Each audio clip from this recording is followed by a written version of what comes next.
Greetings, welcome in. Good to see you there, Stockwater and Coburn64. Hope you're both doing great today. We're gonna get started pretty quickly tonight, I think. Get onto it, make some progress on this puzzle implementation, and see what else we can get done. Hopefully get that done quickly so we can move on to some more interesting bits and pieces too. Hello, Zargard. Good to see you. Hope you're doing well. Thank you for the good luck.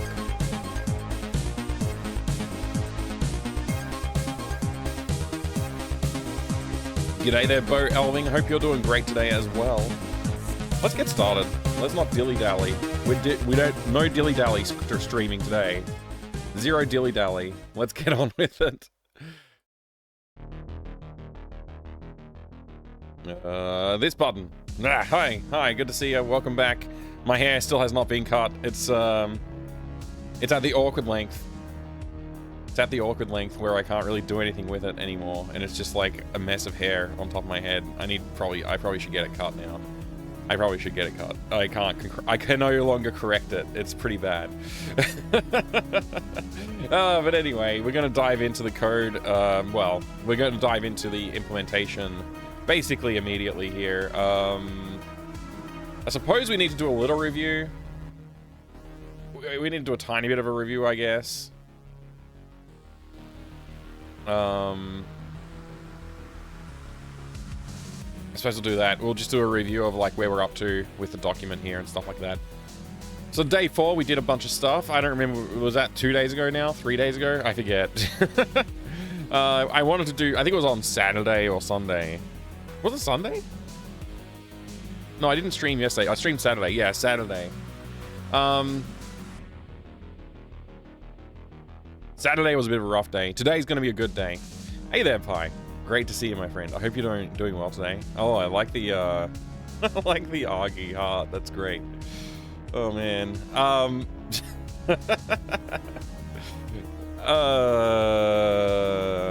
Sorry, my brain's just trying to catch up with the fact that I'm on the stream now. Hang on a second. Take a minute. Take a beat. Okay, so yeah, not yesterday. Saturday we did a bunch of stuff. We did some assets and we did a bunch of work to try and get things like moving forward. I did a bit of work offline, just like, you know, sketches and stuff like that, and generated the image placeholders. We did a little bit more updating on the background assets. We implemented some dialogue. First time we've used dialogue in AGS, and I found out it's horrible. Well, it may not be horrible, but it's pretty bad. It's basically horrible. It's really bad. It definitely could be 1,000 times better. So I'm going to work on the next time I do dialogue. I think I'm going to work on that a little harder to make it less horrible. But for now, we got a system working. We included 20 randomly assigned items, one of which will be randomly correct, and the rest of them will not be. And you can only find out which one's correct by looking at the book.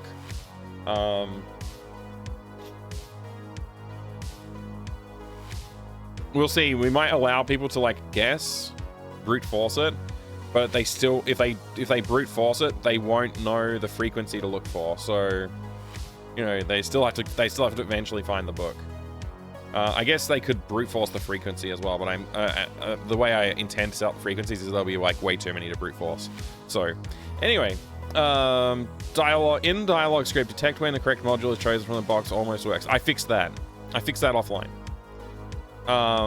Which I guess I checked already. I checked that already here. I have had no you were stream prepping. I wouldn't have DM'd you. Oh no, don't apologize for that. I was happy to hear from you. Always. More alerts and stuff like that is always a good thing to have fun with. I'm feeling limited by my tool set at the moment. That's why I haven't been working on new alerts on my channel very much lately, because they're just like, I've got some limitations I want to work around.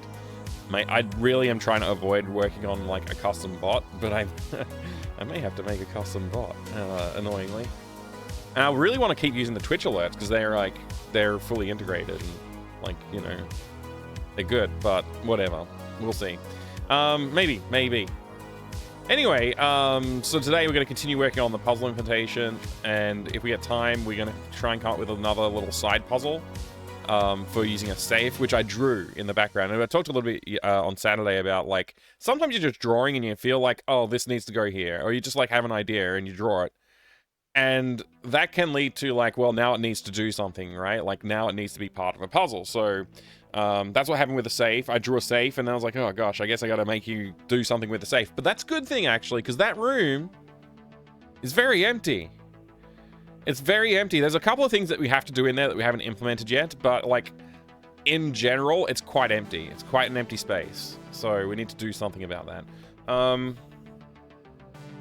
Design the hamster maze puzzle properly. We may not get that done today. We'll see. We've got a lot of time, but we don't necessarily... I don't know how much time is going to take to just get the full puzzle implementation, excluding that. So when I say full puzzle implementation, I mean, like, we'll do the bare minimum of, like, you know, you click on the thing and it solves it, right? So you, like, the computer's already implemented, so, like, and that's, like, the last puzzle you have to do. But, like, everything else, like the wire scanning puzzle, like, when you click on the wall and leave, it'll just say, like, oh, you fixed it, like, or whatever, right? Like, that will just allow us to progress. We'll just code in some, like, loops around that sort of stuff. So, like, going and doing the metal detecting in the bio lab and stuff like that, that will all just happen. Like, you won't actually have to do it. We don't have to implement the full minigame. I just want to get coverage of, like, the flow of the whole game through. So, like, all the gating processes are in place, like doors are locked and whatever, that you can't go, so you can't go through them. Anything like that, we want to make sure we've got working. So yeah, that's the recap. That's the recap. I suppose we'll just jump on in and have a look at where we're up to here. So, yeah, here's that safe. We got a safe that we don't. There's no reason to have a safe in the puzzle design, but we need to come up with a reason for that. Everything else in here is very flexible. Like, I will redraw a lot of this, like the whole scene will get redrawn, but this is kind of our placeholder thing. So anything mechanically that we need to make sure that they're drawn into the backgrounds. So mechanically, like, driven stuff will come back in here and, like, make sure we add them in as necessary, like we did with the main vault, I think, and also the microwave in the storeroom. But yeah, the vault room, last time we added, like, the maze and the hamster tunnel and all that kind of stuff, and the bookshelf crushing it. Like, that's all stuff we added. We have to come up with, like, some reason as to why this happened as well, but, like, that's for later. That's a later problem, but it will... Before we do final art for this scene, I want to make sure we have storyboarded, at the least, like, why it looks the way it looks, right? We need to get it to that point before we can progress. Yeah, okay, that's enough of that, I suppose, looking at that scene. Let's go over to the storeroom. So the storeroom is, like, the only room that doesn't scroll right now, and I think that's fine. I think that's okay. I think the storeroom is the one we're going to want to have the leaky pipe in.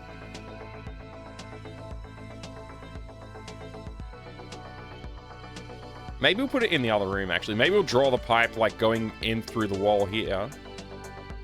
We'll draw it so it goes from here into this wall, and then in the vault room, we'll have it coming out of the wall someplace, like here, and it'll, like, sort of stretch across, like, a good chunk of the room, and then go up into the ceiling, and that'll be the part that's leaking. I think that's what we'll probably actually do.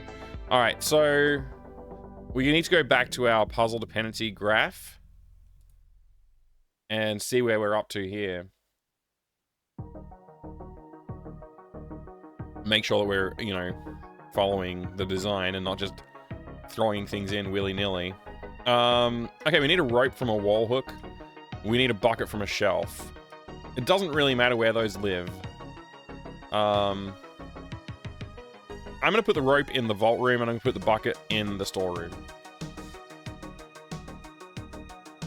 Okay. And we are going to need to draw in... We're going to need to draw in this pipe as well into the background. So let's just go quickly add some stuff in the scenes. We just use the mouse. I'm not going to set up the tablet for it. Okay. So... room assets, storeroom we're going to need to edit, and we're also going to need to edit the vault room. So I guess it's this one. Open with GIMP.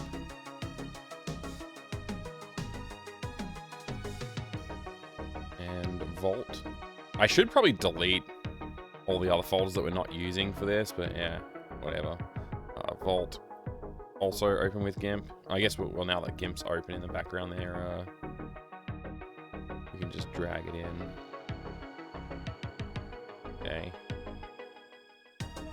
So we're just going to draw a little... I guess we'll just draw a pipe. I'll try and, like, draw a little bit, like, you know, with bits and pieces, whatever.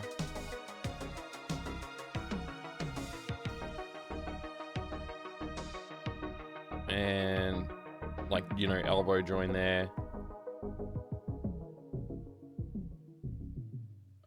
Okay, that's, like, obviously this is rough, but it just needs to be enough, right? It just needs to be in there enough that, like, oh, there's a pipe here that we need to connect to. And there you go. So that'll do, I suppose. All right. Let's make the pipe, I don't know, blue as well. Just, actually, I'll take it from that book color there. What was the fill?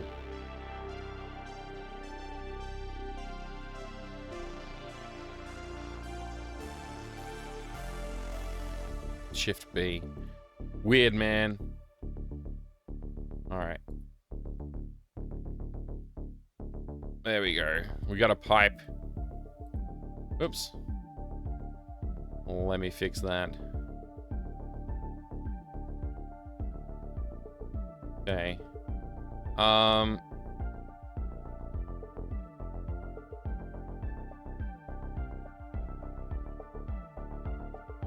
Okay. We're good. We need it to leak. We need animation, and I've never done an animated background before, and I don't know how animation works with, like, you know, stuff, so...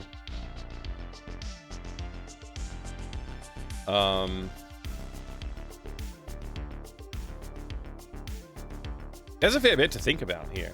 I don't know what. There's a fair bit to think about here, though. What I want, though, is, like, you know, you need to be able to throw the rope up here, pull on the rope, and have it leak. So, we're gonna have, like, custom, like, animations for, like, pulling the rope, I guess, as well, which is kind of like, I don't really want to do it, but I guess we gotta. But we can worry about that later on when we've got our character that is going to do that. We don't have the character design done yet, so we can't really animate it until it's designed. Yeah, so, okay, there you go, that's fine. And like I said, I want to have a rope in this room as well, so I'm just going to put a rope on this wall over here. You know, like, just because, why not, right? Let's do a little hook on the wall. Or a big hook, even.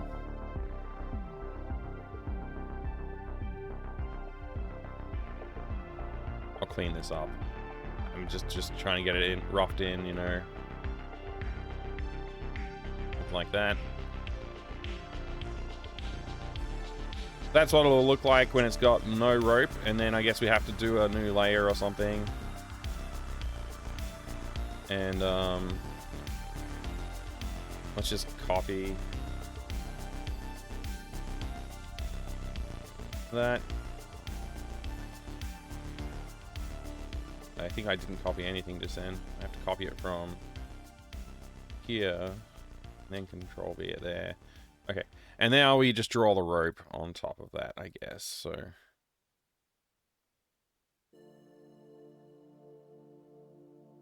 Yeah.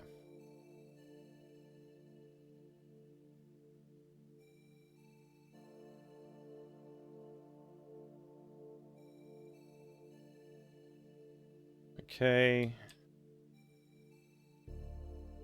That'll do.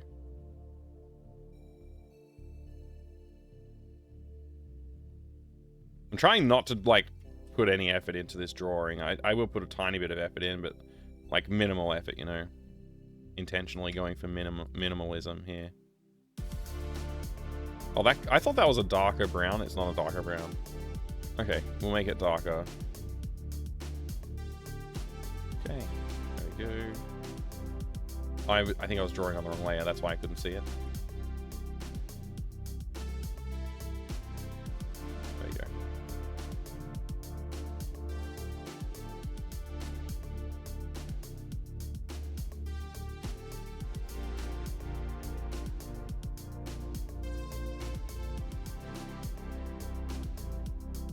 Okay, that'll do.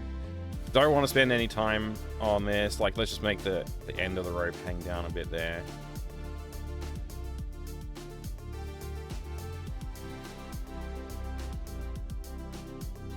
Okay. So we now have, like, a rope.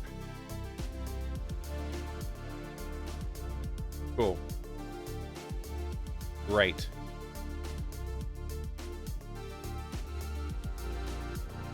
It's a little bigger than the wall part that whatever, it doesn't matter. In fact, we can just, like, can you fill with transparency? I guess not, but what? I guess you can just do that. There you go. So that will be an object sprite that we export later on. Hey there, Proton, good to see you. Am I familiar with Euler's formula? Which one? Maybe. I'll tell you one thing, Proton. I don't know the names of anything. I taught myself math, and I don't know the names of anything.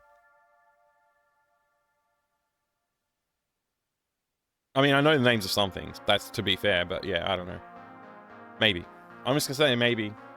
And then I'm trying to focus on this stuff today. I don't want to spend too long looking at other things today. Alright, so if we go ahead and draw the rope on this real quick.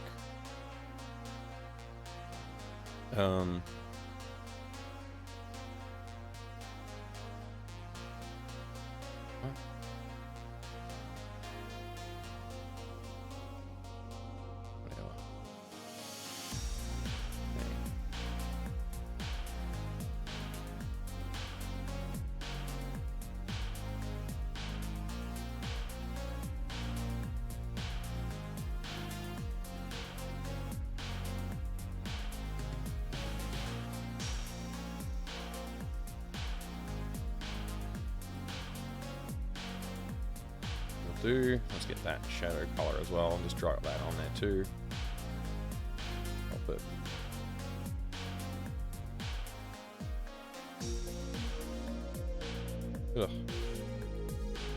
drawing with mouse is harder than drawing with tablet, but it's also means I can be less precise and not worry so much. So that's with that on there, and then we also need an image for the bucket, which I guess I'll make the bucket blue as well. I'll make it wall color blue, actually. There we go. And that's just gonna sit below the leaky pipe. Whoops. Something like this. It doesn't need to be accurate, but like that's probably way too big. Little bucket.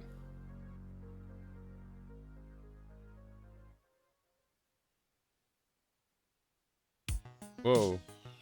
There you go.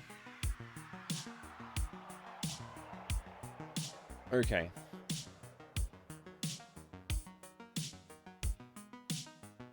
So those are things we want to add in later. But for now, the background has like the elements we need, I think.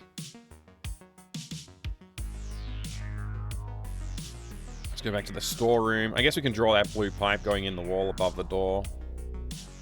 Add a new layer here. Might as well.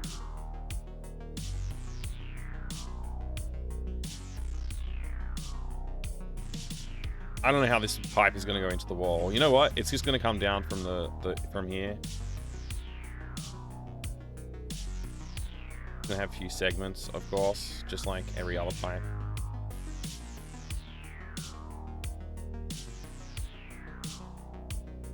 And the elbow will join into the wall here. Something like that.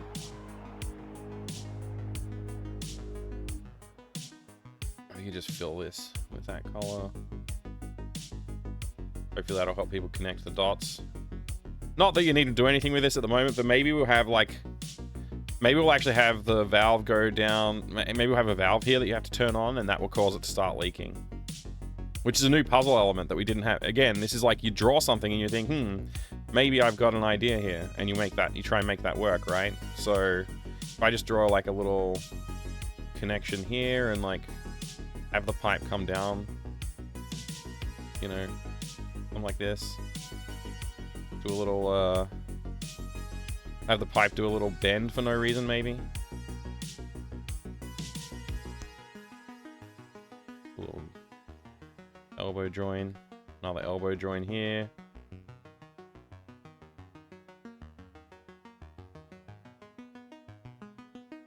Have it go all the way down. Except we're going to draw a little valve in right here.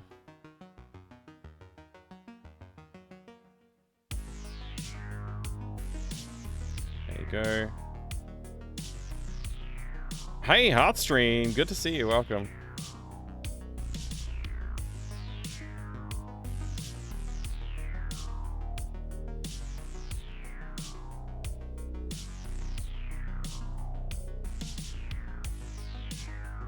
Keep making little mistakes there. How are you good looking? I don't know if you're talking to me, but I'm fine. If you're asking how I'm going, I'm fine. I've had a busy day, and I'm prepared to enjoy relaxing a little bit, hopefully. Okay, go with that color. Let's just draw a valve here, I guess. Just a nice big circle valve like this.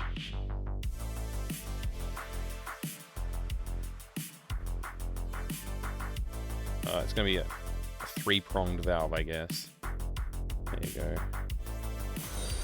Oh, hey, thank you very much for the follow.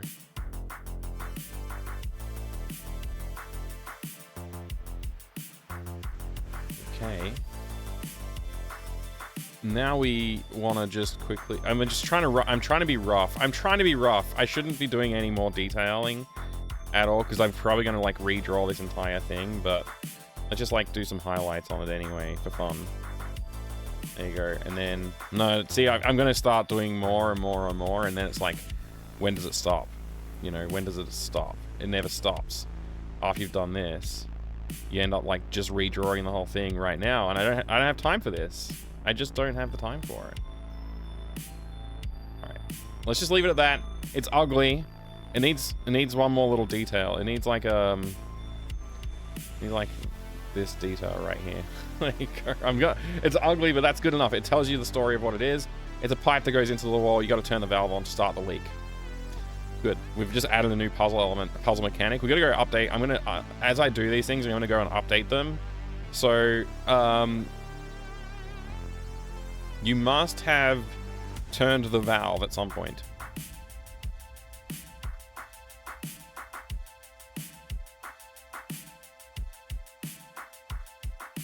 Use bucket on pipe rope. Placed as bucket under leak. Get bucket from shelf. So before, I guess, at any point, you also need to just turn on the valve. So I'm just gonna quickly update our puzzle graph here with this, and I'm just gonna say turn on valve, and we're gonna just connect that. So let's just do that. We go from there to here, and then from there to there. And we want to change the color so it matches everything, but I suppose it doesn't really matter. Alright. Just move this so it's in line with that. And we might as well, like, line these two up as well if I can. It doesn't want to line up, annoyingly.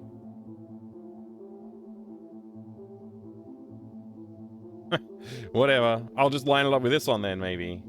Not even lining up with that. That's okay. It doesn't matter. We turn on the valve, and the valve is drawn in, so we just have to add the code around that. So yeah, anyway, getting the rope from the wall. Rope on leaky pipe. Yeah, so all those things. All those things.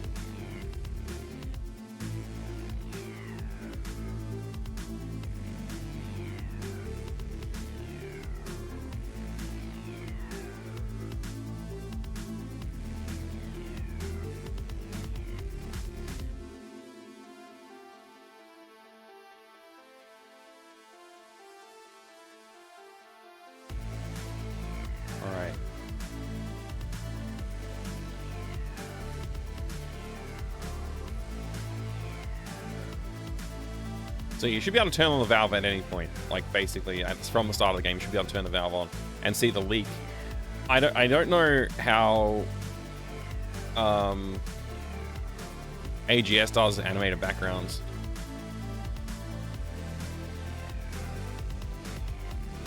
Animating backgrounds. Here we go.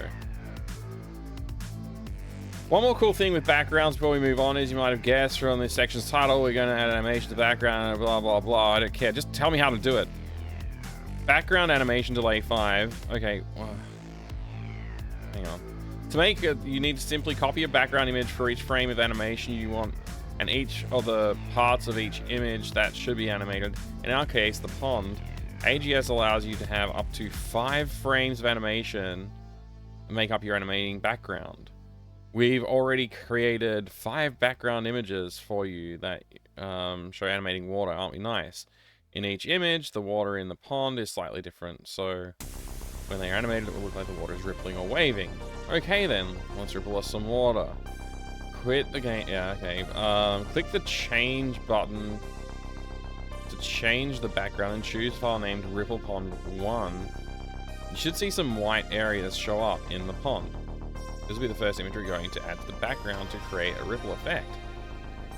To add the other 4 images, open the drop down next to background. This will say main background, and choose import new background. Say yes to the pop-up and choose Ripple Pond 2 and do the same for blah blah blah. So now you have animating background. I feel like, can I have animated objects?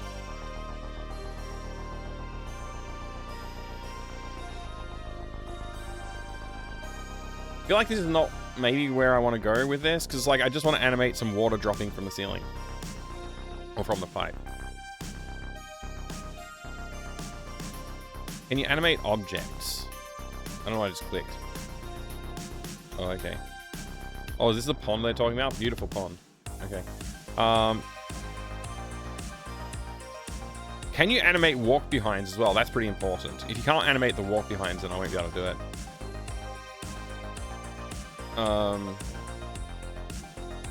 Maybe I should look at objects.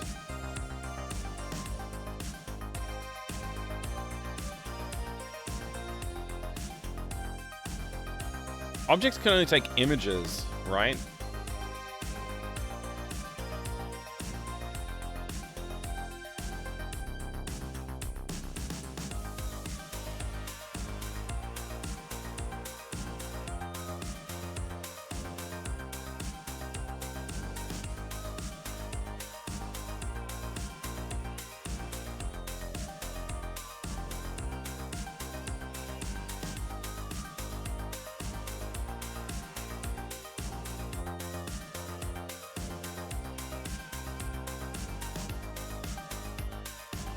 Maybe if I make characters for the animation.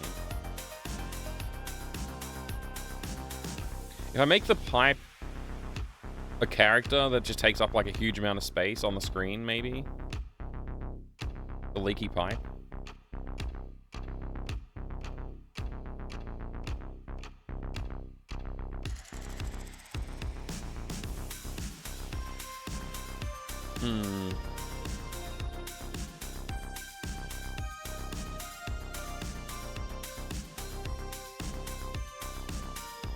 I don't really know how to deal with this, so I'm just going to ignore it for now. We're just going to make objects out of everything, and we won't bother animating anything. So we'll just have to, like, we will know that it's dripping kind of thing, right? We'll just know that it's got a leaky background. A leaky pipe, I mean. Alright, so we got to export this storeroom. This is our new storeroom, so... E to export. Store. I guess we'll call this store 2. To change it a fair bit.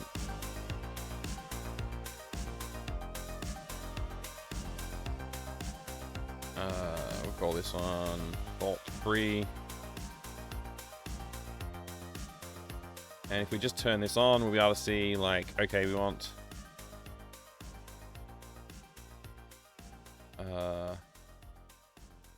this bit is an object.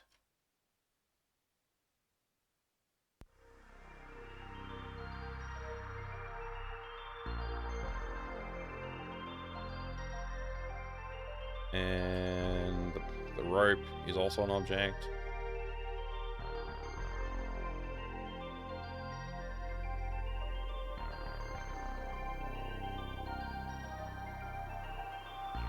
What the heck just happened there? It's like it, There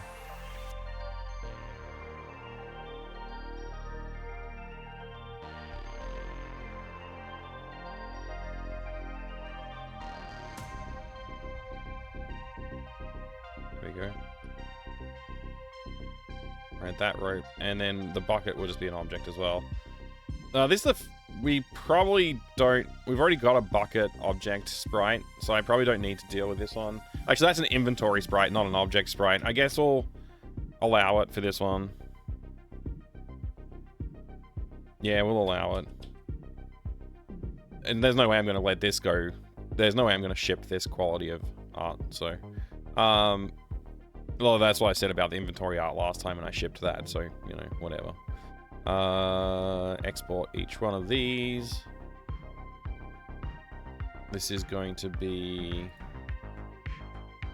objects. Do we have objects in here? I thought we had objects. Maybe I just put all the object stuff in each room that the object originated from, maybe? In this case, it's the bucket. I don't know. I'm just gonna put it in here. I'm gonna call it O bucket. This one I will put in the vault room folder.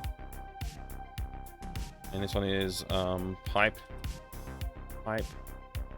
rope.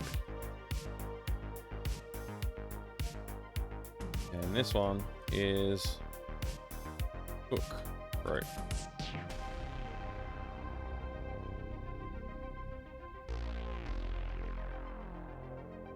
Okay. So in here, we want to reload the background.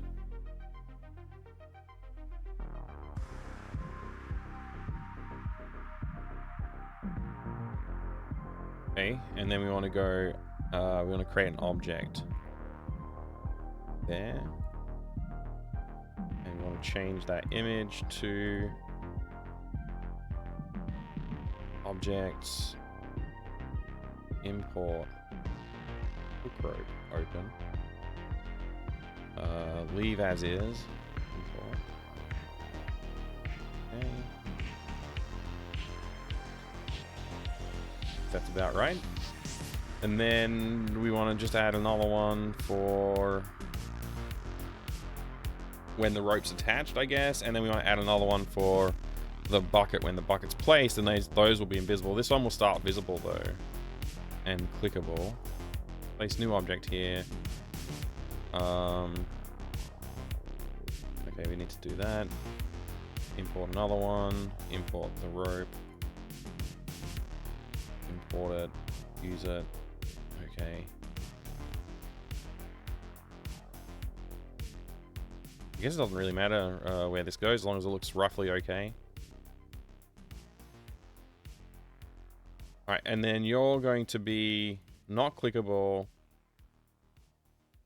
Your name is O Pipe Rope.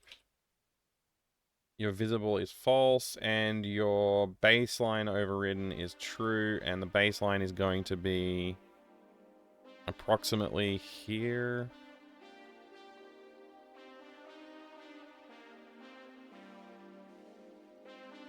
Which would be the second one. So that's 150. Okay. And the bucket we want to add as well. Okay, what are you? You're the rope. I'll give you a name. Oh, rope. And we got to add a new one. It's going to be not clickable, visible, false. Oh, rope. Wait, why did I call O rope? That should have been. Oh no. O bucket. O bucky. O bucket. Okay, so then we go into here. We import the bucket, which was in room assets. Where did I put it? I put it in inventory. I think I did. Import that bad boy. Use it. Okay, you need a... Your baseline is probably actually fine. So, you're there, under the leaky pipe section. So your name's just going to be Bucket. Your name is going to be Rope. Your name is also going to be Rope. Okay.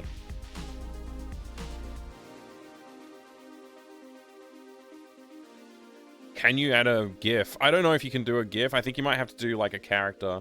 I don't think this engine's very clever. I think it's pretty rudimentary. I don't know, maybe I'm wrong. Maybe this engine's got some great capabilities, but I have, like, everything I've seen about it so far has been very rudimentary, so I'm not going to assume that I could put a video file in there. Alright, keep moving. I don't want to slow down. I want to keep moving. So, guess we jump into the other room. The storeroom. We reload this background.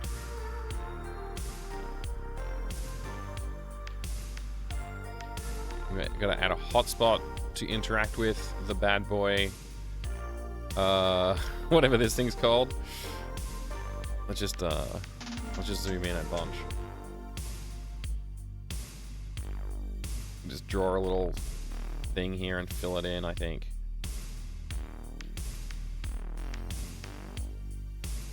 Yeah. Alright, and that is going to be called the valve. H valve. When you click on it,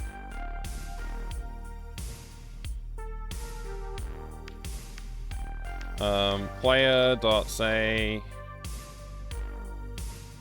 there, I turned, let's say, or,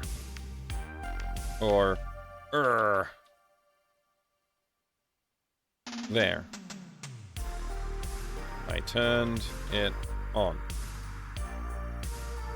Okay, and then we're going to just do a global variable. We're going to call this one, is pipe piper? No, is valve on. Valve on equals true. We have to go define that before it'll let us save it. So new variable is valve on. It's a boolean and it's false by default. Okay, and then let's save that. Then, okay, so we need to have the player be able to get the rope in the main room there.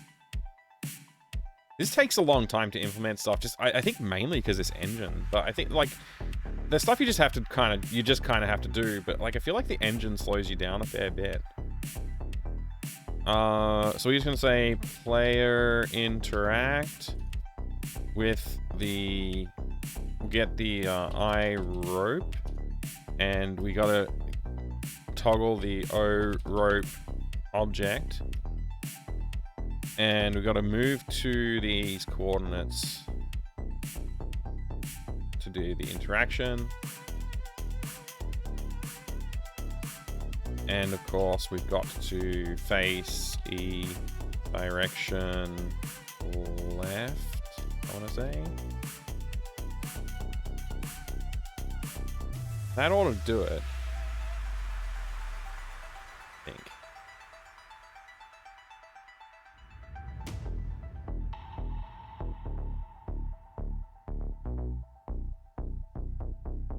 Let's go look at the global script as well. Player interact does all the things, toggles its visibility and makes it not clickable. It should actually be clickable is whatever the visibility is.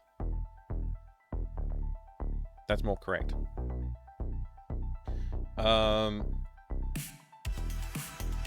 Okay, so I should be able to get the rope. I need to make a hotspot for the pipe. And yet we've got wall hotspot there. So I guess we'll just make the wall hotspot a little smaller, or we'll just like, no. We'll just make a new hotspot. Gee, there's a lot of hotspots. Hotspot 11 is not used from the look of it. So we're just gonna make a hotspot here. And we'll just like roughly trace the outline of the pipe here. Again, this doesn't really matter because we're gonna have to probably redo this when we do the final art, but for now, just to get things done, we'll do this and that. Okay, now we have the pipe, and the pipe, we need to give it a name, H pipe, and we'll say pipe. I feel like I want to be able to disable it, you know. I feel like I want to be able to say, hey, this is disabled right now.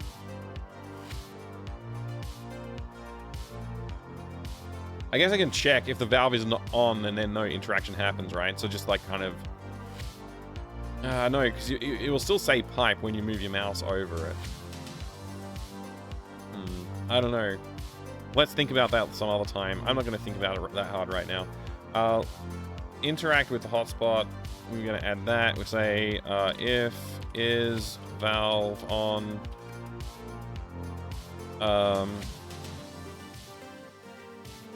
player dot say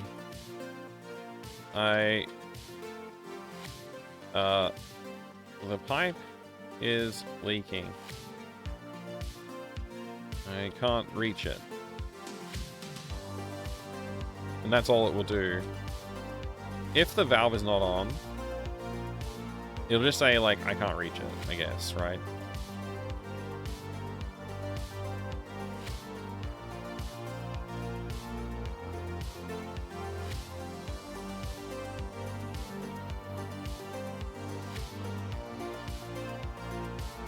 Okay.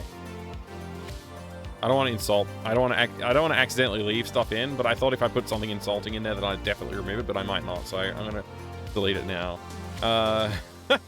Okay, so that's that, and then we need to know, hey, if you use an inventory item on this, then it needs to do something else, right? So if we go back over here to the hotspot and we say use inventory on hotspot, we need to say, hey, have you used if player.activeinventory.id equals o rope dot I rope dot ID. That needs to be an equals. If this is the case, then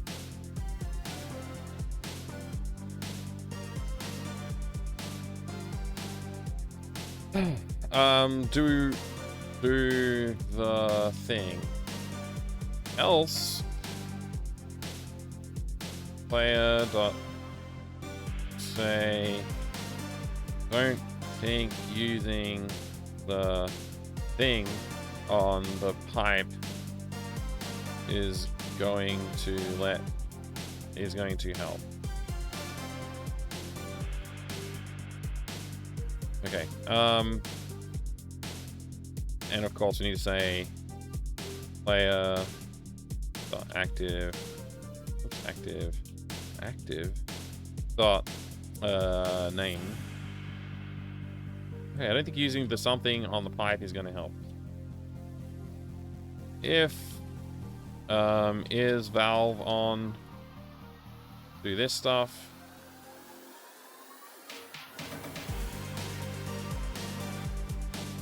Else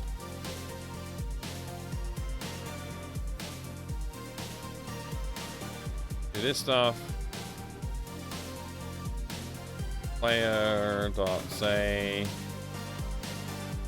I could probably loop the rope over the pipe, but I don't want to lose it without a good reason.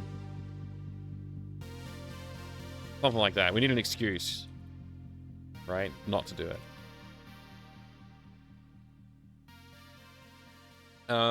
There we go. Cool. So now we can get the rope. We can try and use the rope on the pipe. We can turn the valve on. Then we can use the rope on the pipe. Then we need to be able to pull on the rope. So when we've done this, we need to say, oh,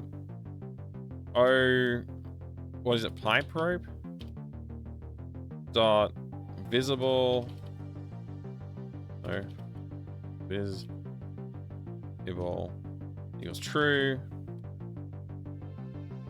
O pipe rope dot clickable equals true. And I think that's it. I reckon that's it.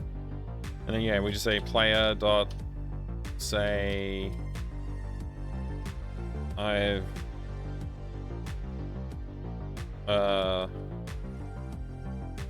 I've connected the rope to the pipe.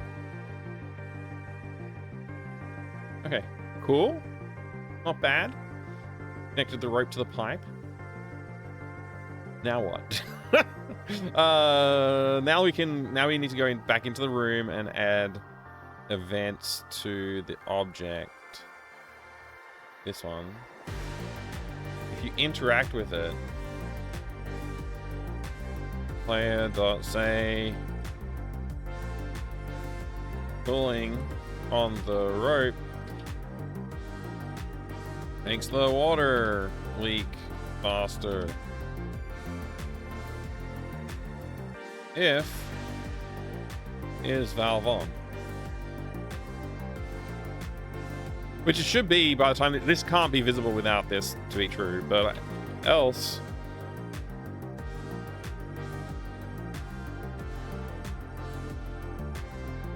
I don't even know how this happened. There you go. That shouldn't be possible. Okay. Moving on. If you do that, we need to say, hey, is the bucket visible? So, if o bucket dot visible player dot say it looks like the bucket is filling up. Okay. And then what? Oh man.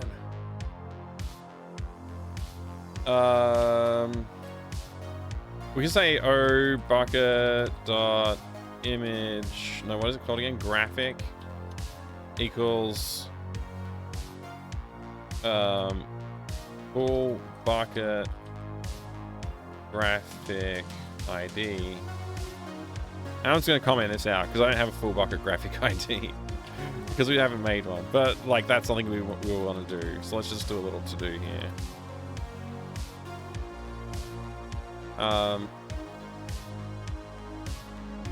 Now that that's done, we then need to be able to click on the bucket. But to use the bucket, okay, so we have to go back to the pipe usage. So we need an else if kind of thing. We need one of these bad boys. Oh.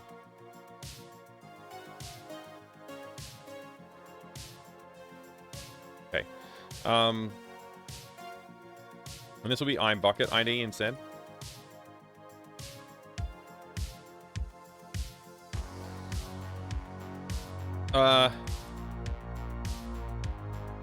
I see no reason to use the bucket on the pipe right now. Okay.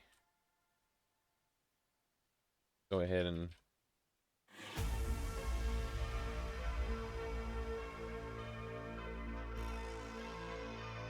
bucket, and then we're gonna say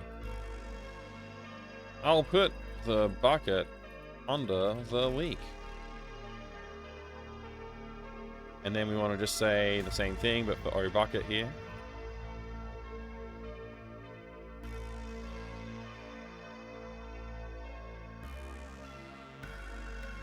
Cool. We have nowhere to pick the bucket up from yet, right? We haven't created a bucket hotspot yet, or a bucket object. Bucket object. We have to create a bucket object in another room that we can pick up. So we go ahead and do that now. Over here, I just want to put the bucket somewhere on, like maybe on the shelf or in front of, maybe in front of the thing here. So let's just go ahead and get over to bucket mode. I mean object mode. Bucket mode. Place a new object there, and we're just going to move that probably like right there. And we're going to say your graphic is going to be the bucket. There we go. Looking good. And your name is going to be bucket. Oh, sorry. Your description is going to be bucket, and your name is going to be store bucket, because I don't want to confuse it with the bucket under the pipe. And then you're going to have a clickable, interactable thingamabob, and it's just going to say player interact iBucket store bucket, and then we need those coordinates once again.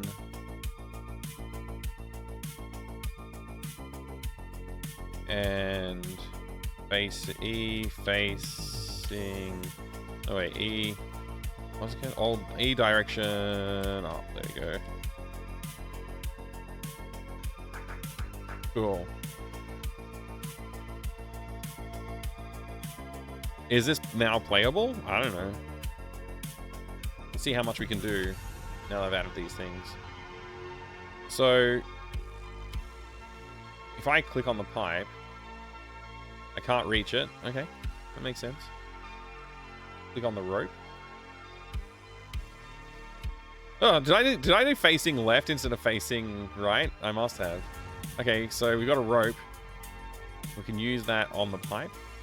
I could probably loop the rope over the pipe, but I don't want to lose it without a good reason. Okay. That's cool.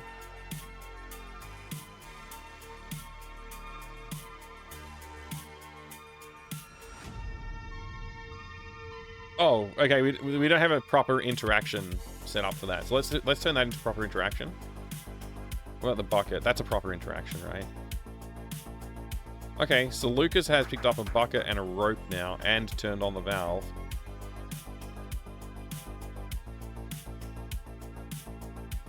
Okay, we can't look at it like that. Okay.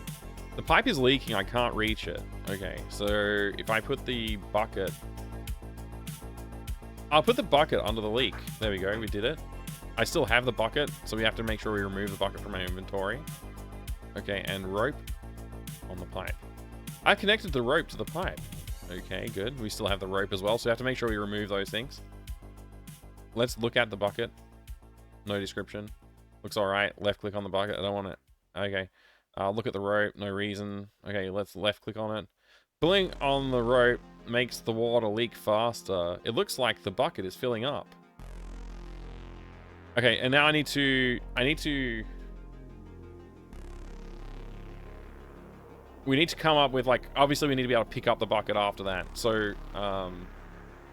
that's something else we have to do. We have to be able to pick up the bucket. Hey, Coburn. What's the black text say? Warning. It's just saying, I just put in some code to say, like, when you try and do something that doesn't have an action program for it, that'll warn me about it. It's basically just like generic responses. I want to have less generic responses in this game. First game had a lot of generic responses. So you'd right click on it and it would just say like, looks alright, or I see nothing special about it. You'd get those kind of messages a lot in the previous game. I just wanted to make sure that, like, that warning message, anytime I see that coming up during the course of gaming, especially after I've gotten past a certain point, I'll be like, okay, I need to think of dialogue for that.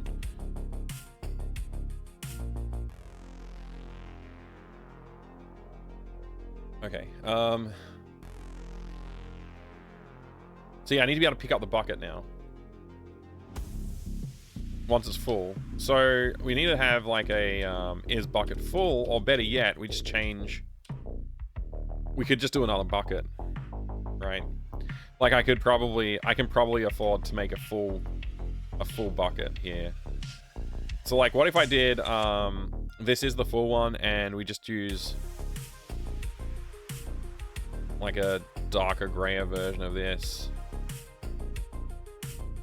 like that, and we export this one. Oh, whoops! Controls. That's Control Z, and then Control Shift E, and then O bucket full.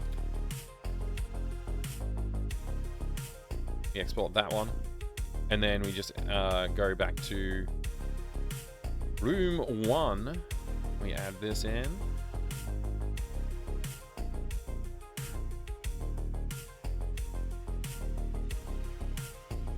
And we need to import once again.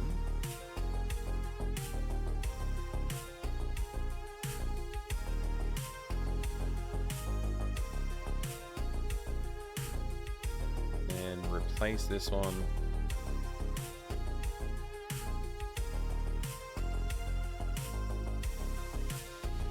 Okay.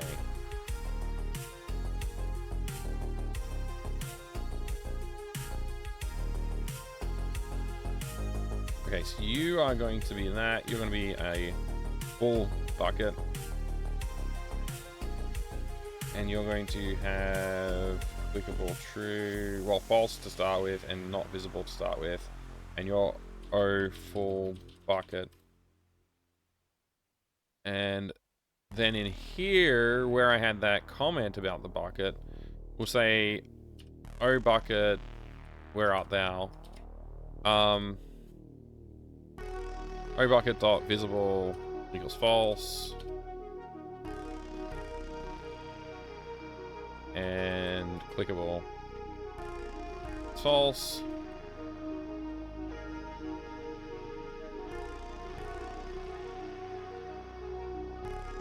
Oh, it's full bucket for some reason. I called it full bucket here. Okay.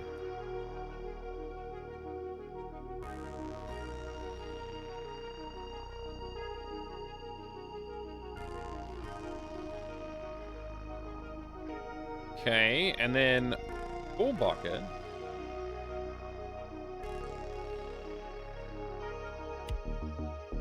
When interacted with,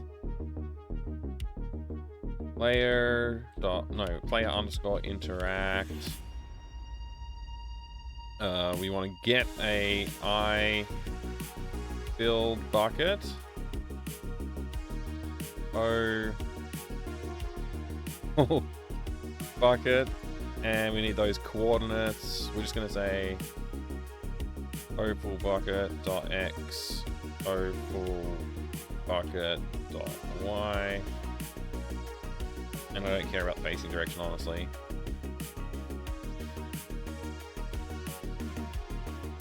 Okay.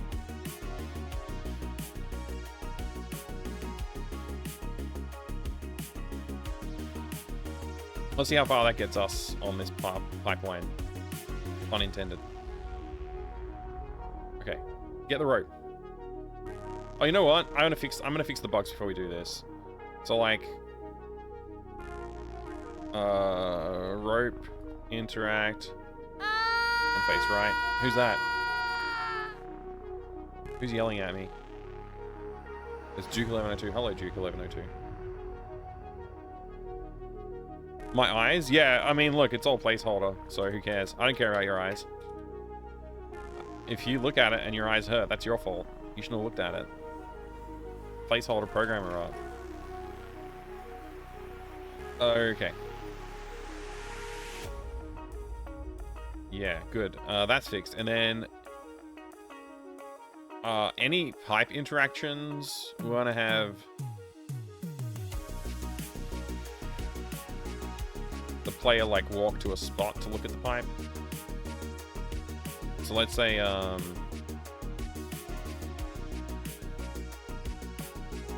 player dot interact. Oh wait, player underscore interact. Null. And then we just give it the coordinates, which for some reason I closed the vault room view. I don't know why. We'll just say here.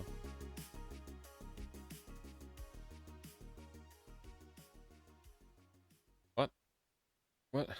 Where'd the part I was actually working on go? The heck?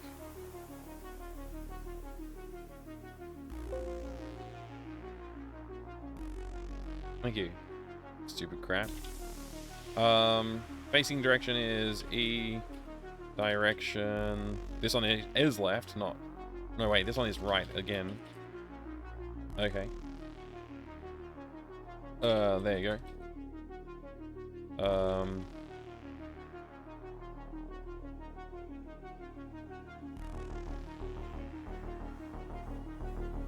Rope interact.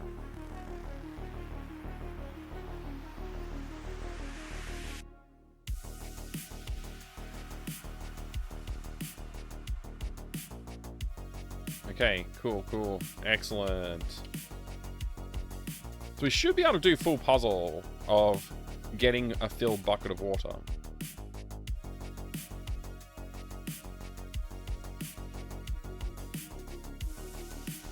Okay, we got that.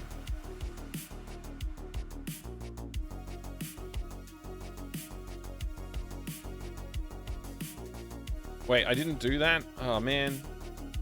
I forgot to do that. Okay, we gotta go into storeroom and make sure our code in here is correct.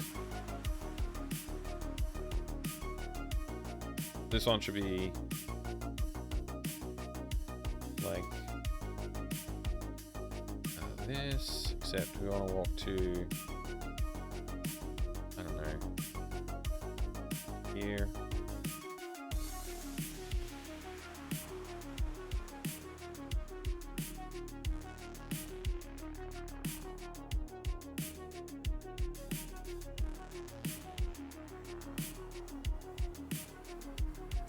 That's it.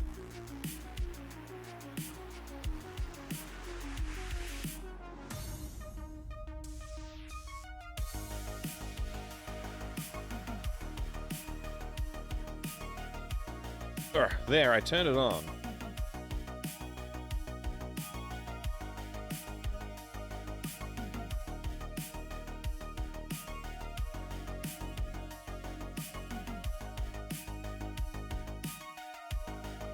I put the bucket under the leak. I forgot to add the code for deleting things. What?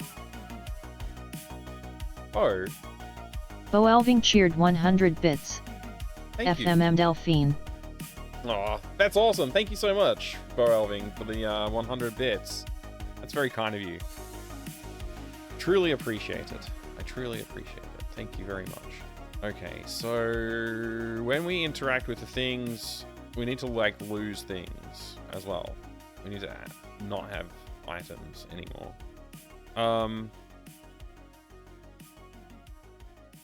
That was very kind of you, Bo Elving. Thank you very much. Thanks for the 100 bits.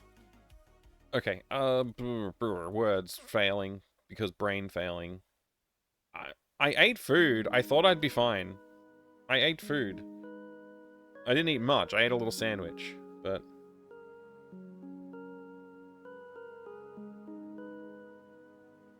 I thought I'd be doing better than I am. Anyway. See, I'm trying my best not to get distracted today, too. Because I want to get more progress today.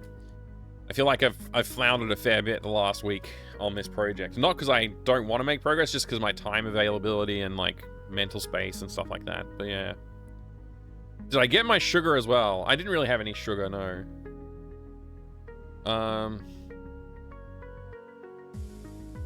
Sugar doesn't really last long, though, right? I've connected the rope to the pipe. So then we need to say player.lose inventory I rope. We need to do the same for the bucket. I bucket.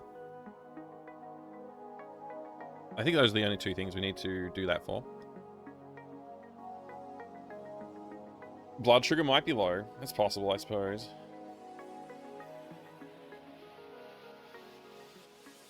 Let's just get the rope. Start with getting the rope. Oops. My mouse went way off the screen there.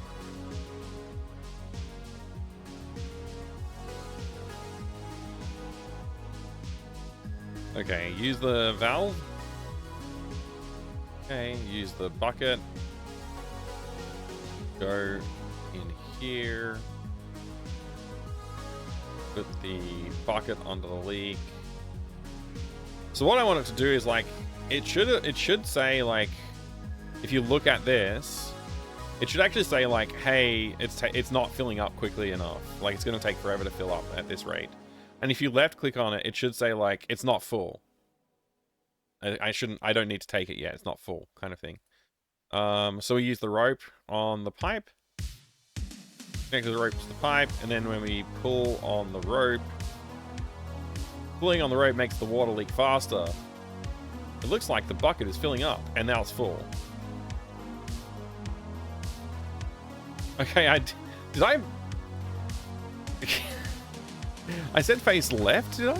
I thought I said face right. I must have said face left. Again. Anyway, walking up to the bucket is dumb as well. It should just walk to the same coordinates as everywhere else, every other time. But now we should have a filled bucket, which we do. Bucket filled with water. And then we're going to take that into... I think we're going to take it into this room. And we're going to attach the bucket to this lamp. And then we're going to have a shelf here with a wire spool that we can't reach. And it's, when you attach the bucket to the lamp and swing it, it'll hit the, like... You know, the arc of it will make it hit the spool and knock it off. That's the idea anyway. I obviously haven't drawn that, so we have to go back in and draw some stuff. But that's the plan. So we'll be like... So, I mean, we'll work it out. Like, we'll work out exactly where to place it so that, like, it makes sense. So we'll draw a radius to the shelf and also somewhere where it looks like the player could reach that radius. And then we'll attach the bucket, give it a push, and it'll swing and hit the thing and knock down the wire spool for us, basically. So it's another silly puzzle, but, you know. I guess what will happen then is the bucket will swing back and splash all over Lucas and make him wet. Which will be funny. You know, that'll be a little funny joke that we can put in there as well. So we have to do that part of the puzzle next, I guess. And the wire spool is for making the battery to power the computer. We need to power the computer to unlock the vault door.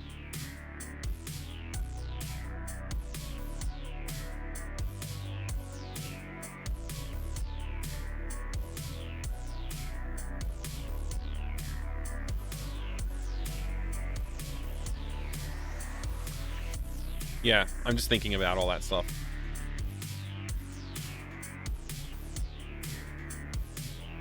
Yeah. This is good progress. This is good progress. Not bad, not bad. We got a lot more to do. Like a whole lot more to do. I don't have time to mess around today, I don't think. Let's open up the other image. Which is... I got too much crap here. Potato, I think I called it. Yeah. Let's crack that one open. Let's quickly just draw in this stuff. So we want to have basically like a shelf. What's my current line color? Let's make it black. So we're going to have a shelf that's like too tall for Delphine to reach. So like not Delphine, Lucas to reach. It'll be like way up here. And it'll have the wire spool on it, right?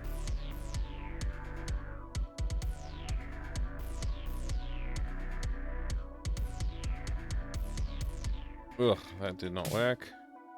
Actually, I should probably draw the wire spool on a different layer even. Hey, Mercedes-Benz, good to see you. You should always make time to mess around. You should, yeah. The problem is I'm really low on productivity, I feel like, on this at the moment. And I just want to stop dilly-dallying, you know? I want to dally a little bit less and dilly even lesser than that. I don't know. There's so much dilly-dallying going on with this project.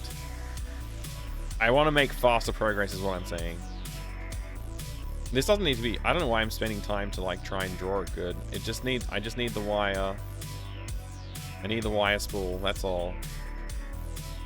Let me just turn that off. There we go. Okay, so let's just pick some random, semi-random colors here. With that. And is it Shift B for bucket? It is, okay.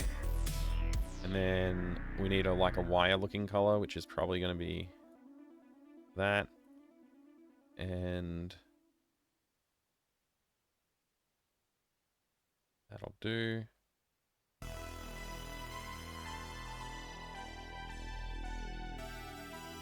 And then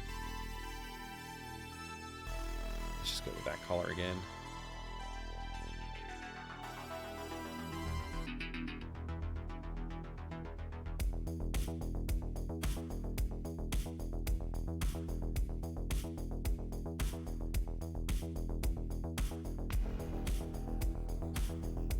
I don't know. Hopefully that looks a bit like wire when it's... Yeah, that's fine. That's fine. Okay, so we have the wire spool that's going to sit on the shelf. And then we need to figure out the lamp situation to knock it down. Beat the prequel to this a few days ago. I thought it was pretty cool. Thank you for playing it. I really appreciate it. It's great to hear that you've given it a shot as well, Mercedes. Yeah, it was fun to make it. I rushed a lot of stuff on it, and like looking back on it, I still feel like I could have done a lot better, but I'm really happy with how it turned out nonetheless. Like I'm very happy with how it turned out because I'm trying to be a lot less critical of myself with that. And I think it worked out pretty well actually. So thank you. I'm glad to hear that you enjoyed it as well. Okay, if I do that, we kind of work out like a radius to work from, right? I think. So if we were to like try and hit the spool, what's a reasonable point?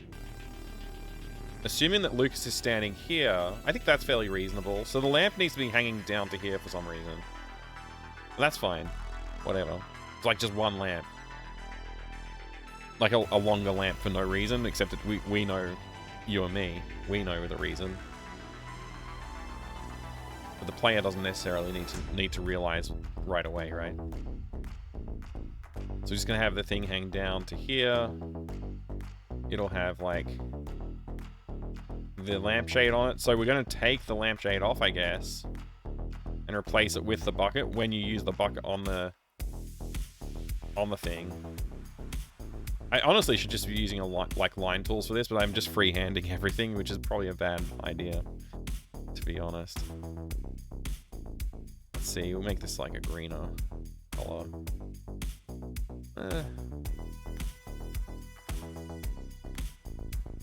Yeah. Make it this color. There we go. It doesn't matter what color it is because I'm going to change it. It's like that in theory should like. I just realized that this is completely wrong because it's not pivoting from like the center of this circle, is it? It's not pivoting from here.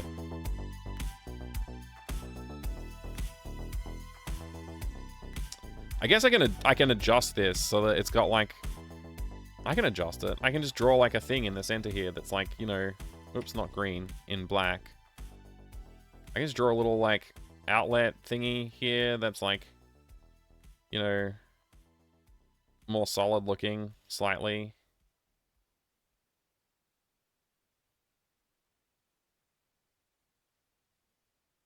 There you go. Now it'll swing from about that point. So now it's reasonable.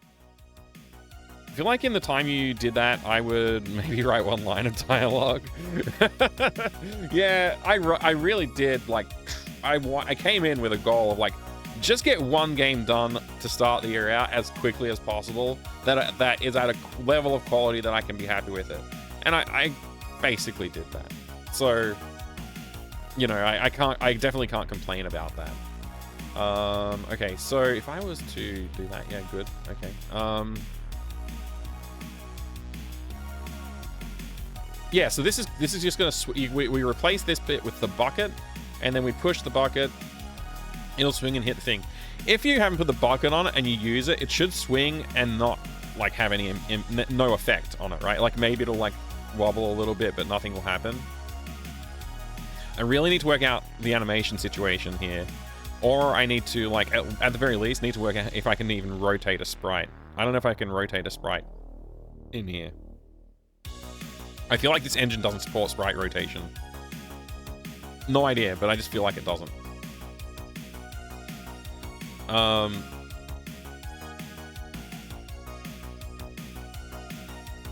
Yeah, I gotta really think about this, but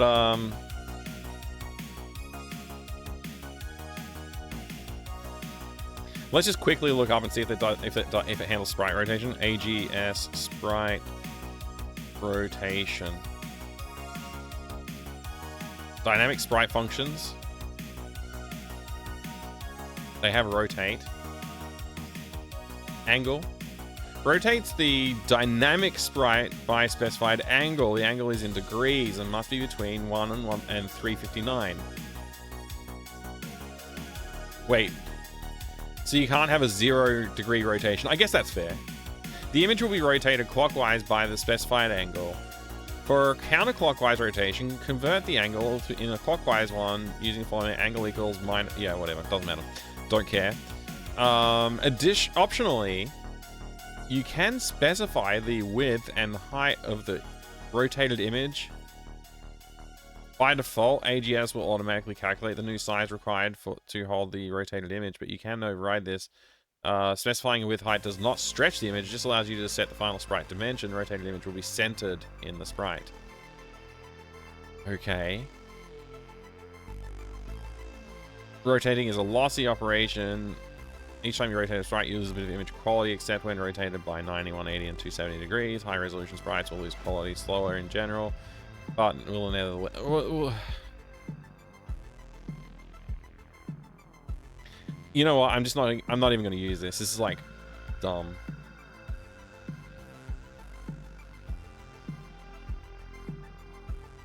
The more I use the engine, the more I'm like, oh, okay, the edges are pretty narrow. The edges of the engine are pretty narrow, and that's pretty annoying.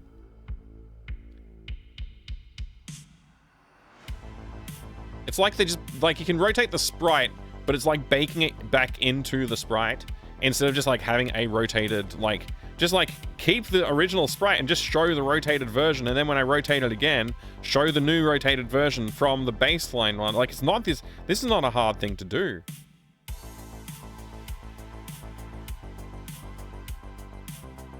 Sesame Street character I just saw on the screenshot? I don't know.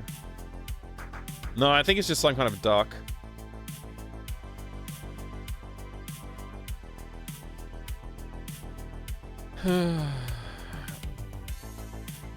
Alright. I don't want to make my own engine right now. I just want to focus on making a fun little game.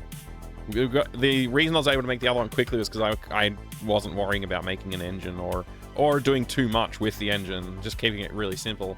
Now I'm trying to do something slightly more complicated. It's like, oh, I don't know. Okay, here's what I'm going to do then.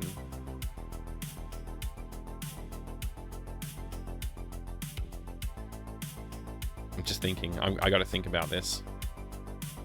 Okay, what about...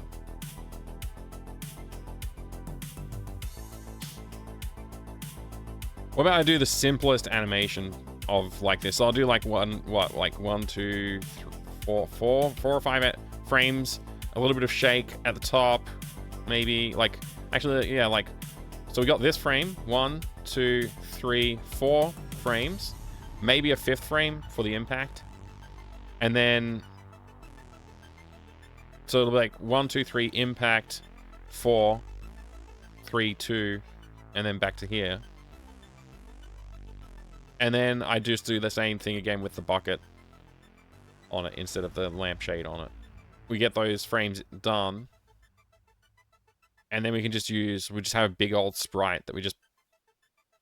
A big old object or something, and we programmatically change the sprite, what image graphic it's referencing. So we're animating it by hand, basically. We're animating it in code to get around the limitations. And, like, probably what I should do is make it a character and have the character animate, I think. But I don't really understand any of that junk. When the bucket hits it, it's got enough momentum to knock it off. So I'll have it animate rolling off the screen. So like, I'll just basically slide the sprite off the screen. And then I'll have it just appear down the bottom again. Like it'll like roll back onto the screen here, kind of thing. So now you can pick it up. So that'll be like a programmed sequence, but we just need to get those frames in, I guess. So we'll just quickly, make the frames. So we'll just say new layer. And then I'm just going to say edit stroke selection. Stroke. And then I can just not have... I mean, I guess I'll leave the selection there, but anyway, whatever. It doesn't matter. Okay, so new layer. Okay. Just go ahead and use this bad boy. We're just going to go click, and then, what is it? Shift. And like I said, we're just going to like make a frame here. And then a new frame. Okay. Click and click. New frame. Okay. Click and click. New frame. Okay. Click.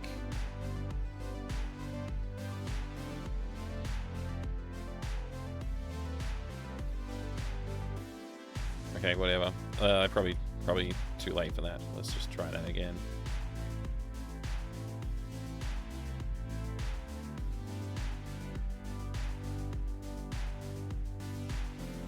Something like that.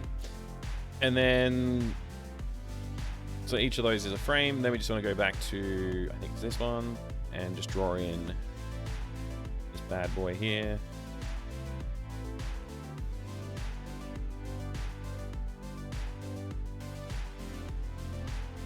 That.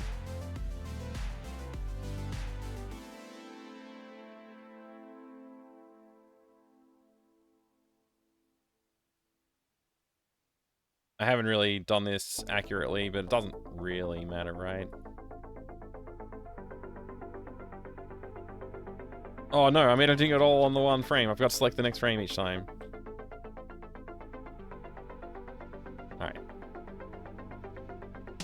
Cool. Wait.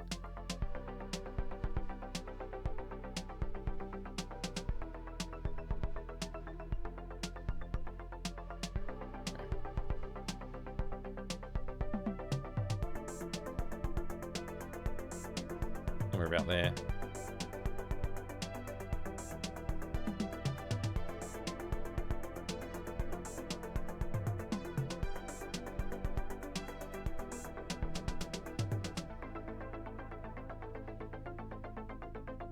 Hey there, Eleanor Ray. Welcome in.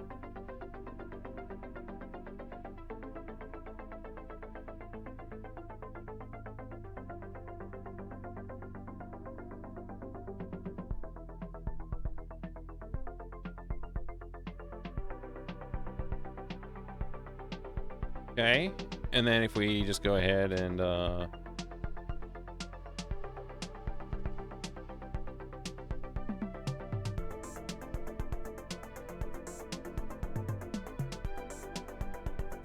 guess I need to turn off this because I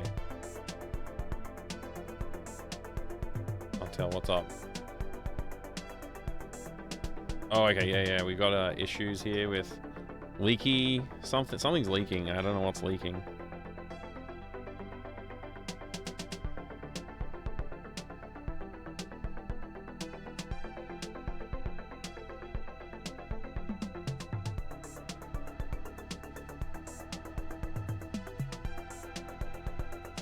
There we go.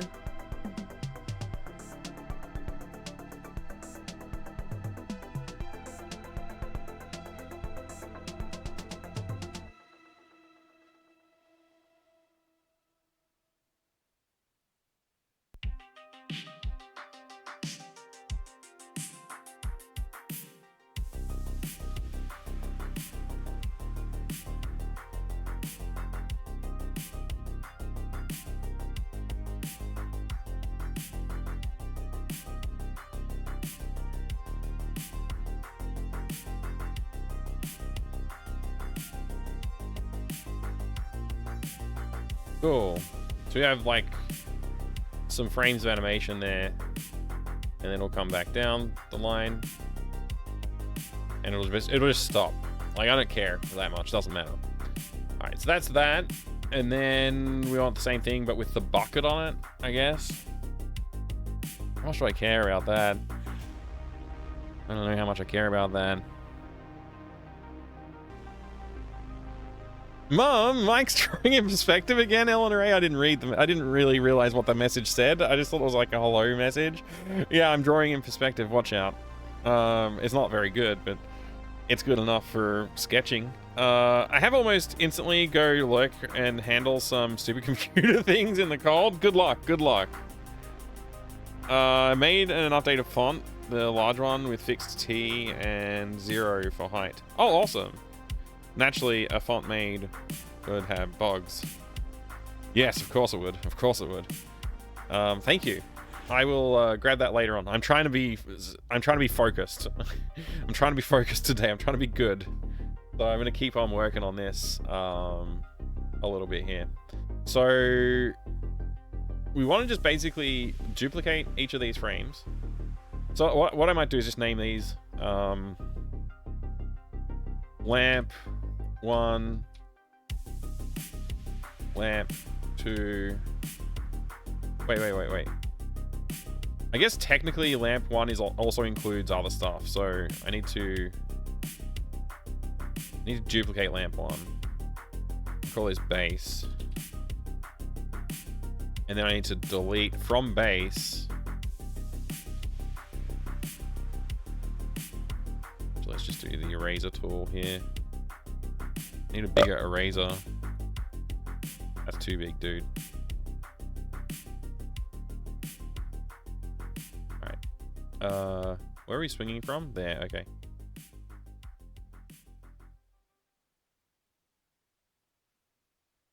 Erase that. Okay, so lamp 1. Thank you for the burp. Lamp 2, lamp 3.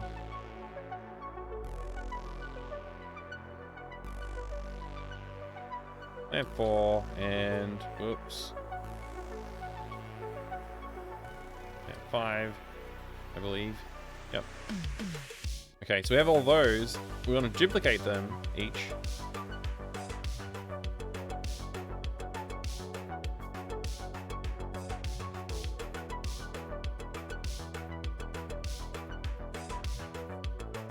Put the bucket on.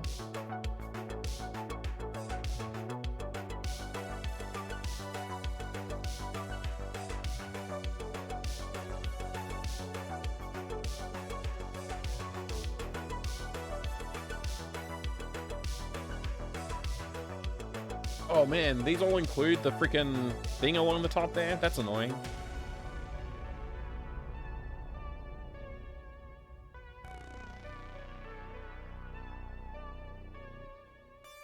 What I might do... Since we don't really need the thing anymore, let's just go ahead and...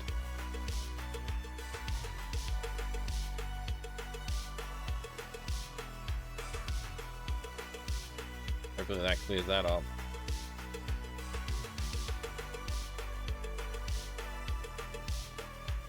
Cool, it does. Great. Alright. Okay. We'll call this one bucket.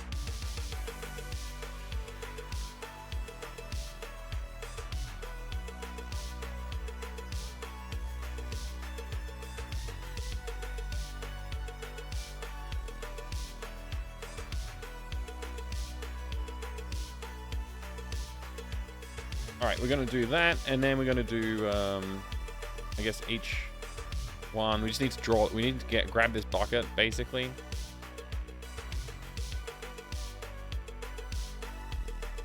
And then we want to paste it. Exactly here.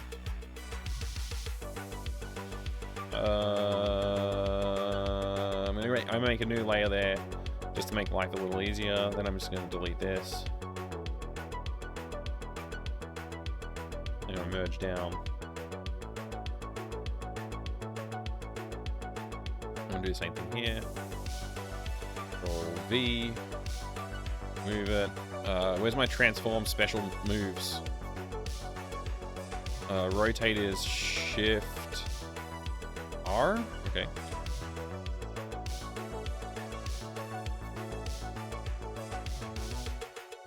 Done. Let's just move it around a little bit. Somewhere about there is fine. Yeah, that's fine. New layer. Yeah, cool. Eraser tool again.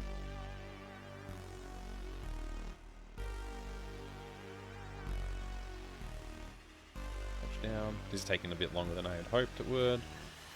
But you know, once you get me started, what am I gonna do? Not do it? Control V. Move this bad boy over here. Shift R to rotate. Rotate. Commit the rotate. Rectangle selection tool. Move it again. Shift E to eraser mode. New layer. Old layer. Bam. The bucket's invisible now.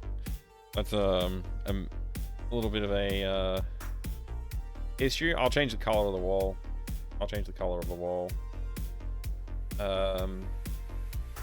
Merge down.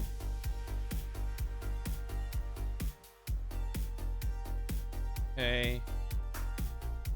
Just go ahead and erase all of that. Let's see now.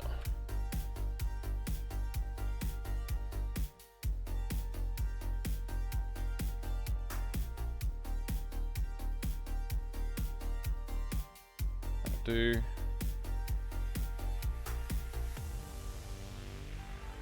Okay. Control V.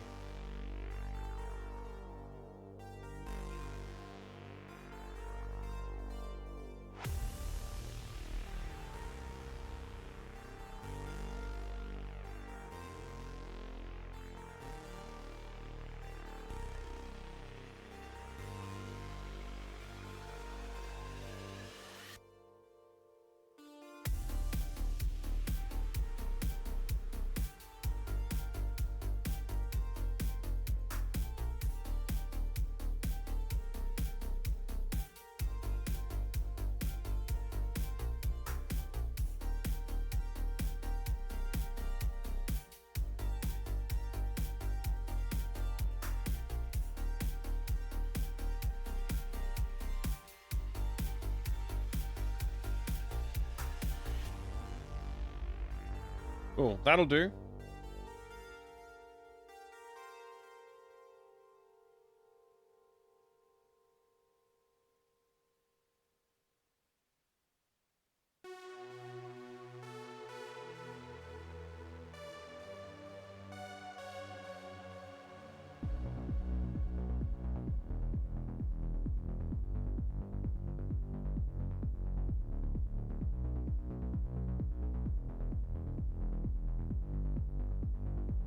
Okay, so then I need to actually export each of the freaking frames, I guess, at some point.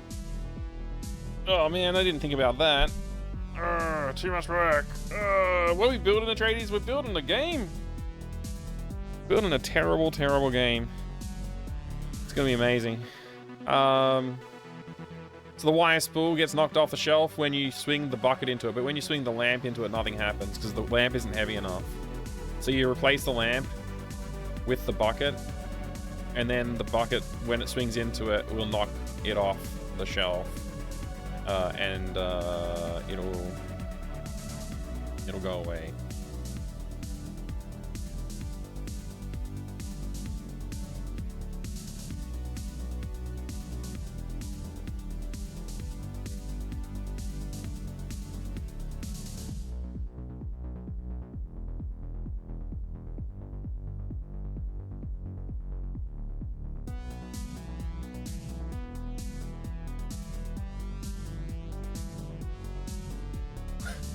What layer is the goddamn...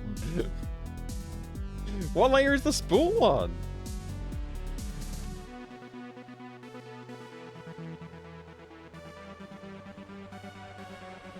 Oh, it's on lamp? Lamp 1? Okay.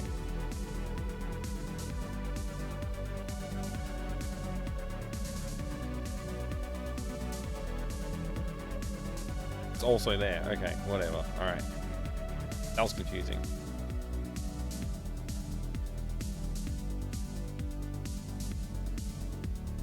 Cool. Hey, hi. Doc revealed the incentive saving rate. Hope we hit the 20k mark. Is that Doc and Mike make a game?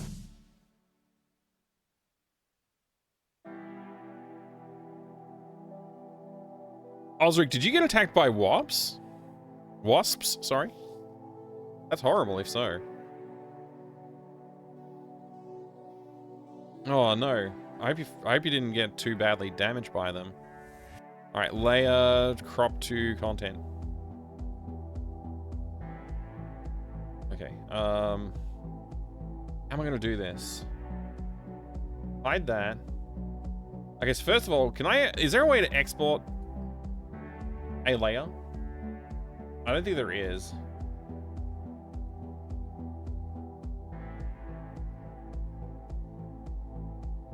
I remember trying to look into this before. I don't think you can export individual layers. I think I have to just like Control C, select the layer, hit Control C, Control Shift V, like that. I think that's what I have to actually do.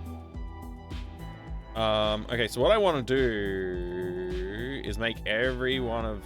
What? Oh wow, you've also got it? Okay, that's fine. Make every one of these things visible, except for this one. And then I just want to select...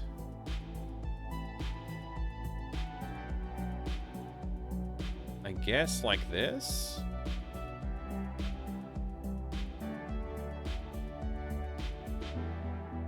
So that we're fully accounting for like...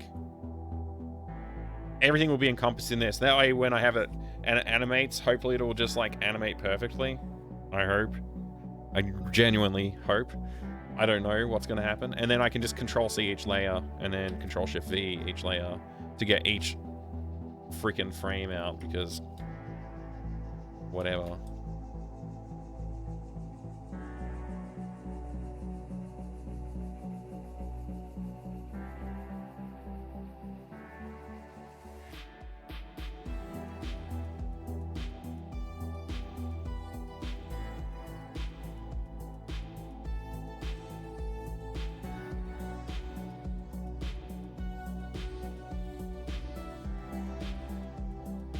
There's a lot of work for like prototype stuff as well. Oh well. We'll live. On the end of the world. Okay. Wait, no. No. How are we missing half a goddamn bucket? Did that happen when I pasted it?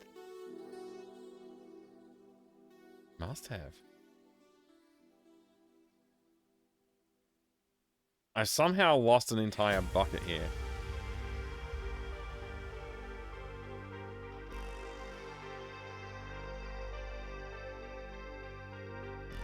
What? Oh boy. I don't like this game. That'll do. We'll just rotate to about there, and then we'll just move it on over. And we'll just replace the original. There you go.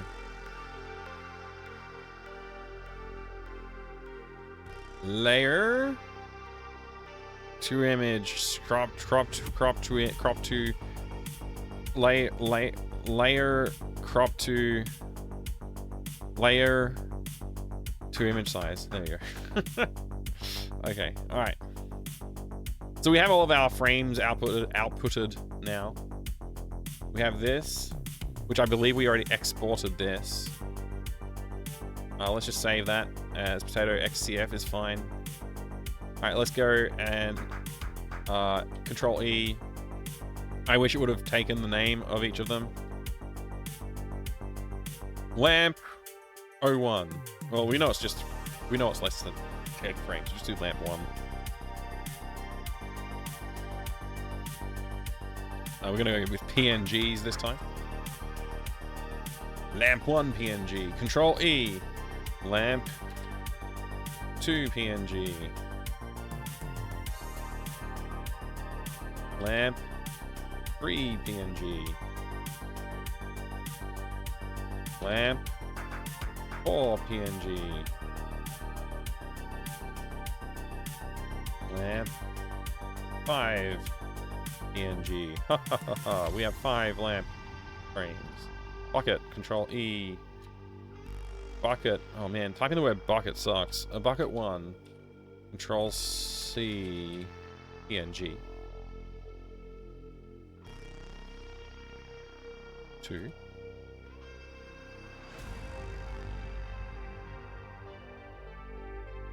3. 4.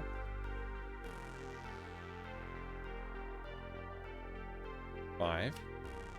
Okay, it's 6:28. I do need to go make sure my kids are being, looked after and behaved and stuff. Look at that. New game title. Drop the mic. Skydiving gone wrong.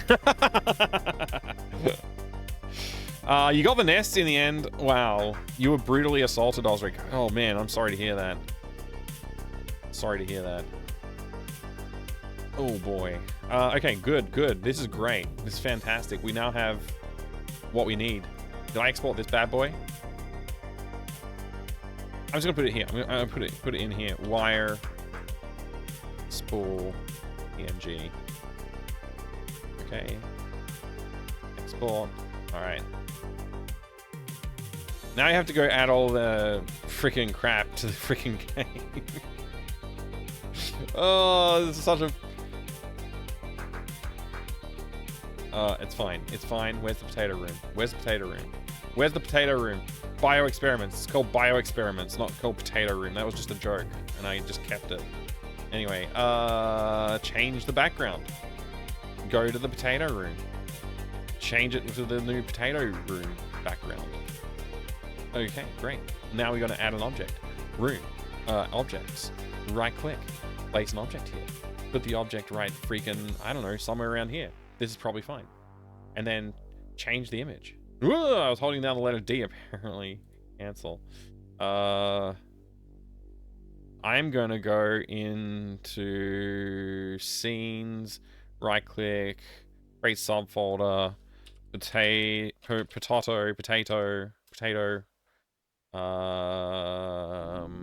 import sprites.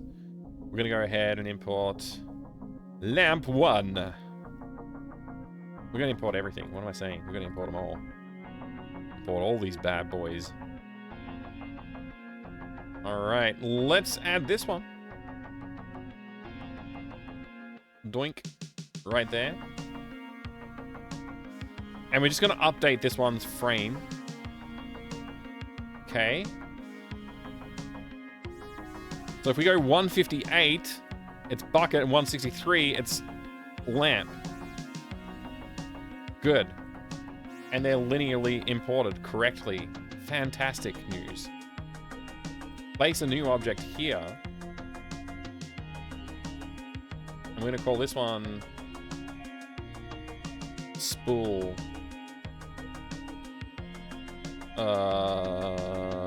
That one, Y spool. Bam. Import that bad boy. Use that. It's perfection. It's perfection. O spool.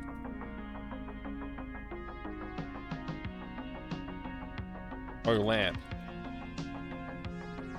Lamp.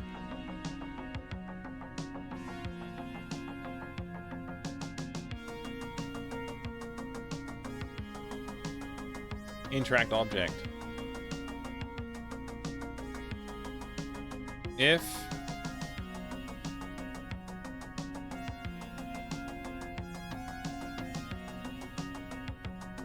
as looked spool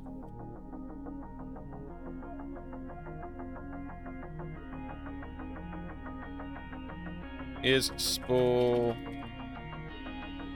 seen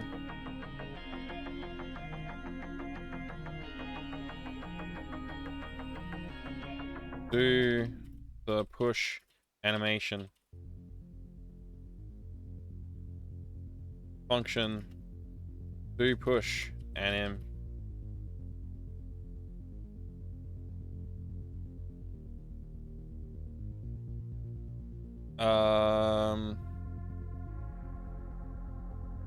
PlayStation good. Yeah, PlayStation good. Do push anim. This is Ayush. Hello. Welcome, Ayush Sharma. This game engine is called AGS, Adventure Games Studio. And it's okay. It's not great, but it's okay. I'm gonna now say I want to be able to play the animation. So I'm gonna just say lamp olamp dot graphic equals olamp dot graphic. Let's say olamp int initial frame equals this, and then we're gonna say for int I equals 0, I is less than 5, I plus plus. No, we're gonna say, yeah, 5, no, 5, no, 5, no, no, 5, yeah, no, I 5, maybe 5, I 5, no. Do we do this? Do we do that? Let's just do this. Let's just do this. Do this one. Okay, and then we're gonna say initial frame plus I.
Hey Tony, good to see you. Welcome, welcome.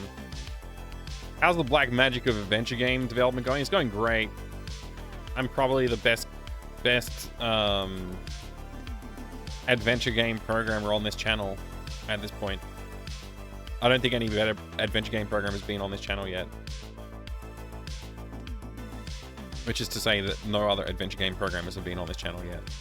Unless Duke Donuts has made an adventure game that I don't know about. In which case, then I'll have to consult Duke Donuts. And consider if any of his adventure games are better than mine. Blah.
Initial frame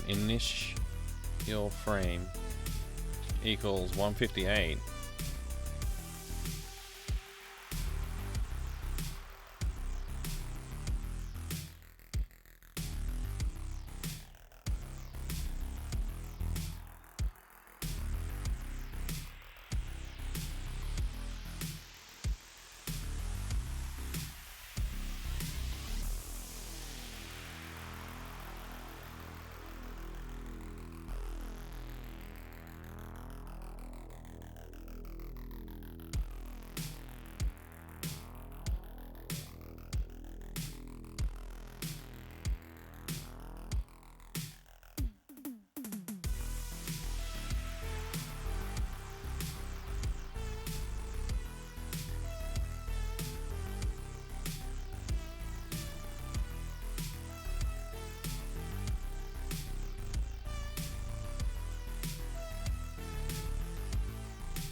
Brought up in previous VODs last night, that AGS dialogue system looked quite interesting. It was horrible. Oh, I said that I was gonna show what I did to fix that issue.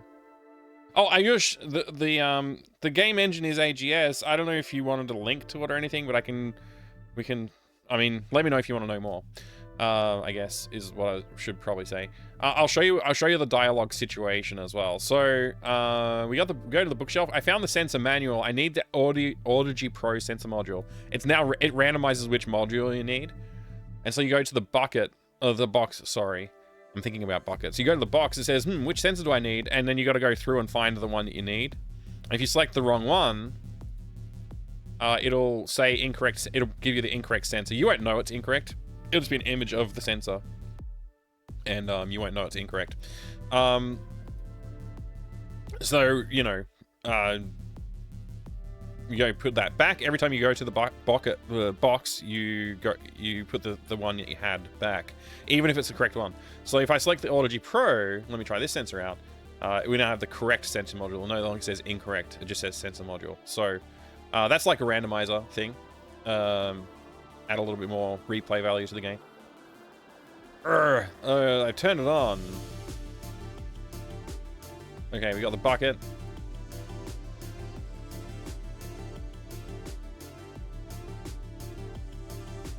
We can use the bucket on the pipe. I'll put the bucket under the leak. Okay, cool. Get that rope.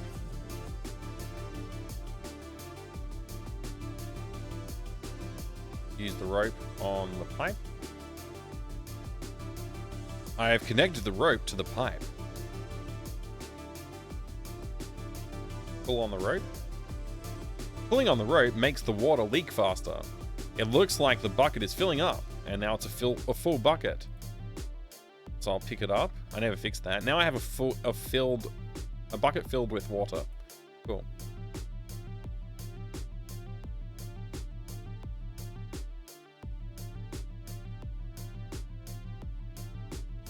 Alright, so we have a lamp here. If I try and click on the lamp, let's see what happens. Nothing happens. Okay, cool. I try and click on the spool. I can't reach it, okay. Now let's try and click on the lamp. Hey, look at the animation! Look at that great animation. It's perfect. All right, the player obviously needs to walk over there. We need to speed up the animation a little bit too. All right, that's great. That's so fun. Okay, now we use the filled bucket with the lamp. Okay, I put the bucket on the lamp. It never changed the thing. I think I forgot to actually set the thing. So it's still not going to do anything. All right. But there you go. It's coming along. It's coming along. Let's go. Let's see now. We gotta go back to our room here. We gotta go back to this thing. 163, 158. Yeah, I was right about 158. So when you use the bucket,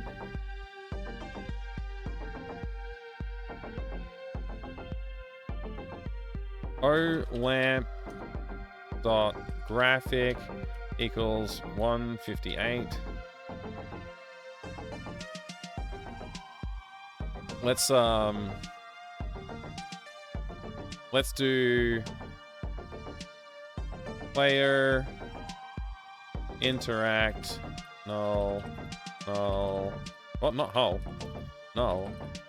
And then I keep pressing space after I press comma, and this engine just automatically puts this editor automatically puts a space after the comma, and I kind of hate it. It kind of throws me off every time. All right, we're gonna go stand about here, I guess. And we want to be E direction, right? And we'll make this twice the speed. Yeah, maybe not quite twice the speed. Okay.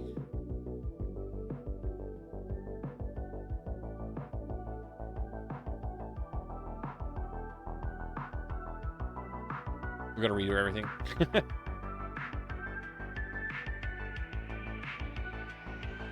Try and put the rope on the pipe. There's no reason to do it right now, so it won't do it until the pipe's leaking.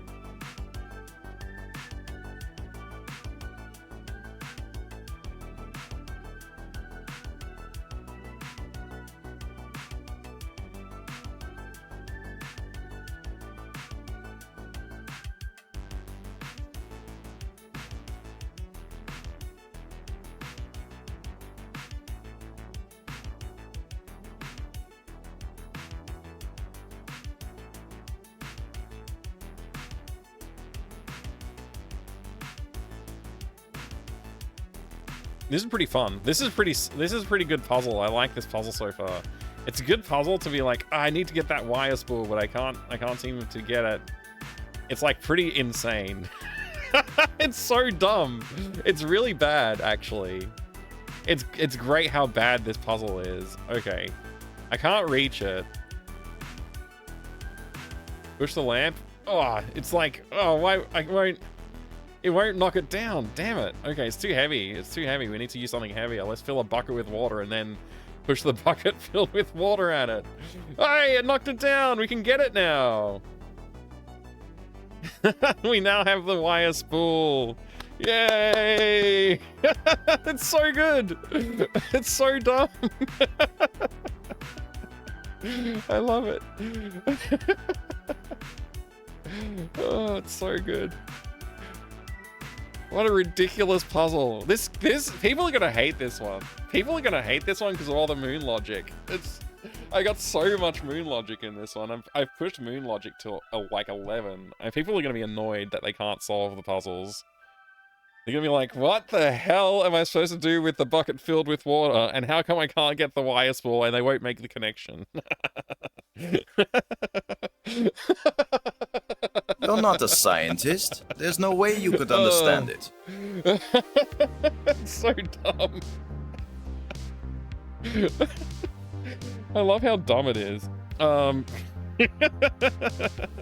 can get the water spilled and make a comment how the carpet is ruined. But at least you got a wire spool. I mean it's actually dirt in there. That's the bio research lab. So that's going to be an underground potato field. Is what that actually is going to be. So this is all like I'm not working at the level of ordinary human beings right now. Thanks, Pi. Yeah, so this is going to be all potatoes, and actually there's another puzzle you have to do in here, which is using a metal detector to find pieces of metal for the battery. Yeah, we could say like, well, at least I watered the potatoes a bit. Because what's going to actually happen when you push the bucket, it's going to splash all over Lucas. When it swings back, it's going to splash all over Lucas, obviously. Oh, it's going to be funny.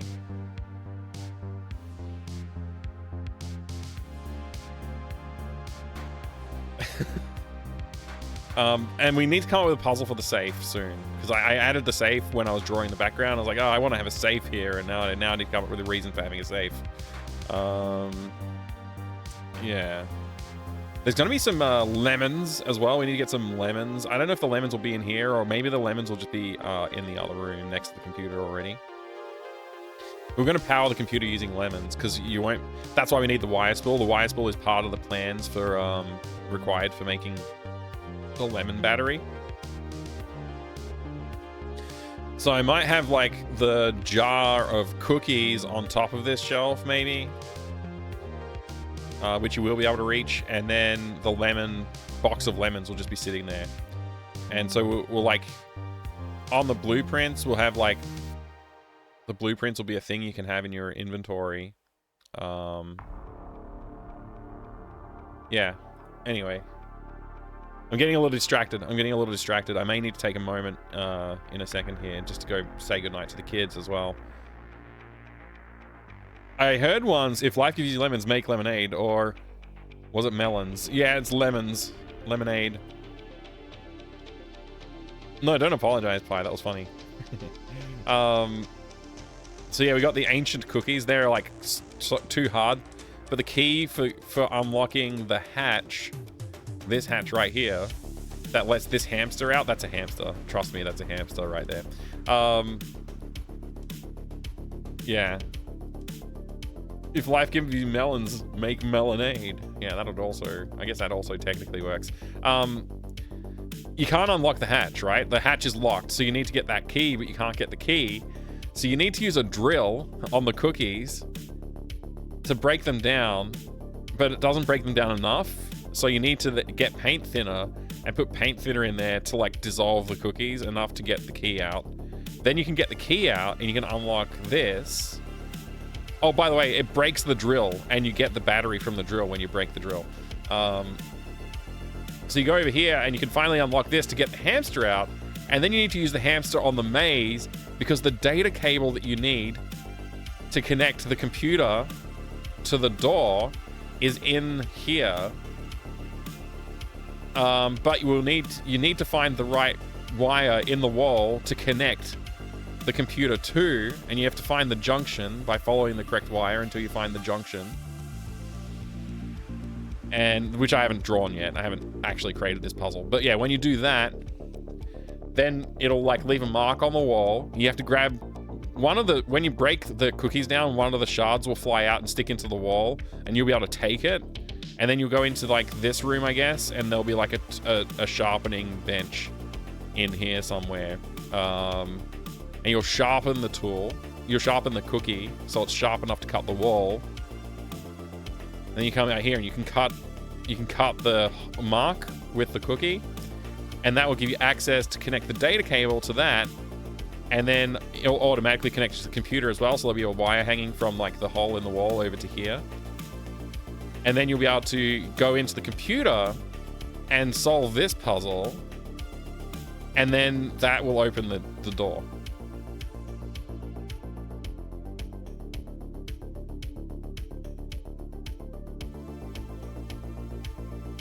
But yeah, the hamster maze is the thing we have to figure out, because the hamster maze, you have to get the cable from there.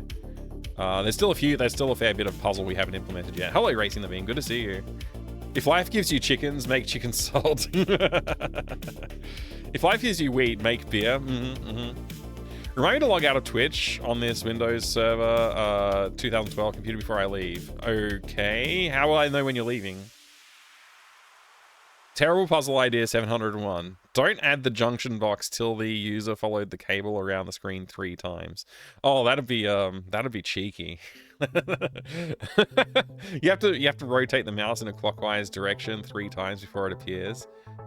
That'd be really mean. But yeah, we also have to break down the microwave to build the metal detector. The metal detector, you can use a broom, a hockey stick, a mop, a shovel for the handle. And that will eventually, once you've got that, you'll actually need to use it to find the key that unlocks this door. And then when you come in here, in a very prominent and obvious position, like maybe here or something, or maybe against this wall, it'll have a picture of the correct handle for the object. So you can use an improvised handle, but the real handle is like right here. But you won't bother picking it up because you've already built the metal detector by this point. You better go to sleep there, Pi. Have a good sleep. Good luck with work in 5 hours.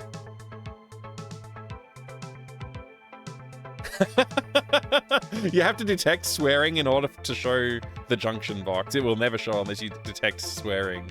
That's actually even worse.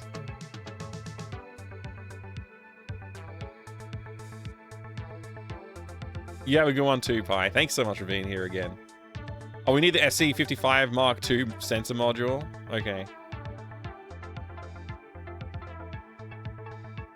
Which sensor do I need? The SC55 Mark II, it's on the first page. We can just grab it. So we need the sensor module, we need a handle. And what else do we need? Sensor module, a handle, and a battery. And the... Oh, right, we need to use the screwdriver on the microwave. Screwdriver on the microwave to dismantle the microwave and get the coils. So then we have the sensor module, the mop handle, the coil, and the battery from the drill will be necessary. I guess you'll be able to build it, but it won't work until you have a battery. And we need to know that we need to build it. We need the reason to build it is to detect the wire in the wall. That's the primary reason.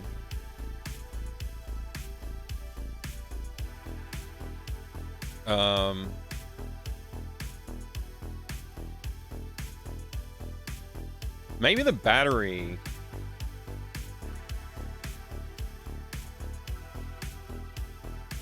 Maybe in the battery compartment is where the key for the potato experiment room is.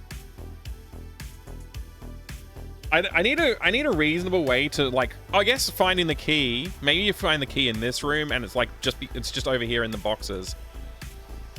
And you use the metal detector on the boxes and that'll find the key. Yeah, that's the most reasonable thing I can think of. Because then you fully construct the metal detector to find the key. The metal detector has multiple uses.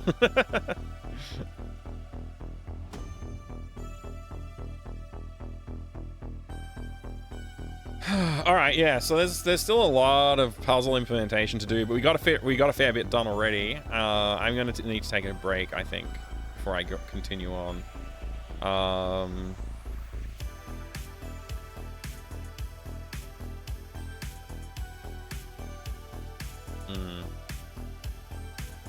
Strange sliding puzzle of a face. That's a great idea, Mini Roach. Yeah, thank you for the very good and not bad at all suggestion.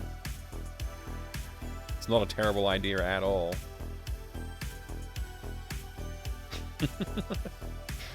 There's so much to do still. Man, it's so slow. It's so slow going, implementing all the freaking puzzles, man. Where's my plan? Where's my stamps? Let's put the green thumb on everything that we've done. Bam. Bam. Bam. I guess bam. Bam.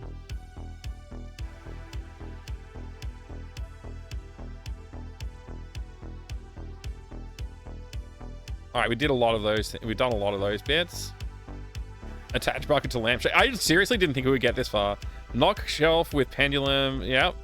Get a wire spool. Yep. Okay. We've made some progress.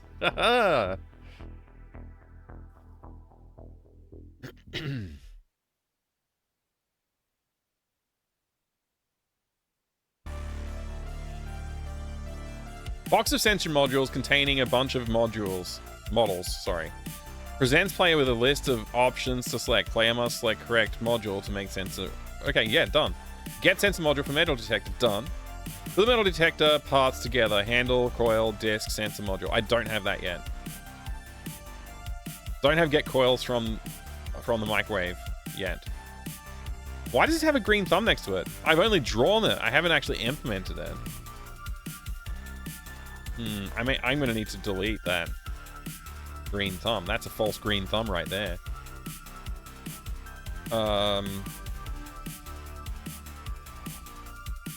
This is also technically, I'll leave it. I think I just put green thumbs next to things that I drew. But Luke does start with the screwdriver, so. Get drill from shelf. I think you can do that at the moment. Okay, so we got a lot to do still. What are we at? We're at like what? Percentage-wise, we're not very far into the implementation. The longest we've gone is down this branch here, which is pretty good actually, because that one is a complicated branch.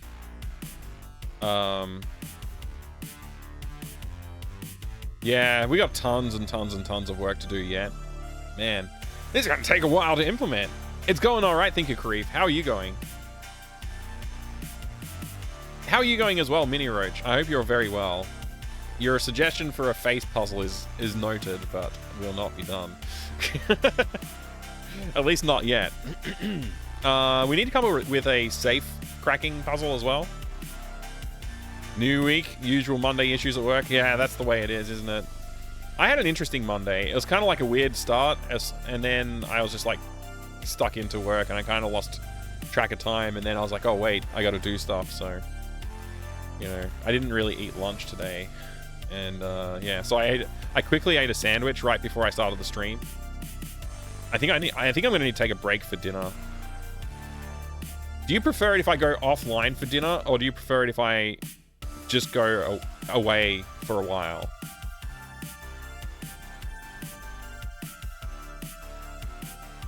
It's probably easier for me to just leave it away and just like... You prefer if we watch me eat dinner? BRB screen is fine. Okay, yeah, I'll leave the BRB screen. It's kind of easier, frankly.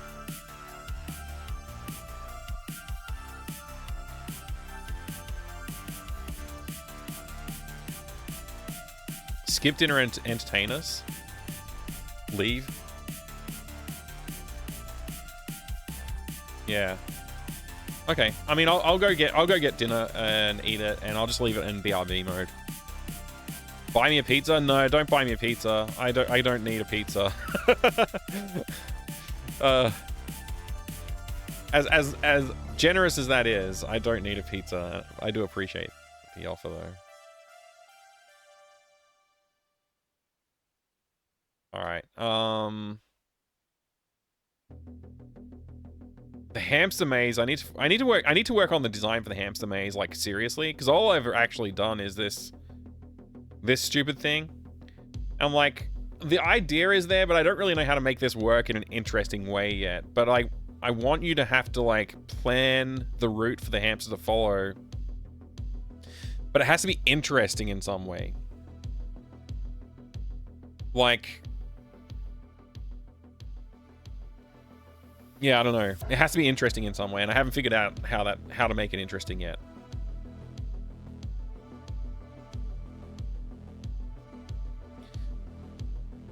We'll think about it. So we've made vault door room, potato experiment room, store room. We've made computer terminal and wall scanning view. We have not made hamster maze, blueprint, or sensor module manual. I think we're going to need a blueprint for a metal detector.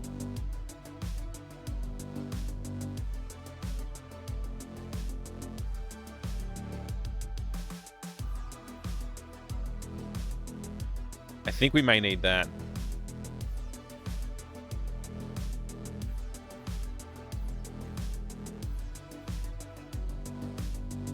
Check out the free game 20 Little Mazes or something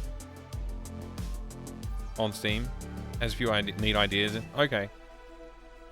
Yeah, like I have the design idea for what I want to do, but I don't know how well it will work.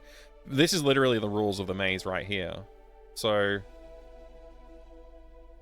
the hamster will always run towards raisins when it's visible from any tile. I think that I need to put a stipulation here when at rest, right? Like when not moving. Hamster will always turn left when facing adjacent tile with broccoli. Solve maze by placing items to lure the hamster through the maze. Hamster will pick up any object with mealworms on it. Hamster must retrieve data splicing cable that fell into the maze when the door shut. Yeah, so we kind of like, we have a goal, but we don't have, like, we know why we wanted the hamster to solve the maze, and we know like where we want the hamster to go in the maze. We have to make it puzzling how to get the hamster there, you know.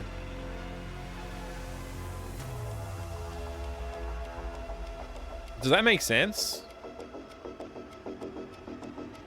I hope that makes some sense.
The free game called 20 Little Mazes on Steam.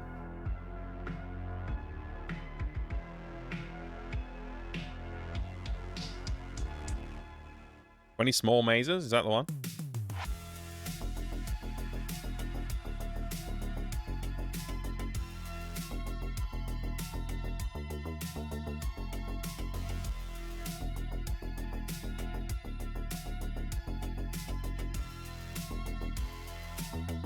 Looking at this like immediately, I don't get what I would be supposed to do. Like I guess like when I walk off the edge, it like teleports me. Press up, press space to fold. Wait.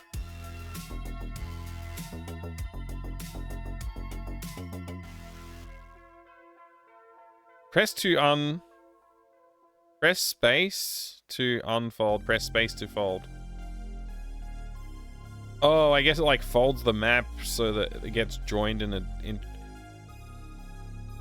so like this would connect to this part here, so you could like walk into this area. And then you have to unfold to go down here, and then over here, and then fold it again so you can go here. And okay, I get it. Yeah, that's an interesting idea, but we've got a hamster, so it's a hamster maze. These look like directional, like forced moves, maybe. Which is an interesting idea. Maybe we could do that. Oh, it's gravity. It changes the direction of gravity. Oh, interesting idea. Another interesting idea. We won't be doing that to the poor hamster, though. Combination vault's a cool one.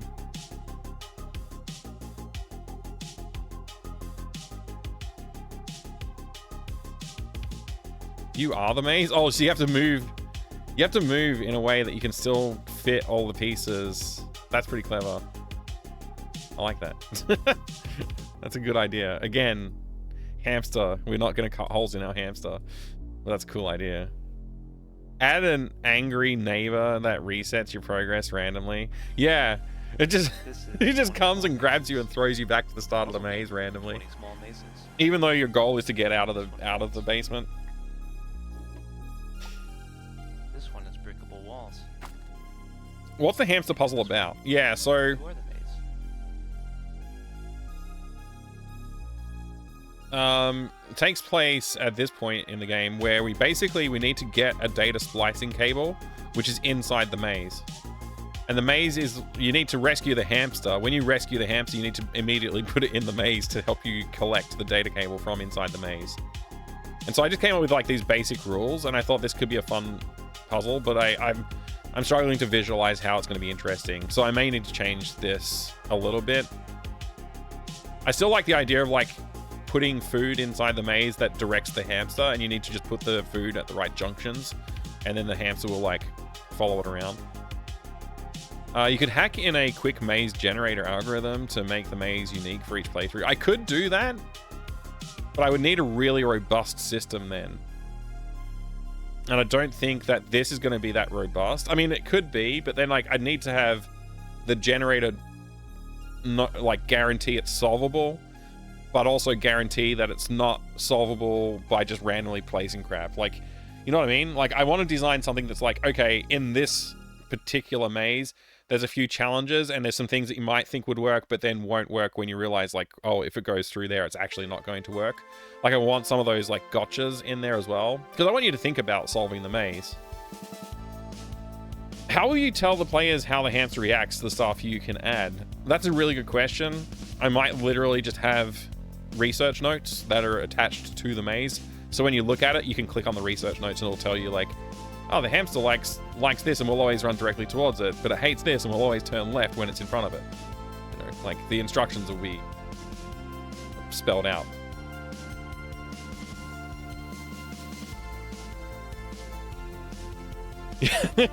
Are these commonly known hamster facts? I don't know. Probably not, I would have to say. Like a Tim puzzle. Yeah, a little bit like a Tim puzzle, like with the, you can put like, is it like you put a mouse in there in the wheel and it will like run if something happens nearby, like a loud noise or something.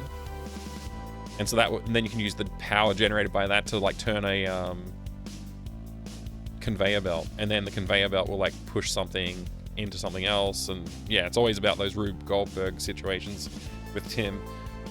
Hey Anna, good to see you. Welcome. We kind of just got to a point where I'm about to take a break, but I'll be back. I don't know how long I'll be. I could be like half an hour or more. I'm gonna like say goodnight to the kids and like probably gonna eat some food myself. But yeah. We got a fair bit done today. We got all these thumbs ups done, which is good. We need to get the metal detector thing done next. I think that's the next thing I want to get done. Because that the metal detector is used for several puzzles. It's used for the wall, and it's used for the battery, and it's used for gaining access to the bio-experiment room. So there's a fair bit that we can use that for. So getting that part done is probably actually really valuable.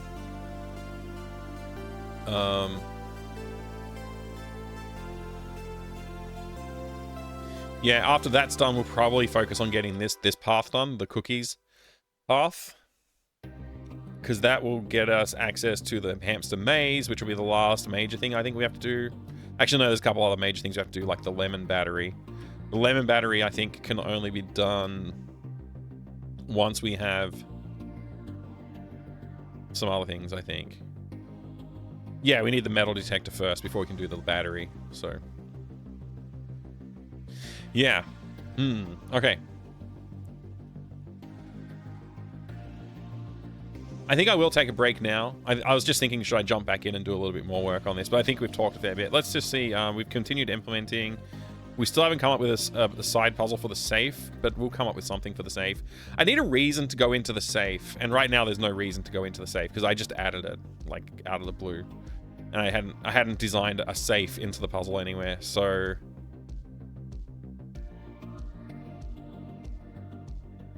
I don't know. We'll come up with a reason. We'll come up with some reason for getting into the safe. I don't know what that reason will be. It has to be after you've already got the access to that room. I don't know. Maybe the safe will just have the password to log on to the computer. So you can power it on, but you can't log in until you get the password, and the password's in the safe. Maybe that's what I should do. Yeah, I'll take a break now. We'll be back in half an hour or so, probably. I'm gonna get some food and stuff like that. I'll talk to you again soon. Thanks, Tony. Thank you.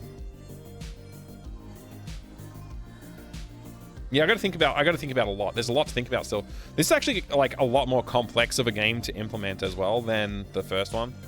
Like, just because there's like, we got a lot of mini games and stuff like that in it too, which is cool. But yeah. PC prompt, please enter a safe word. That's good. That's great. I like it. I probably won't use it, but I really like it. I want to keep it fairly SFW. I don't want to make too many lewd references. An occasional joke reference that like an adult will get when a kid will just think is like weird or funny is fine. But yeah, I don't know. We'll see. Thank you very much. I'll be back in a bit. I'm gonna make a move. Thank you everybody for hanging out. I will be back in like probably half an hour, probably about half an hour, and we'll implement as much of this puzzle graph as we can tonight. Like I said, we'll probably just skip over the actual implementation of the hamster maze and like the lemon plans and stuff like that. We'll just like put a little placeholder button you can click to make that happen or something like that. But yeah. I'll be right back. I mean, in a half an hour. See ya. Oh, hamsters are a source of ham. No, they are in fact not. However, guinea pigs are also not sources of hams, but pigs are sources of hams, which is weird. If it's a guinea pig, which is sort of like a hamster, it also doesn't have ham. And a hamster with ham in its name doesn't have ham, but a pig does have ham. It's weird. It's weird. I'll see you in a bit.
That took a little bit longer than I planned.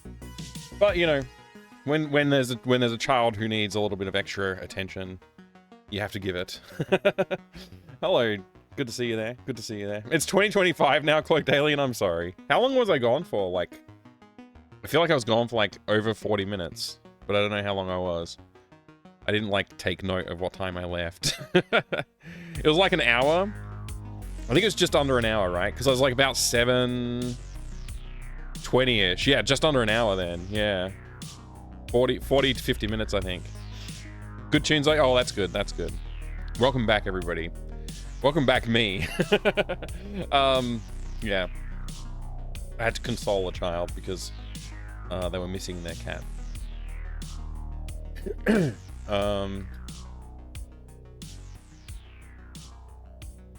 All right. So what were we going to do when we came back? I think I said I was going to try and do the cookie path. So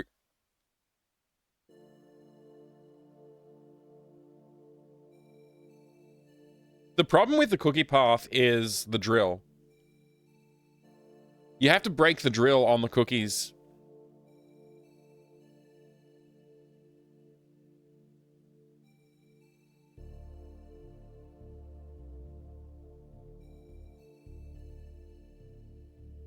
To get the battery out of the drill so that you can power the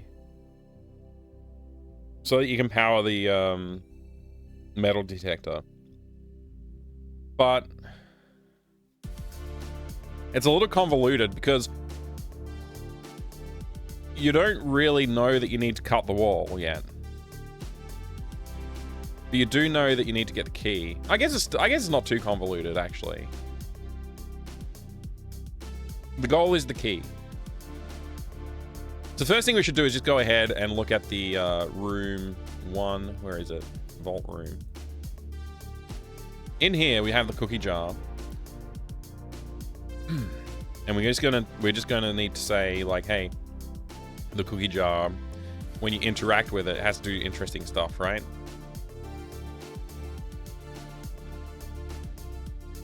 I actually wonder if the cookie jar should be an object instead of a hotspot. Like, we don't really... Like, we're gonna need to change the graphics, right? When you take the cookies out, and when you finally fish the key out of there, the graphics gonna need to change, so... Yeah. Maybe I should make it an object instead. Let's just quickly go and make it an object. Is it this room? No. Wait. What's going on? Oh, it is this room. Okay.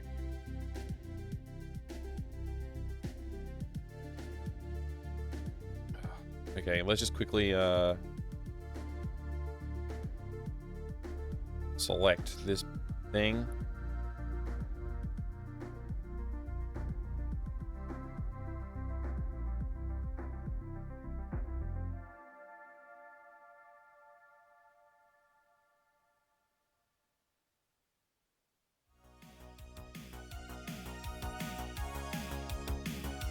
That was a really bad selection job. I thought it was going to be okay. I knew I'd have to clean up a little bit, but then I didn't realize I'd have to clean up this much. The selection. There we go. Alright, Control C, Control Shift V. Oh, I copied it out of an invisible layer. Great. Get rid of that. No. Control Shift C. Control Shift V. There we go.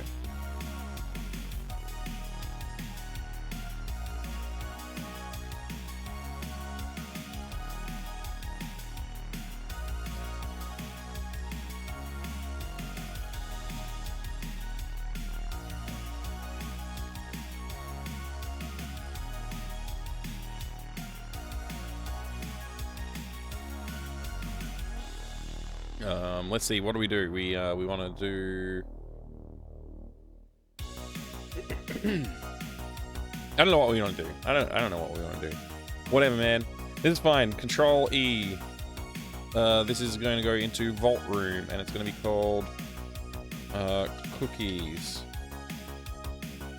Okay, great. And then we just go back over here and we just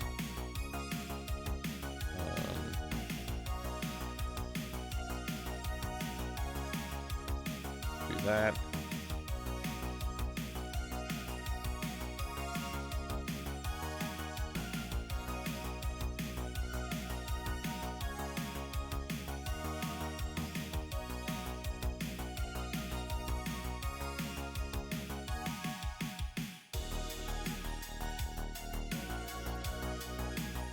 There we go.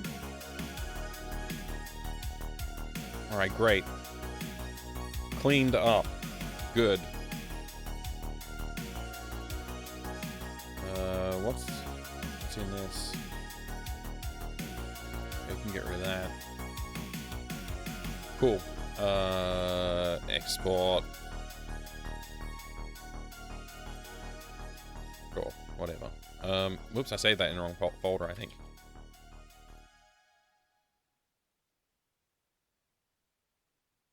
There we go. Okay, so back over here, we'll just re-import that background.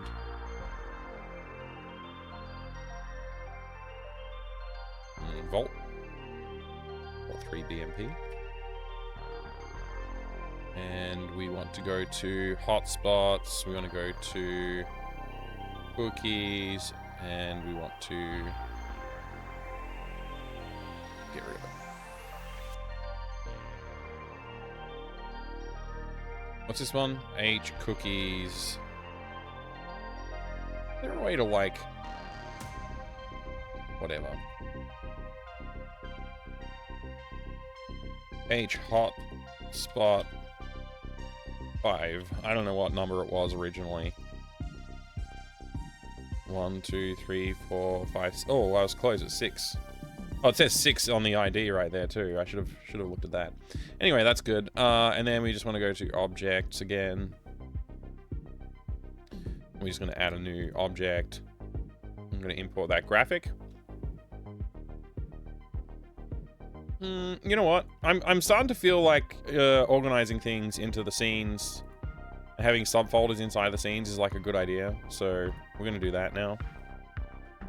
I may reorganize all of my sprites into the folders later, but he's right there. Open. Import. Use that. All right, and we can just place it on top of the thing. Good.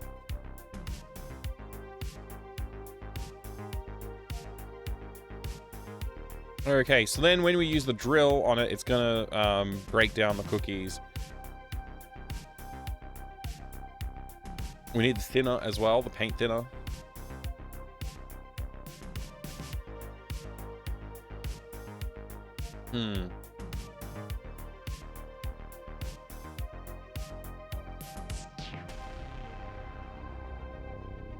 I'm just thinking, okay.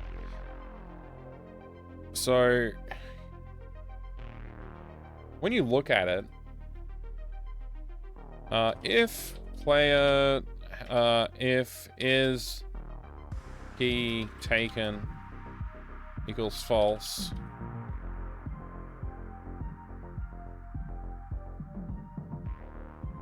else if is jar, wait. Else, I don't know. Player.say I already got the key.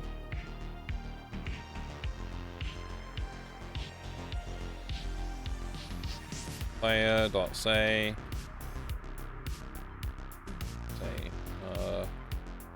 it's empty. I already got the key. Player.say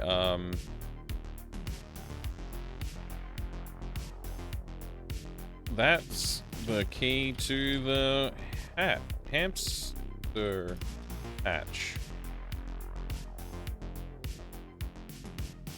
It's okay, and then we need to be like, hey, if is jar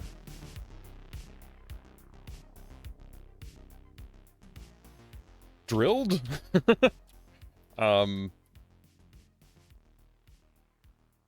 And is jar thinned? Player.say. It looks like I can get the key now. Else, the key is taken. Else, okay, when you say if is jar grilled, the cookies are in smaller chunks. I still don't think I can get the key.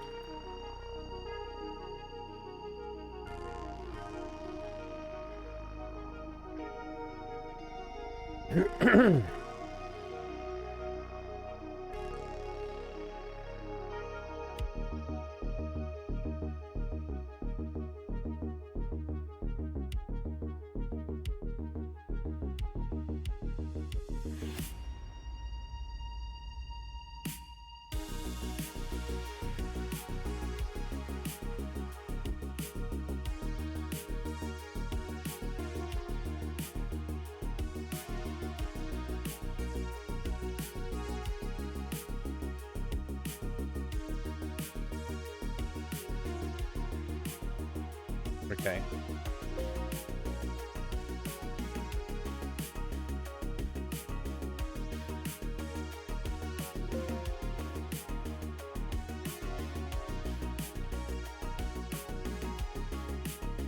Let's add some global variables. Oops.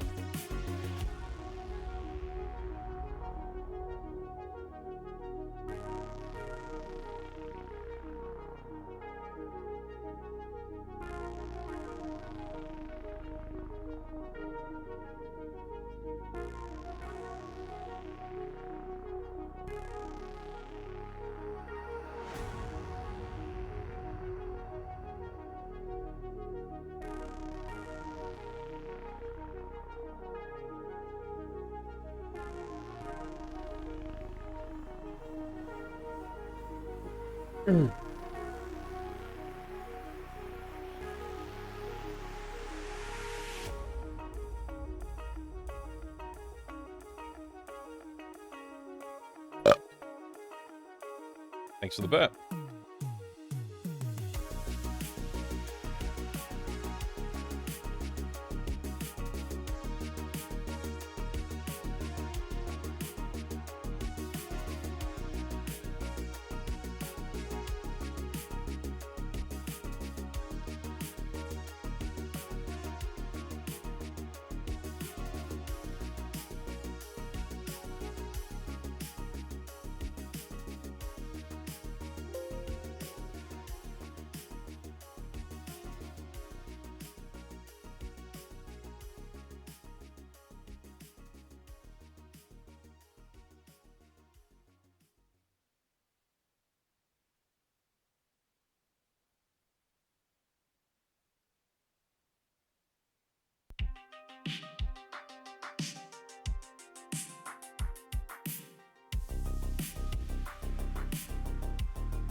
Hey, Jolly. Good to see you. Welcome. How are you doing today? Cool project. I hope to get to play it someday. I hope you get to play it someday too. Have you played my first game, Jolly?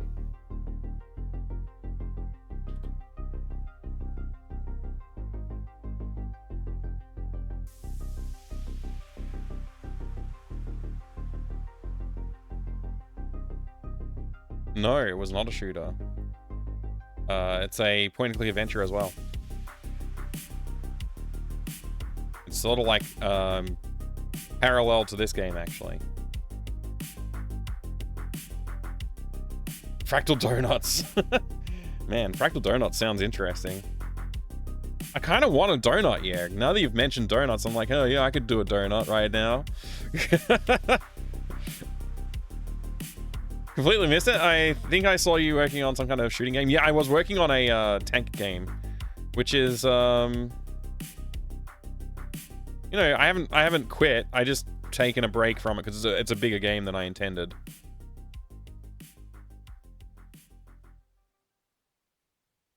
Not sure why it's taking forever to start up. Oh wait, it's taking forever to start up because it's generating a bunch of images. I forgot I added code to generate a bunch of images. Yeah. But yeah, the tank game's like, you know, kind of working. It's just got a lot of work to do to finish it. But it has some cool effects when it works well. Like blowing up pieces of terrain and stuff.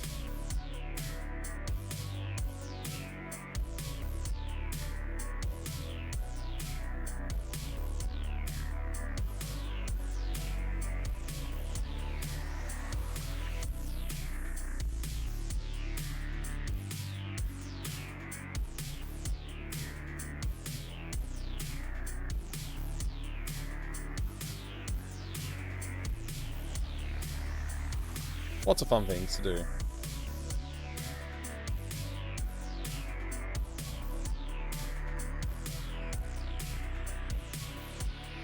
You'll check out Day of the Sandwich? Awesome, awesome, Joey. I hope you enjoy it. Many moons ago, you were deving a vertical shooter. That's true, I was. I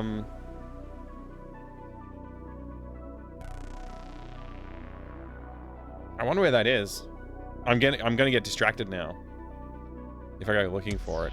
I've got it. I think I have a copy of it on this computer, but it's like, it's actually, I was deving that in a VM. I was developing that in a VM, so I don't think the version that's on here is like up to date or anything. I don't even remember.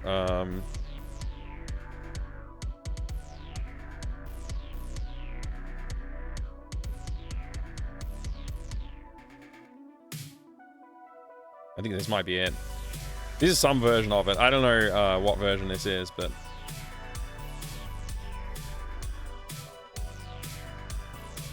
Oh, give me a second.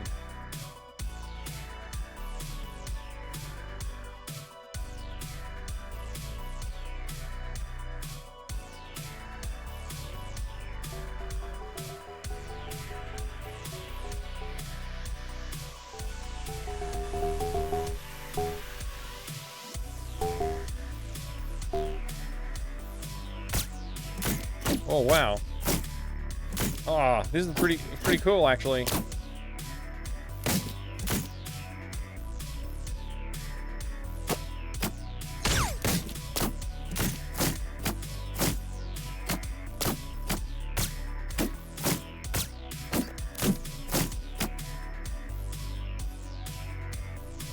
Dreams in the Witch House. I have played Dreams in the Witch House. Yeah, it's pretty cool. Level editor.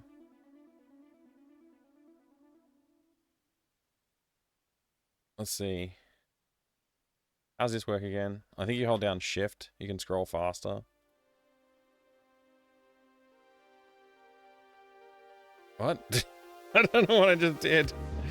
I think I might have just deleted it. Oh no. World mode. Oh, we can put different things in the world. Oh yeah, that's right. You can do that.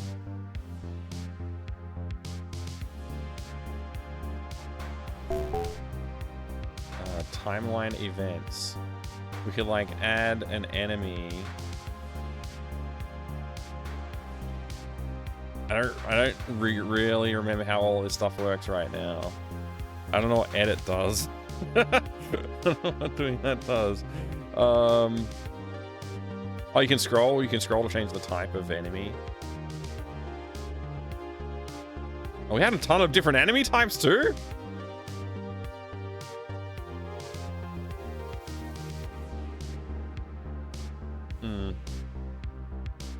I feel like some of the functionality is a little bit, like, not quite right.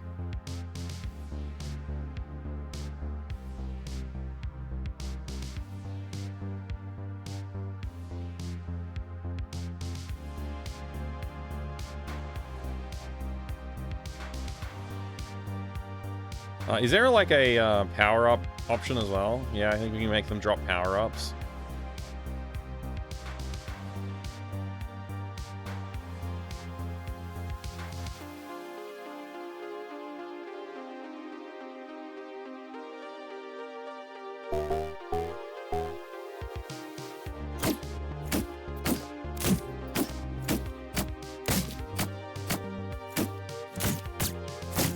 Got him.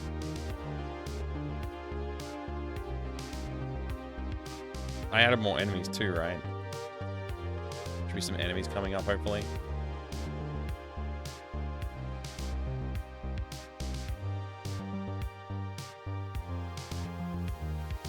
Maybe this should have Wasp Genocide in it. Maybe it should. I don't know if there's enemies that I added are going to spawn or not. It doesn't look like they are. There might have been some setting I was supposed to do to make them move. Something like that. It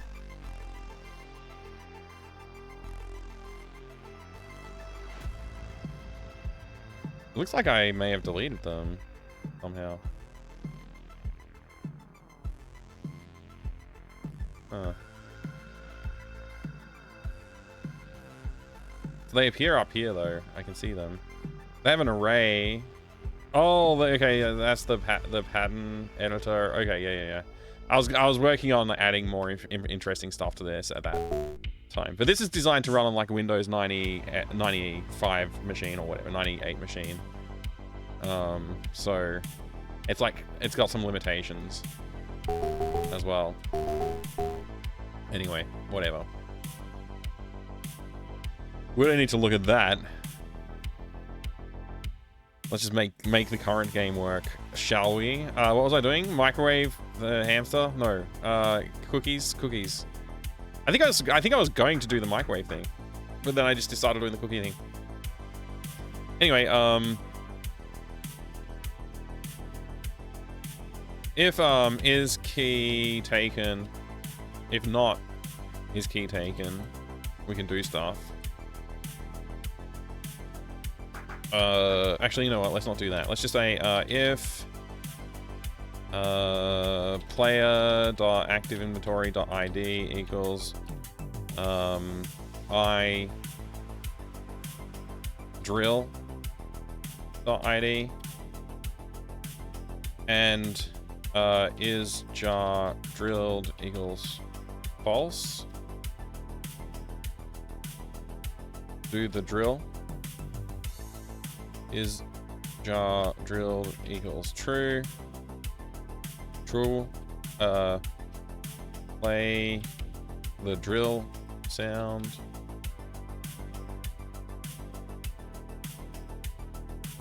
Player.interact. No, player_interact. Let's just yeah, let's just say we get I cookie shard. And we're not going to toggle the object. Well, we won't toggle. Do we toggle the object? I don't know. No, we don't. We don't toggle the object. We'll leave everything else blank, and then we'll just say change the graphic to drilled version. which we can't do because we don't have a drilled version of the graphic, but we'll just leave it there. Every game is better with a game editor. That's true. That's true. Change the graphic to drilled version. Player interact. Cookie shard. Yeah. Okay. So, I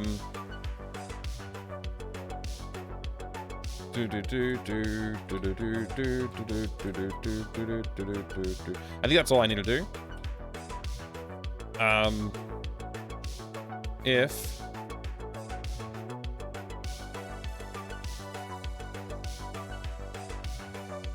it's the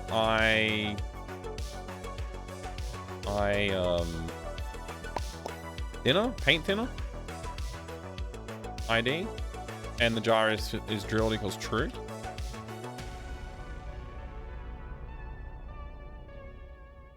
Play the melting cookie sound in acid sound.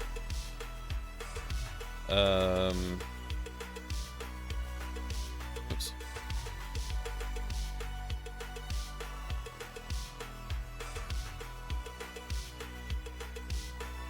Oh, you know what? I think I do need to specify the coordinates if I don't specify the object.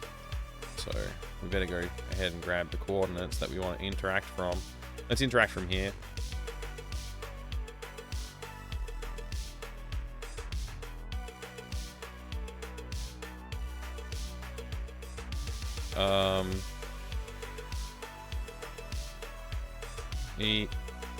E direction left from here. Okay. And is jar thinned equals true.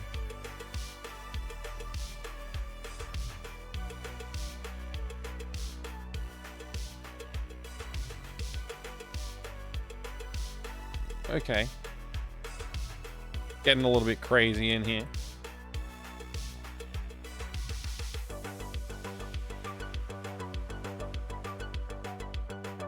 How have you been, Jolie? I hope you're being well. I'm gonna drink some water over here. I'm still considering donut options. Should I get donuts or not? Now that donuts have been brought into the conversation.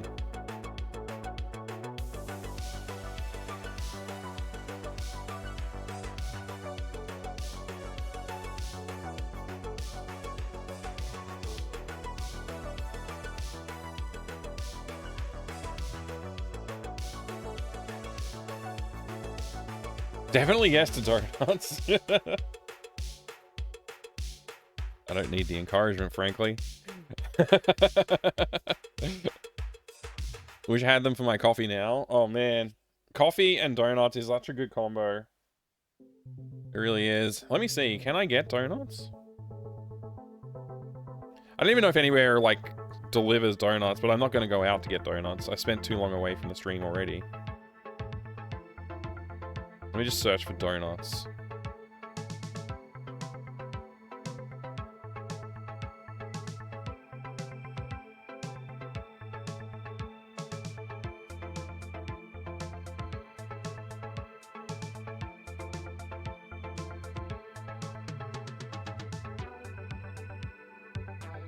Oh man, there's a lot of donut varieties.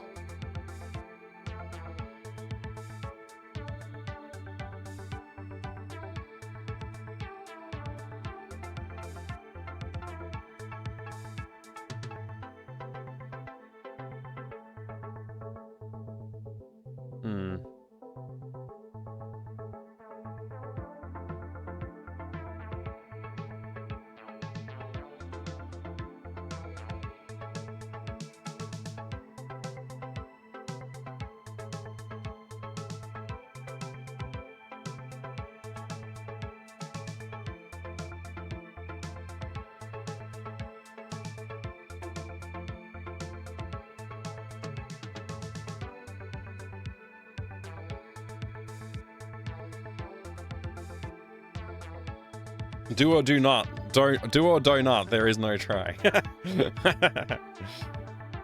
Okay. All right. Donut situation is in flux right now, but we'll see what happens. Paint thinner, drilled. Okay, yeah. This looks right. So if you do either of those things, it's cool. Let's just do an else here. Else.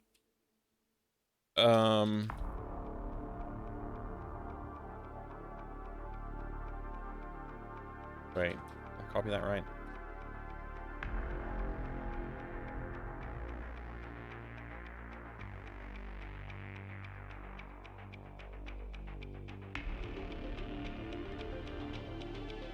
So if your jar is not thinned and you use thinner, but it's not drilled yet,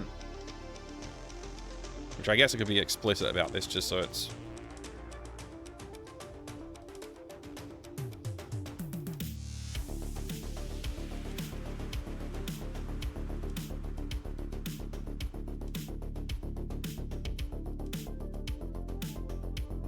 Player.say,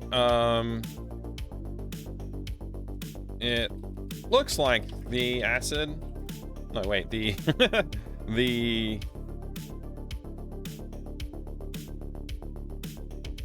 paint thinner isn't working on the cookies. I need to break them down a bit somehow. Something like that. I don't know. I was gonna try not to do placeholder dialogue, but I kind of need the placeholder dialogue to like help me with a sense of like what the game's gonna do. So I'll just have to be very intentional about going back and rewriting all of the dialogue. This one is gonna say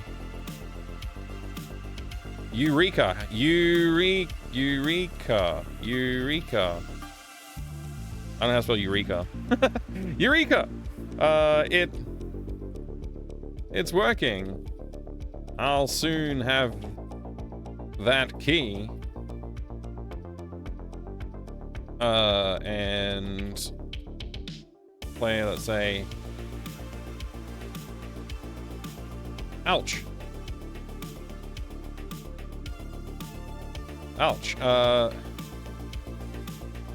The drill broke. The drill cracked open the cookies, but they're still stuck. Player.add. Oh, we already got the item. Okay, so we also need to say, oh, this hardened cookie shard is looks useful. I'll keep it.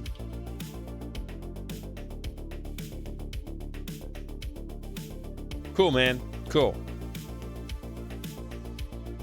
Eureka, it's working. I'll soon have that key. Looks like the paint thinner isn't working on the cookies. I need to bring it down first. Okay, cool. Cool, everything in there is fine. And then we just need the final else, which is just going to be player.say. I don't think I can fit that in the cookie jar. So that's just like a generic response, but you know, we may want to break that down even further. Yes, I was looking for the spelling of Eureka. Thank you. I have no idea how to spell Eureka. You'd think I would know. Thank you. I actually typed with an E and I was like, oh, it doesn't look right. It's not a donut jar. They need to be super hardened cookies because we need to use one of the cookie shards to cut a hole, but we need to sharpen it first. It needs to be sharpened before we can use it to cut holes, but it's super hardened, so it's a good cutting tool. All right, I think we're good now. Then what else do we need to do? Okay, right. When the drill...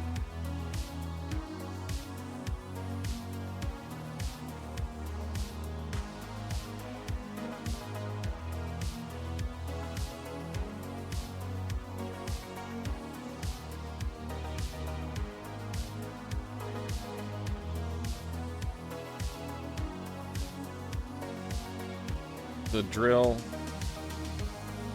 completely fell apart. Those cookies are so solid.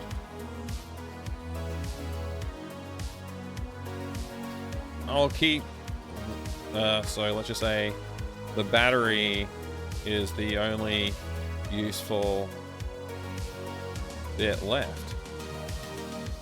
And we want to do player.add inventory iBattery.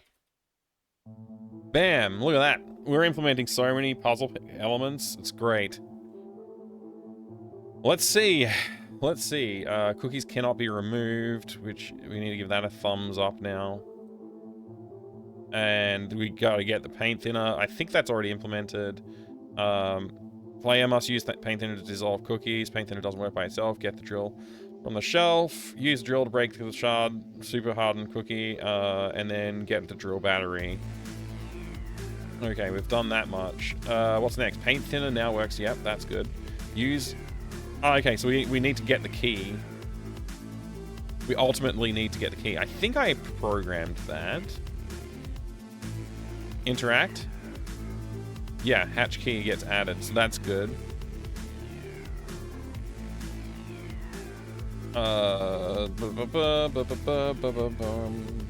Okay. Yep, good. So we just need to implement the unlocking the hatch to rescue the hamster.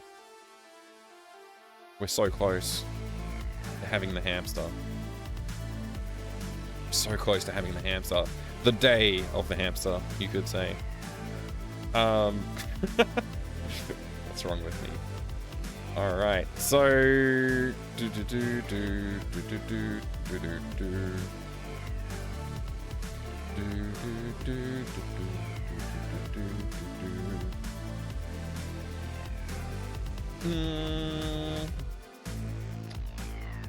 Look at the hotspot.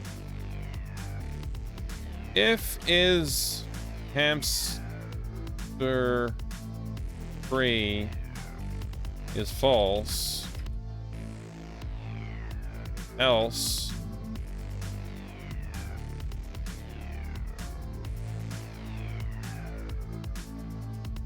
player.say I need... Oh, wait. What's the hamster's name, everybody? I want everybody to type your favorite hamster name in the chat right now. And I may use it. Your favorite hamster name in the chat, please. I need to rescue name. He's stuck in the hamster tube. It could be a he or a she. We'll just say they are stuck in there for now. They're stuck in the hamster tube.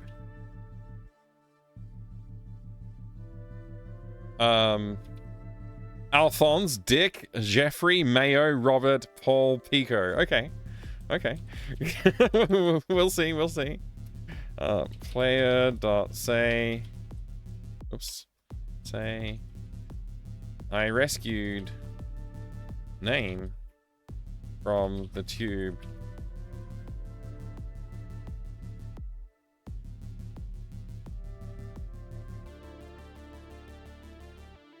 Captain Hamster. That's a good name. Richard Alphone the Strong.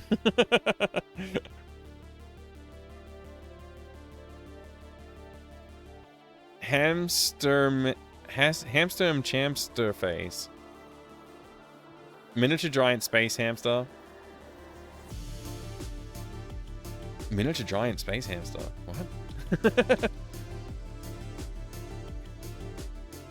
Does anybody know what the name of the hamster is in Day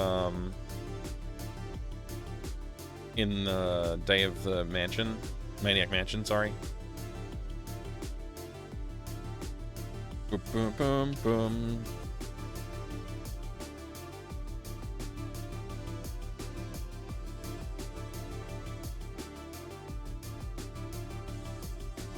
Ballast?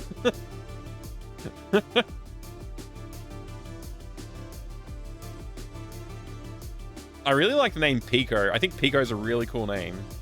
for a hamster. You had to throw out the best name right away, didn't you, Tony? Object names are fun. They are, yeah. Plug? Hamster named Plug. I don't know about that. Let me see. Maniac, mansion, hamster name. Ed Edison has a hamster. Pet hamster, hamster cage, that's it. Is that it?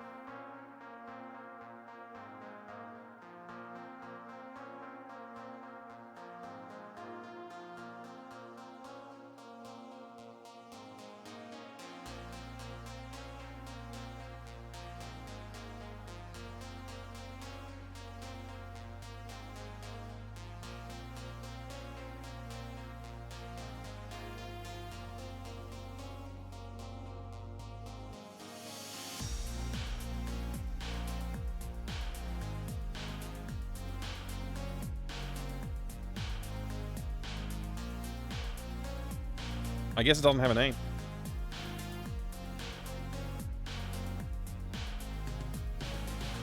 Ham?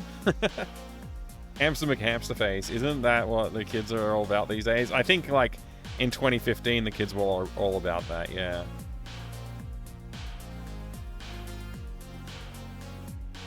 I'm gonna go with Pico for now. You know what? I'm gonna go variable. I'm gonna make a global variable.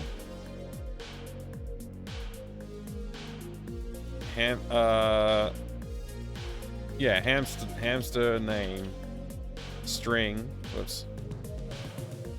String. Pico. We can change the name whenever we want now.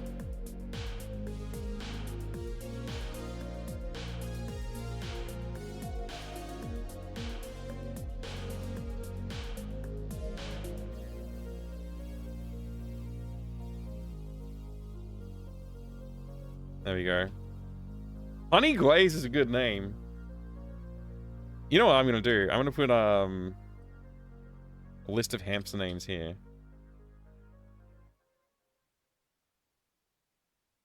I'm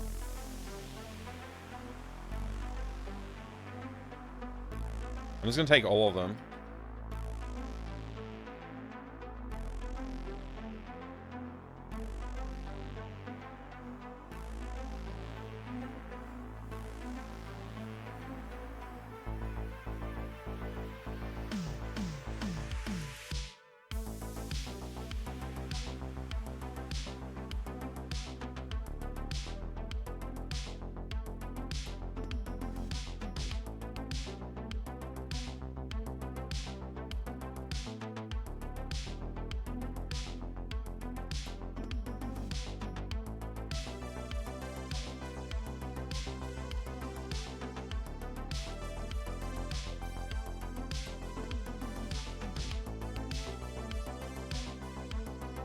I don't think we could name it Potato, because we already have a potato experiment area.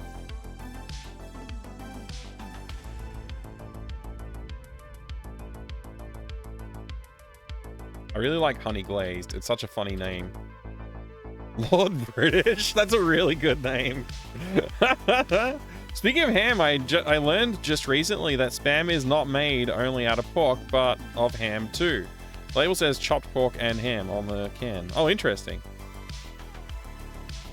I wonder what the difference is. Like, ham is cured and pork is not necessarily cured, right?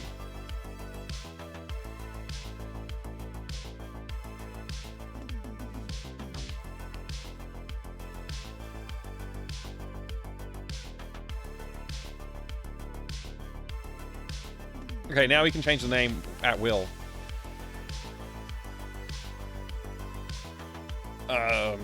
Okay, yeah, you look at the tunnel, you can interact with the tunnel, and it'll say, like,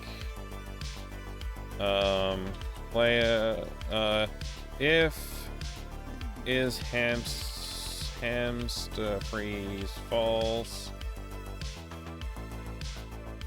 player dot say the hatch is locked. if player dot has inventory I hatch key else player dot say I can unlock the hatch with the key.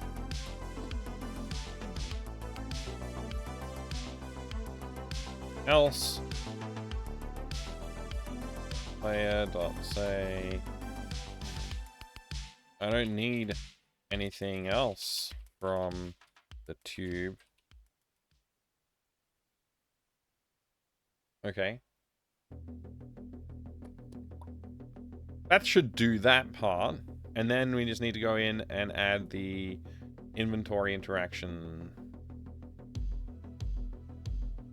There it is. If player.active inventory.id equals ihatch key unlock and get hamster else player.say I almost certainly could unlock the hatch with ZS, but I don't want to.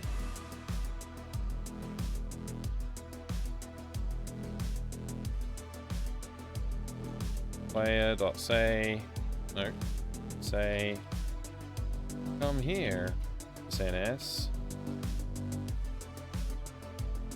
It's time to make our escape. Hamster name. Hamster name. Alright. What are you complaining about? Can I convert the thing to the... Oh, yeah. Dot ID. There we go. Hey, Tamara. Good to see you. Just want to say hi real quick. Hello. Hope you're having a good night. Or a good day. We don't have that stuff around here. I saw that when I visited London last month, and somehow that caught your attention. Oh, interesting. I mean, we have spam here, but I don't know that I've ever actually eaten spam. I probably have eaten it in some form, like at some point in my life, somebody might have made a spam sandwich that I ate or something like that, but I don't remember ever doing it. Certainly not intentionally.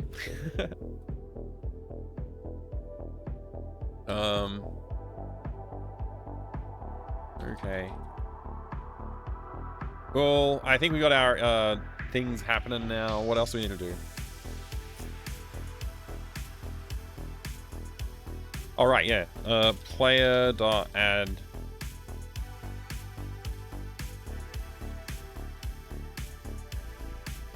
I mean, I can just do player interact, right? That's the whole point. And we get the hamster null. Although we may actually want to interact with something, and then we just need to get the chords. The chords. Let's say right here. E direction left again. All right.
All right, let's play it up until the point we can get the hamster. Let's just see if we can get the hamster going.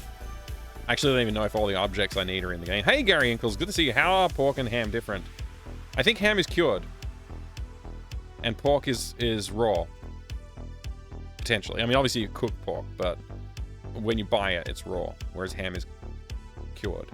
A cured meat. I believe that is true. Let me just fix this up.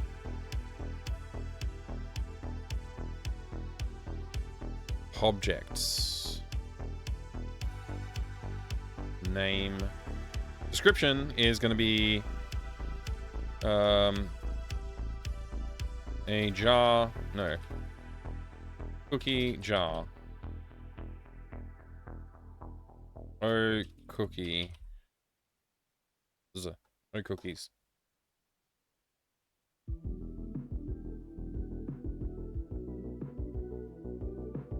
All right. Let's just quickly go into the storeroom because I think that's where everything we need is for this puzzle. Yes, change. I mean, save. Cordless drill. Paint thinner's not in here though. We need to put some paint thinner in here. Let's do it. Objects. Right click. Place new object here. Paint thinner. Oh, thinner. Graphic can be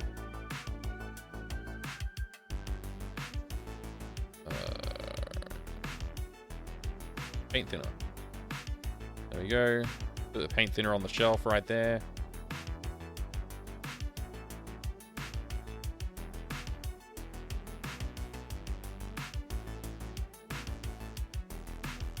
Player interact.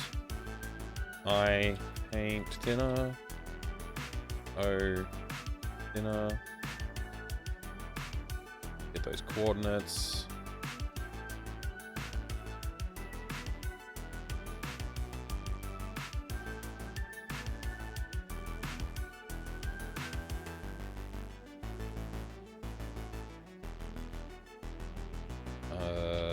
E direction right. Hey there, Gary Inkles. You're welcome.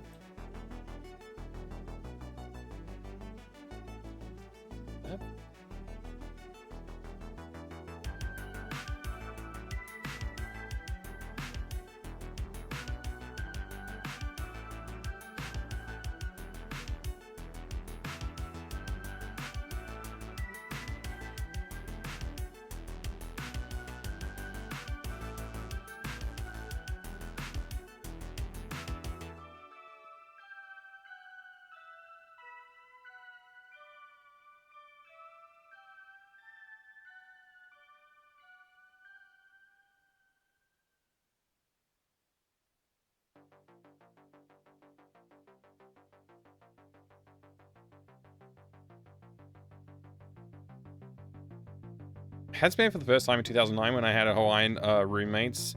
It's big there. They sliced it thin and fried it delicious. Oh, interesting. Interesting. 2 more days of heat wave. Yeah, it's been warm again here. It's still 28 degrees tomorrow, it's saying. So it's not too bad. It's been warm though. Not as bad as it was a couple weeks ago. We were having like high 30s for a little while there.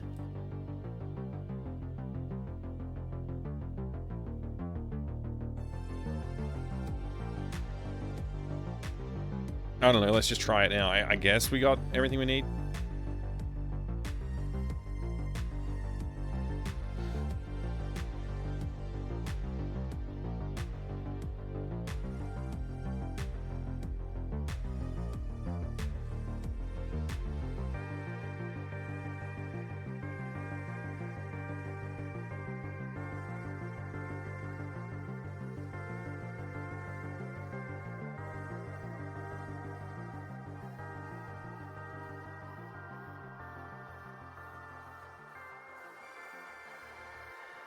All right, let's go do the thing.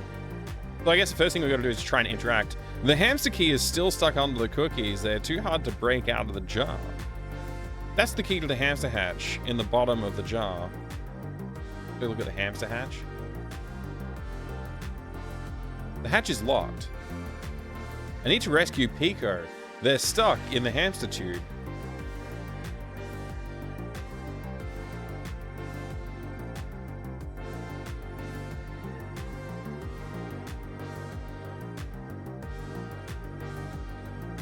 Okay, I can't look at the drill. I can't look at the thinner, but I can pick them both up.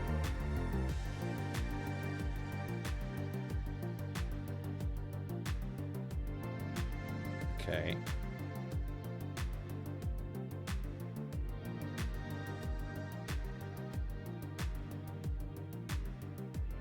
Let's use the paint thinner on the cookie jar.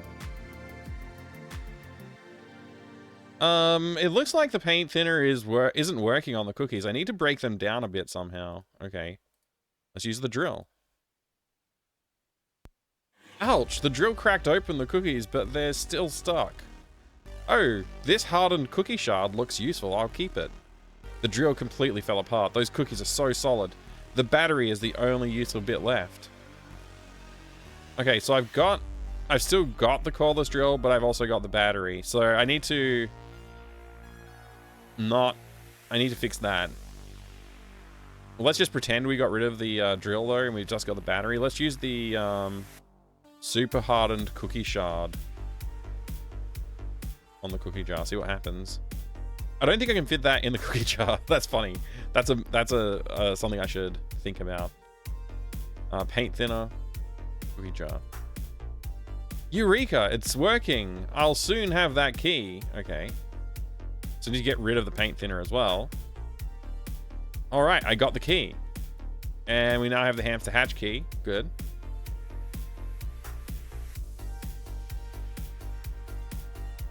Come here, Pico. It's time to make our escape. Okay, we now have. I guess we got to get rid of that key, but we now have the hamster, so we should be able to use that on the hamster maze. And like, we won't program the hamster maze today, but we use it, and we'll get the cable when we use the hamster on the cage. So we got to go make sure we can remove items when we use them. It's pretty annoying using items. Have you decided on the game name, or will it simply be Day of the Hamster? Day of the Hamster is the name that I've gone with at the moment. Curse of Day of the Sandwich. That's good. That's good. Hamster Island. I could call it Hamster Island. Day of the Sandwich Strikes Back. The name I was gonna go with was Day of the Hamster. Yeah. I feel this is mildly inspired by Day of the Tentacle. Yes, Timur. It is.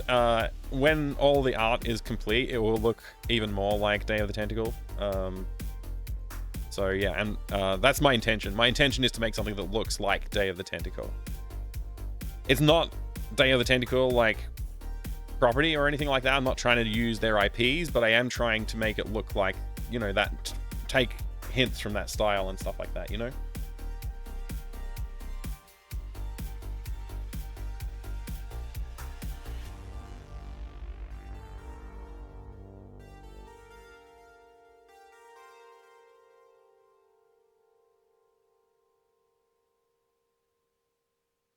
Ham and Stir. Sam and Max. Yeah. Yeah. I would love to do something more Sam and Maxy with like the really ridiculous level of like interactions that are in that game. Really off the wall, sort of like moon logic stuff. This game has a lot of moon logic, like a lot. Way more than it should have, honestly. Okay, so that's fine, that's fine. Valve Interact is fine. I should have, if is valve on equals false.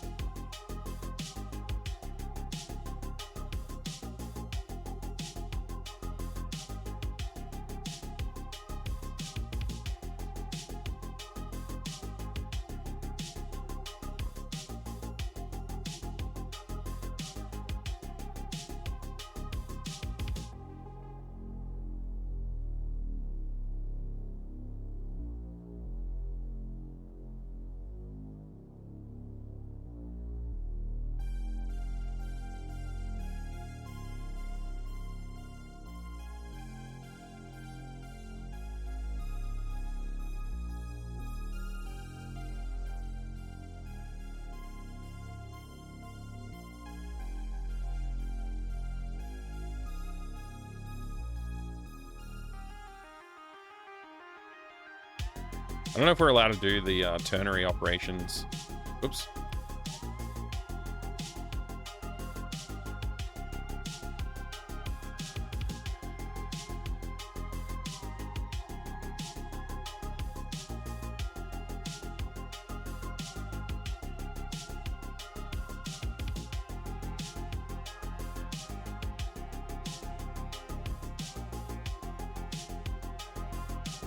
Night of the Living Hamster.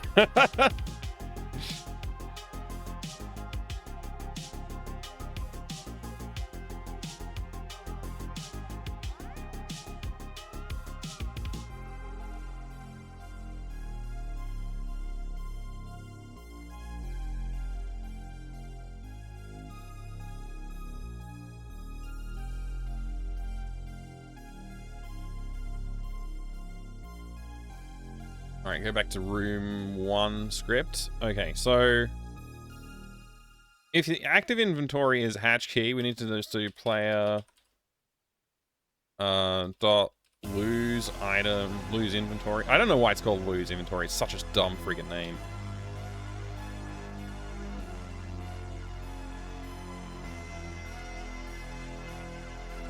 Okay, so good.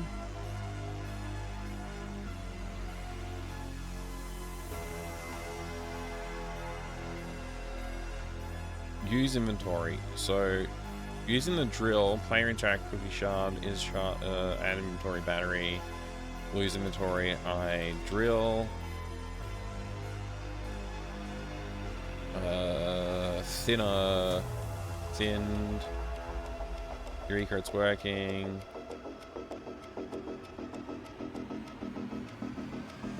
I thinner. I paint thinner. There we go. Cool.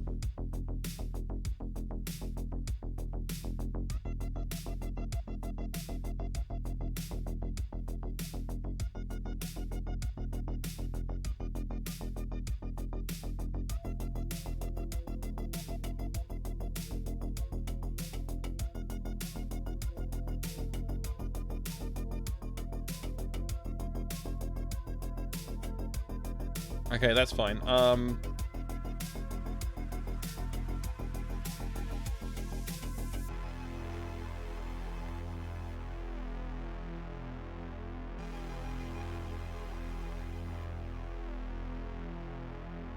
Do those hotspots. Let's go for the maze. Interactions.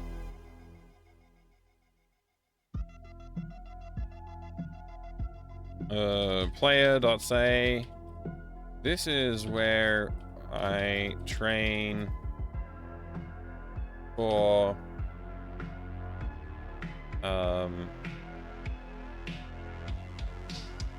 cognitive advancements. I don't know.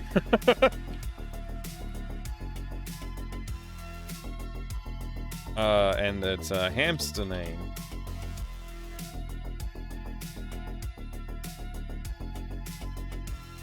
Oh wow.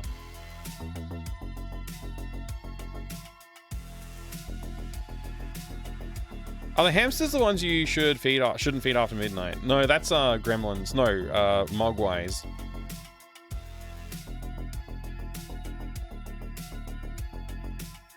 Alright, I'll be right back. 1 second.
And now I have a cup of tea and a donut.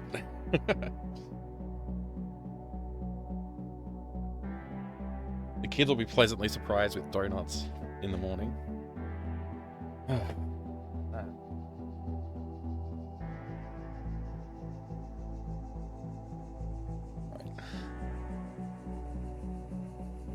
Okay. I think I fixed the things. Let's make it so when you interact with it, if player has inventory, hi hamster,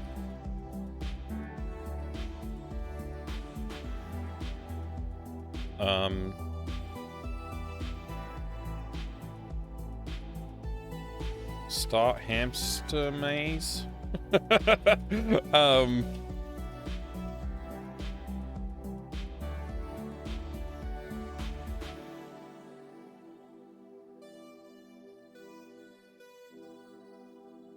This will probably just like change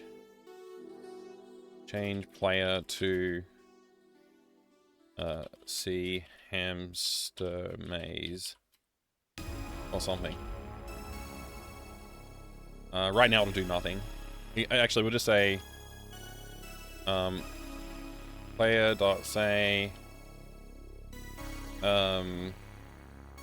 %s and I solved the hamster maze and won the data cable. Hamster name. Maybe I'll let the player name the hamster. We'll have a default name, but like we can like have some way of changing the hamster name, maybe. DLC. How's development going, Signal? It's going okay. It's going okay. We're coming along. Let's just go one more thing. We want to do use inventory on the hotspot. If you use the hamster, if player.active.id equals ihamster.id. How are you going today, Signal? Start hamster maze. And we just want to say here player dot add inventory I data cable. Excellent, excellent. How many Finns are in the chat right now? I know that's Tony and Signal, right? That's the ones that I know off the top of my head. Is anybody else a Finn in the chat? Wow, that's a big sleep, Signal.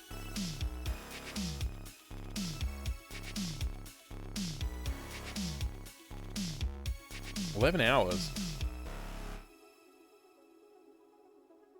What's Torile mean? I don't know, how are you saying that?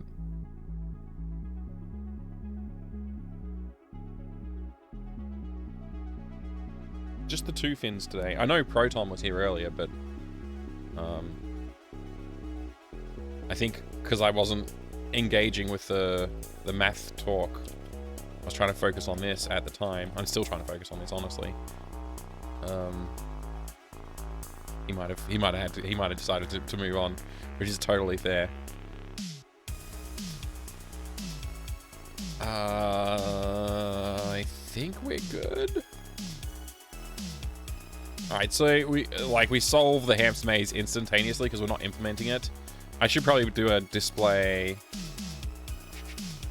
We're still working on the code, so no actual minigame just yet. Also, I wouldn't mind like fixing the display dialogue stuff.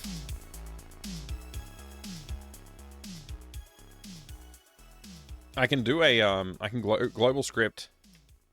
I can do a special display up here. We do function Function,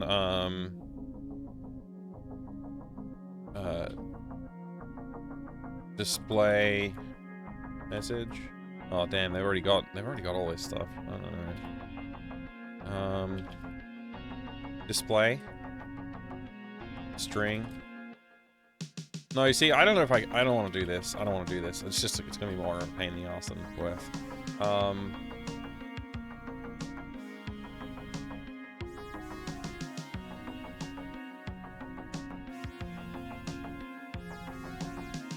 AGS disable outline on display text.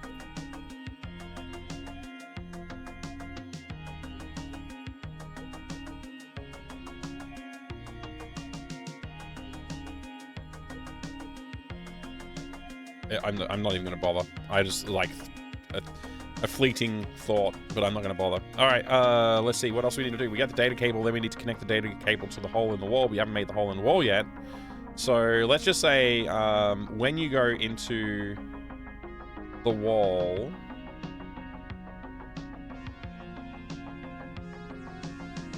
and when you leave it.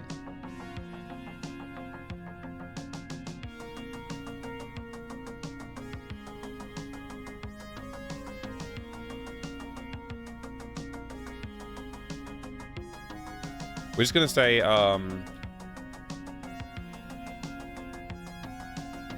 fake complete the puzzle. And we're just gonna go, is data cable found equals true. And we're just gonna go over here to global variables and we'll create that. Oh, no. Jeez, man. False. Okay, and now when we're in here, we also just want to say, who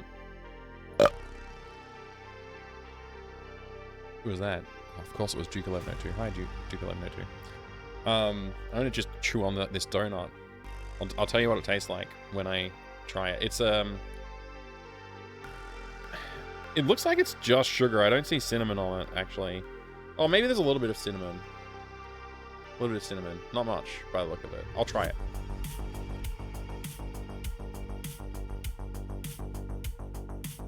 Yeah, there's cinnamon.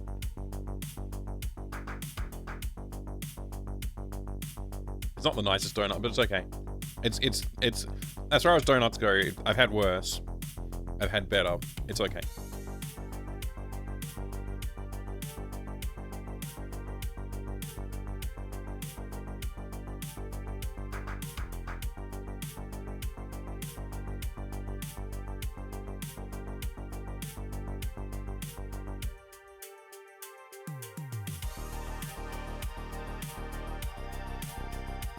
You were supposed to do some planning before you crashed last night, but you didn't get around to it, Signal.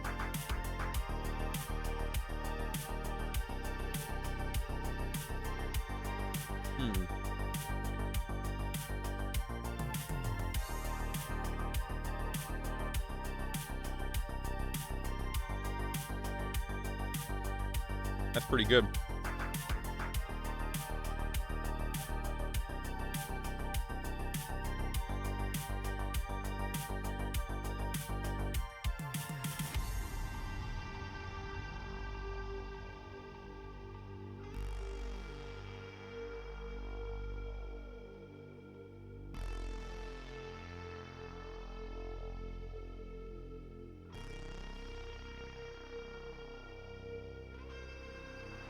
How do I tell? I guess I need a global function or something.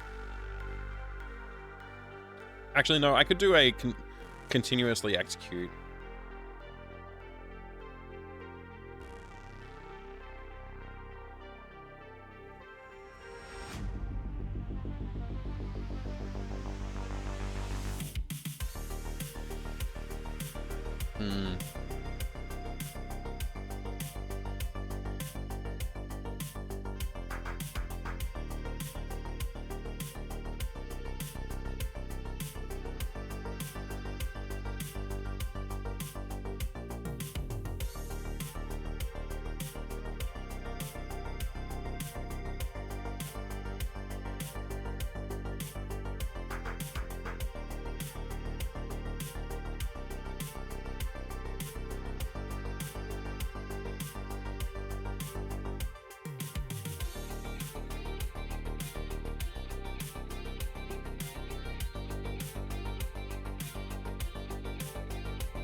Day of the Sandwich 2. Yeah, this is not Day of the Sandwich 2. This is Day of the Hamster. It's next to... It occurs at the same time as Day of the Sandwich occurs. It's a different character. I just haven't designed or created the character yet. It's called Luke or Lucas at the moment. I'm gonna create that character soon. Not tonight, but like soon. Not so much a spin-off. This is like one of 3 prequels to the full game. So Day of the Sandwich is like the first prequel, and there's 2 adjacent prequels. They're kind of like demos for the full game, and it'll introduce each of the characters.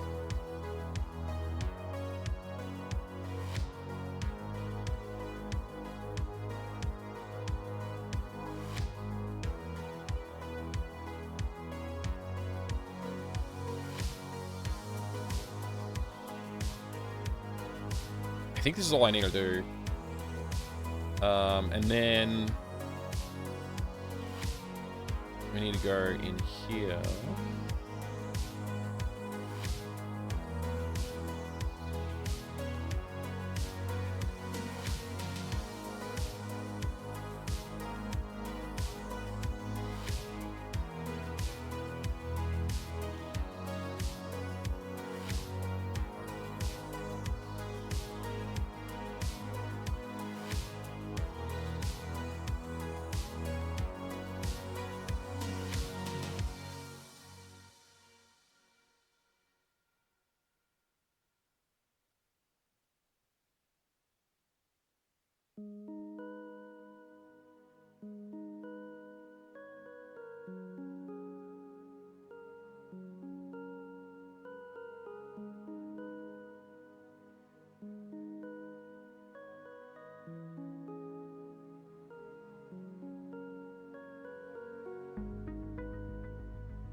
All right, let's test this out.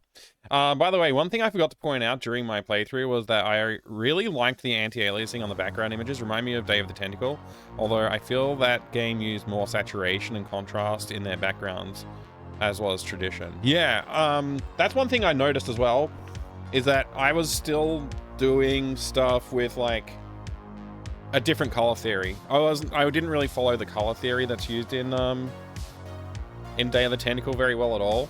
I'm still finding it hard to break the habits as well, so I'm going to very much try and replicate the look of Day of the Tentacle a lot closer for the next one. But I still want to keep I still want to keep it unique enough that it feels like my own thing, but I want it to be a bit more reminiscent of Day of the Tentacle. And I want to spend more time on it. Like if I was spending more time, I would have definitely gone back and refined the art a lot more as I went, but as it was, I kind of was, you know, limited by the time that I had allotted for myself. I didn't want to go, you know, another 2 weeks refining art, so that's why I published it when I did. But yeah, you're right. Whoops. Okay, so what is our goal here? Right, we got to get the key to free the hamster, to do the maze, to get the data cable.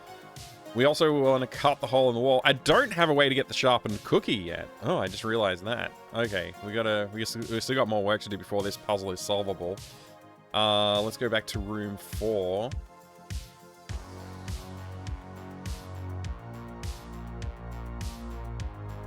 Oh yeah, they were a different take for sure, but I still feel like I could have done a lot better. And I have to say that I do feel that the backgrounds were inferior to Day of the Tentacle. There was a lot of things that I wanted to do that I didn't end up doing to improve it. Like, I did actually go through a whole review at the start of working on this game, when I basically just went through and like critiqued everything. Or was it the start of the last game? There was a stream that I went through and critiqued all of the stuff from the first adventure game.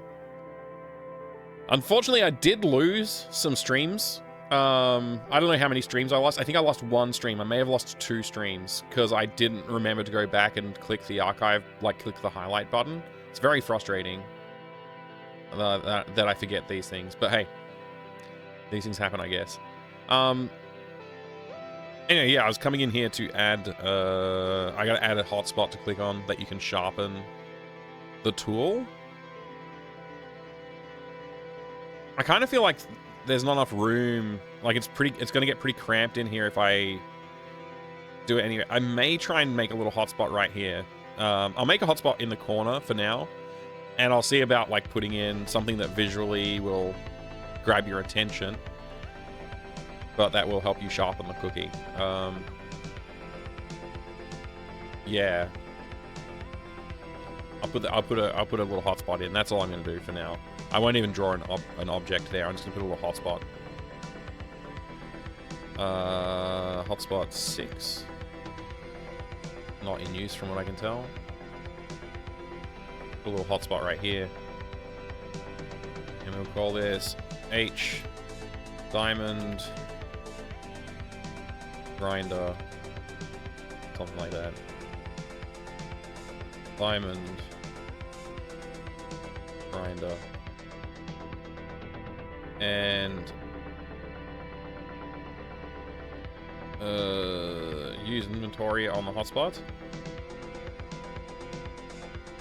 If player.activeinventory.id is cookie shard.id.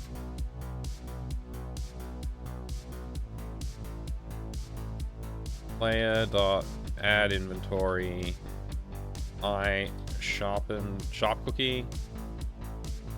Player.lose inventory cookie shard. Player.say I've sharpened the cookie.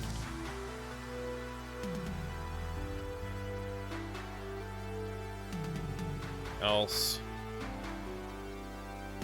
player.say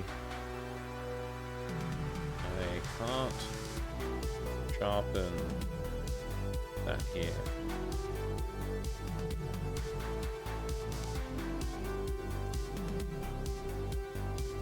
I think now we can solve the puzzle, if I didn't forget something.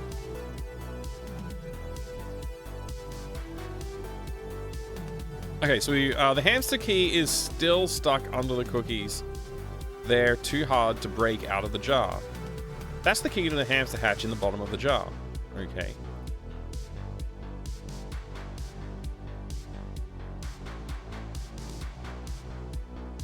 So we want to get the paint thinner and the drill.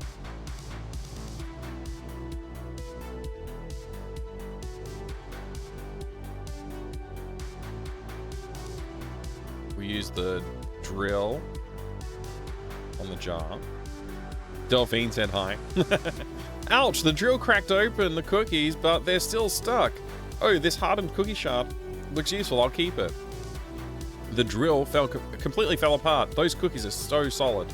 The battery is the only useful bit left. Okay, so now we should have super hardened cookie shard and the drill battery, and we still have the paint thinner. Let's use the paint thinner. Eureka, it's working. I'll soon have that key. And then we click on the cookie jar. All right, I got the key. Okay. So we have the hamster hatch key, the drill battery, and the super hardened cookie shard. Okay. Let's free the hamster.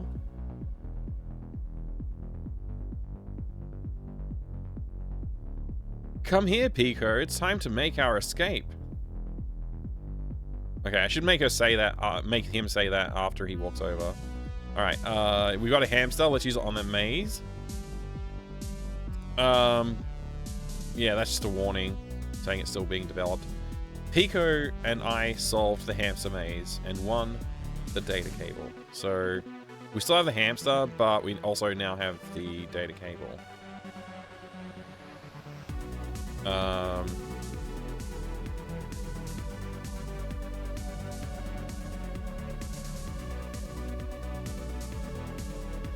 What else do we need to do? We need to sharpen this. I've sharpened the cookie. Okay. Now we have a sharpened cookie.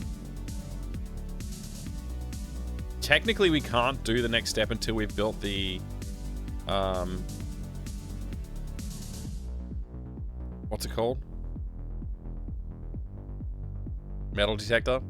But I don't have that implemented. So we don't know which sensor we need right now. So I'm just gonna select the MT32 module. Let's go consult the manuals. I found the sensor manual. I need the YM2151 sensor module. Okay. Which sensor do I need? I'll just put back the MT32 sensor module. YM2151 sensor module. I'll try this sensor module out. Okay, that's the correct sensor module now. We would need to have a handle. And now we have a handle, and we'd also need to use the screwdriver on the microwave. That's not implemented yet. So I need to work on implementing that. And then we would have the coils. Then we need to use the... I guess we're going to use plans to put together thing. Also, I think our inventory could definitely overflow, and I didn't implement scroll bars for this inventory manager, so I'm gonna have to think about implementing scroll bars or something. Interesting. All right. But yeah, pretending like we actually have built the thing, we can now use it on the wall, the metal detector, and we can find the wire and find the junction or whatever. So like, you know, we just imagine we found it. This obviously, this is placeholder still, but yeah, we do that. Now we put an X marks a spot on the wall. I should also disable the wall hotspot. I don't know if that's possible, but if we can, I would like to do that. Well, this is where I need to connect the computer to open the vault, but I need to get through the wall first. I can't just punch through the wall, it's pretty tough. Okay. Let's try using the hamster on the wall. If I use this to open the wall, I'm not sure I'd be proud or worried. Yeah. Alright, so let's go ahead and use the sharpened cookie shard on the X. All right, let's cut this open. Okay, we did it. Okay, somehow the X marks the spot is back. It shouldn't be. It should have stayed gone. Oh, you know what? I think I have it being toggled.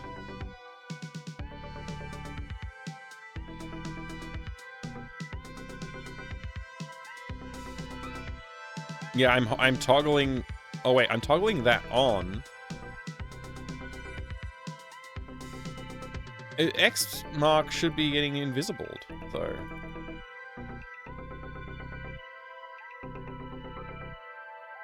That should be. Oh, I can't edit it right now. Whatever, it's fine. It's fine. So let's go ahead and connect the data cable to the hole in the wall. I'll connect the cable here and to the other end to the computer COM port. Okay, so we've connected it. It needs to be behind the jar, but other than that, that looks perfect. And then we don't have the puzzle yet for implementing the battery. We need to make a lemon battery to power the computer on, which we haven't done yet. And we also need to find a key for opening the thing using the metal detector. We would find a key inside the boxes. Have you ever had a chance to do or think about anything music-wise? Not yet. Music will come later. I'm going to actually try and do some music stuff, but I don't know how well that's going to go. Let's go ahead and get the bucket. We don't need it. But let's pretend we got the key with using the metal detector. Obviously we had to finish the metal detector to do this, and we found the key. Using the metal detector in the storage room, we found the key. So we can unlock this and go into the research lab. And now that we're in here, we're like, okay, I need some components to power the computer. So we're going to use the metal detector in here. We find some parts in the floor. We get zinc and copper elements, I guess, around here. And we need this wire spool, so we're going to try and get that. I can't reach it. It's out of reach. So, like, maybe we'll look around for a ladder or some other way to get it. And there's going to be lamps hanging down all along here to help the plants grow. So hopefully that one won't just stand out like a sore thumb, like it does right now. Also, the player really should be able to go behind it. But anyway, like, eventually the player might click on the lamp. And it will push it and it bounces off of the thing, but it doesn't knock it down. And I think at some point, the character should say, like, hey, it's not working. Like, it's not knocking the spool down. So the player character should say that, like, maybe the first, like, immediately. You should get a response like, it didn't knock the spool over, okay. Which software have you thought about using? Just curious. I've got Ableton, which came with a keyboard, a MIDI keyboard that I bought. But I don't like it. And I want something, like, super simple. I'm really dumb when it comes to music. I have no musical talent whatsoever. So now that we, like... So the lampshade's too light.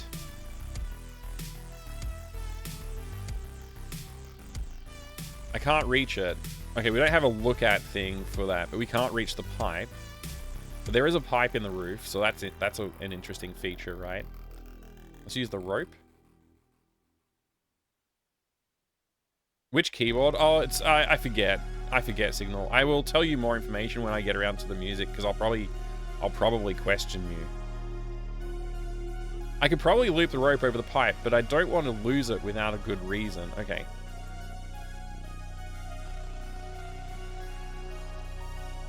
Let's turn on the valve. There, I turned it on. Okay. The pipe is leaking. I can't reach it.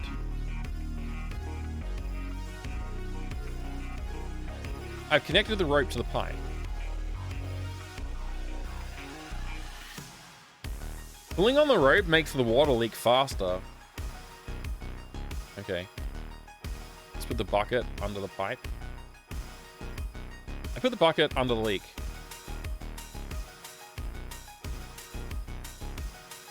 Okay, we need to, when you look at the bucket, it should be like, oh, it's not full enough. And when you try and pick it up, it should say it's not full enough yet.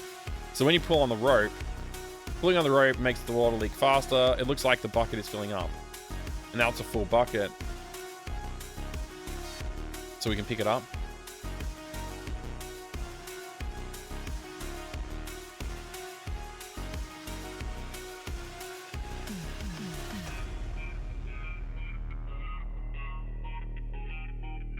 Filled bucket. Okay, I put the bucket on the lamp.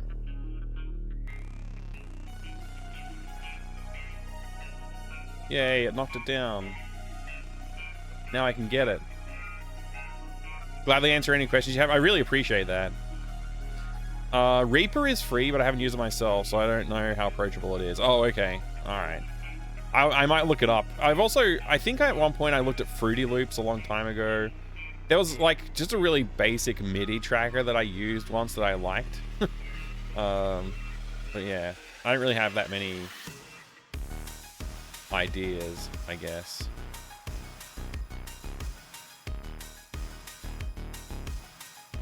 Yeah, the rope is actually like perfectly positioned, I think, but everything, a lot of other stuff isn't positioned. I haven't really done the overrides for it. So now that we've got the coil, the wire spool, and if we had the metal detector, we could have found the copper and the zinc pieces and the lemons, whatever. Like we'd set up the battery here using all those, and we can finally power the computer on. Now the computer's powered on, we can go in and we're going to need to enter a password, which you will find in the safe, I think, in the other room. But like that's not implemented either. So now we have to solve this puzzle. There's a number of ways to solve this puzzle. But yeah, the easiest way is just to click this, this, this, and this. And now that that's done, that's actually going to open the vault door. And we can leave. So it's actually a fairly short game, still. It's way more complicated, but still fairly short. Adding in the maze and the other, like, there's a lot of other little bits and pieces, like constructing things and stuff like that. A lot of objects to collect and put together. But, like, ultimately, it's still fairly simple. So it's still, like, probably a 20-minute game. Maybe it's a 30-minute game. PC speaker tracker. I don't know if I'd do that. Yes, Opie. I want to be able to compose MIDIs that I can play on the MT32. But I want to do something like, I want to do something for this game a bit more like synthwave, techno type soundtrack, like ambient, but like, yeah, an ambient track for this game. I think that would be cool, and it would sort of like suit the like hacker theme that I want to go for here. I think for the lighting and stuff in here, I'll try and go with like that, you know, the hacker lighting as well in here. Using GarageBand, Tony. I've heard GarageBand is alright. I have never tried it though. Again, like, I want to do MIDIs, so that will just work perfectly on the MT32. That's my goal.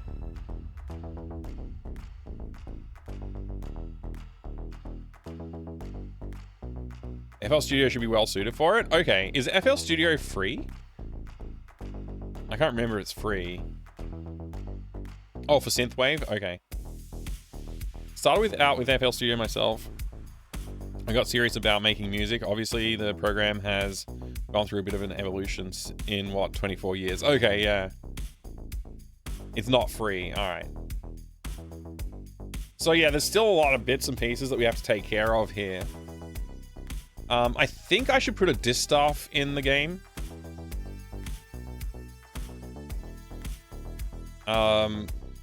You know, the staff from Loom. I think that should be in the game.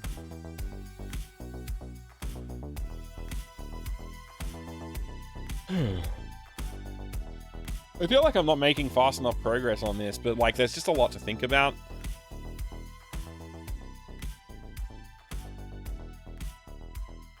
Let's go back to the drawing board here and see what we've implemented, what we can put check marks next to, or thumbs ups next to. Use unlock hatch using key. Rescue hamster. Hamster maze is not implemented. Get data splicing cable is implemented. Connect it to the computer with the exposed wire. Cut the wall hole. Detect is not fully implemented. Put battery and metal detector is not done.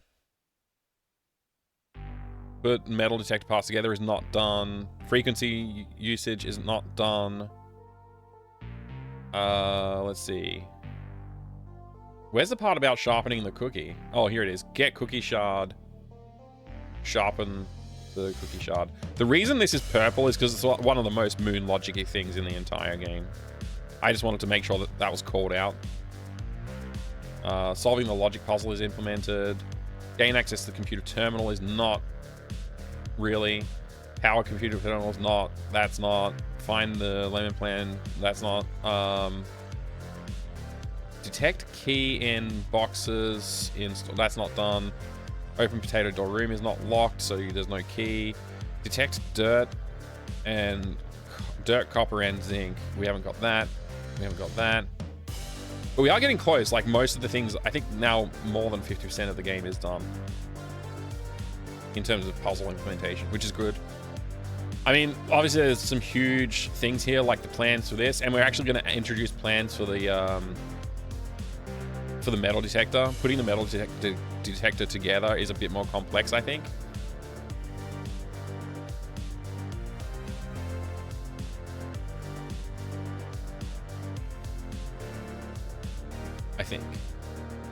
I think it needs to have plans as well.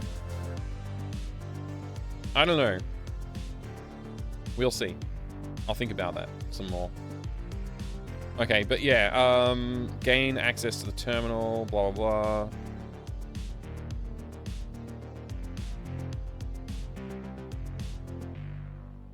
Yeah, I mean, we're pretty far along. We're pretty far along. Let's go ahead and implement the microwave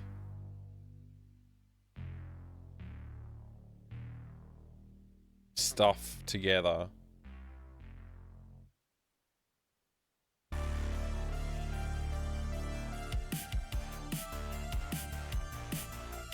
Let's go ahead and implement that bit.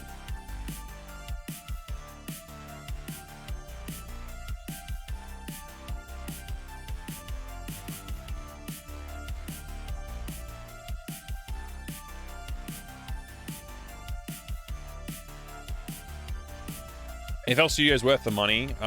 They weren't kidding about free lifetime updates since I'm still getting them myself 24 years in. Wow.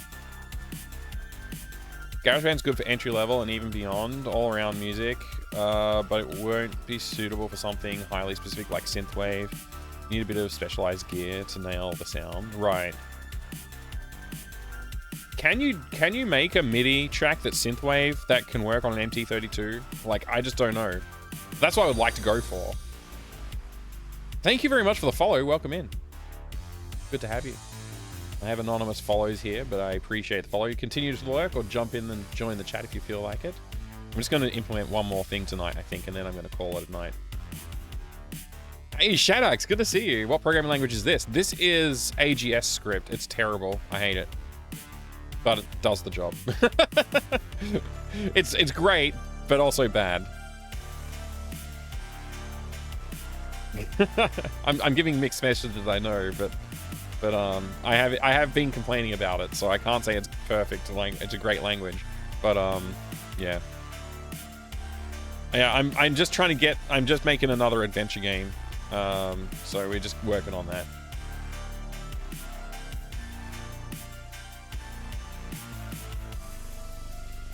Okay, so that's like waiting half a second. Fade out for a 10. What is it? There's like 60 ticks per frame or something, I think it was. Whatever, man. I don't know. I think it's 60 ticks per frame. So yeah, whatever. I don't know why I'm talking about that. Microwave. Where are we going? We're gonna go to the storeroom, which I think is this room. Yeah. Microwave hotspot. Interact inventory. If player active inventory.id equals I screwdriver.id. Player dot say I've been meaning to pull the coils out of this for a long time. Fade out and fade in and play sound. I don't know how to play a sound. I think you have to name the sound, but I don't have one, so I'm just gonna put a comment. Play sounds of destruction. Player dot add I coils, detector coils. I detector coils. Player dot remove. No, lose item. I screwdriver. Player dot. Is that all I need? Oh yeah, that's probably all I need. I probably also want to do like some kind of show the destroyed microwave now instead, which we haven't drawn, so we won't be able to do that. Hey, Raising the Beam. For synthwave, I'd be targeting something that supports sound fonts, or preferably just putting out to digital audio. I mean, you're relying on the sound that specific sound module, so you'd have to pick and choose what sounds proper theory-wise. Synthwave is pretty simple. Right, okay.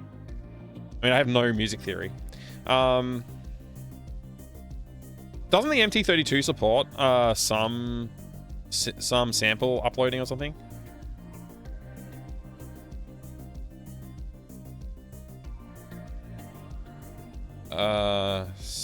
What are the messages called again?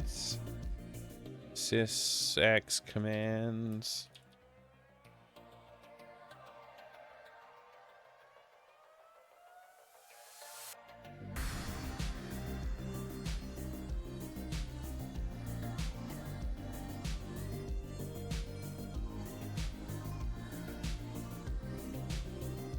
What the hell is this?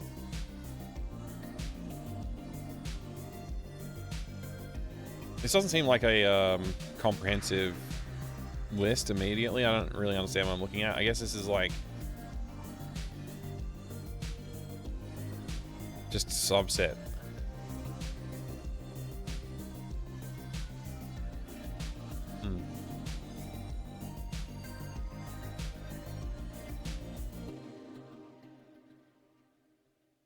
Given that a lot of the drums for the Microsoft GM sound font come from the Roland R8 and other similar drum machines, those things are used constantly in synthwave, so you should be just fine. Okay.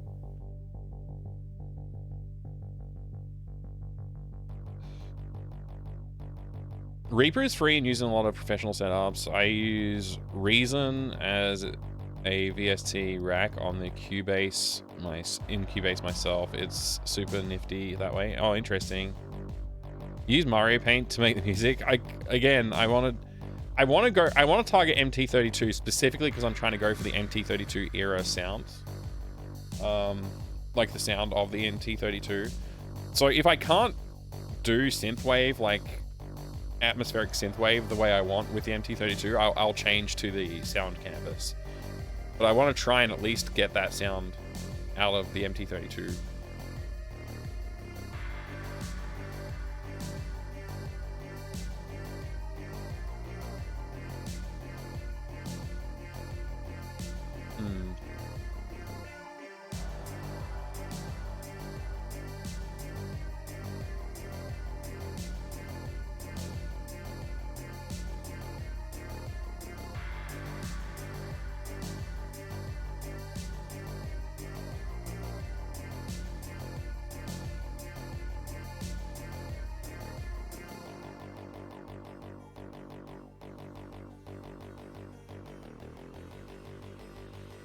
Okay, yes, OP. I mean, if that fits with synthwave, then sure. I don't even know what I'm doing. I have zero clues.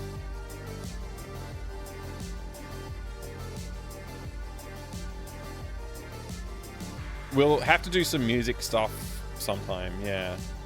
cymbals and bongos that are extremely loud, right? Just Shadax. I think you're right. I'm getting distracted. I started this stream saying I'm not going to get distracted, and I'm getting so freaking distracted. Okay, so that's it. That's when you're successful. Else,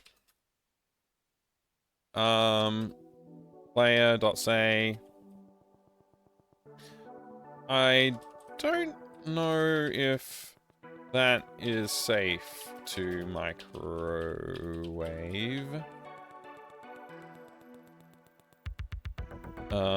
Else if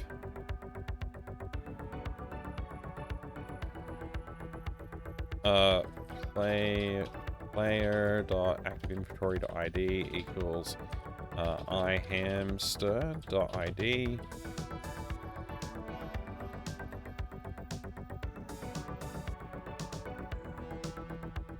is terrified of the microwave for some reason.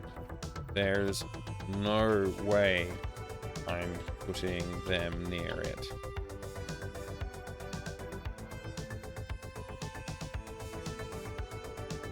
Okay. Sorry, I got sidetracked with all the music talk. Yeah, no problem, no problem. Some music talk will be very important, Tony. Yeah, I need to get the triple threat right. Like I know how to do programming very well. I know how to do graphics okay. If I can get music okay as well, then like if I get music like half as good as I can do graphics, that'll hopefully be good enough to get by with like some really like background ambient stuff, and that's all I need. Like if I can get that much done, and then like maybe I come up with a theme and then ask someone to help me like improve it, then that would be also very cool. But like, you know, I have no illusions that I'm gonna get good at it. I just want to get okay at it. But like, yeah, I don't know. Like, I feel like my art is like just barely good enough. My programming is definitely good enough, but yeah, we'll see. We'll see. Hopefully I can learn something. I'm super unmusical. Okay, so that's when you use your inventory on the microwave. We just need to make sure that there's other stuff that like happens, like when you look at it, for example. Player.say.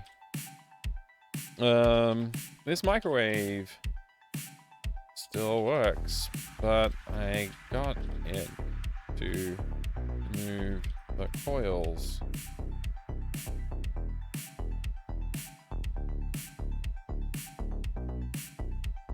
Interact with the hotspot. Player.say.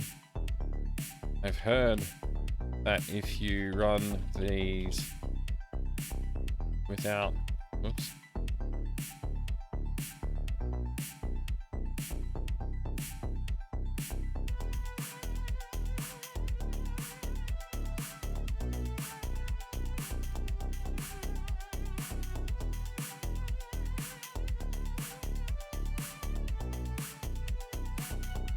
Cover art first, game design second. Yeah.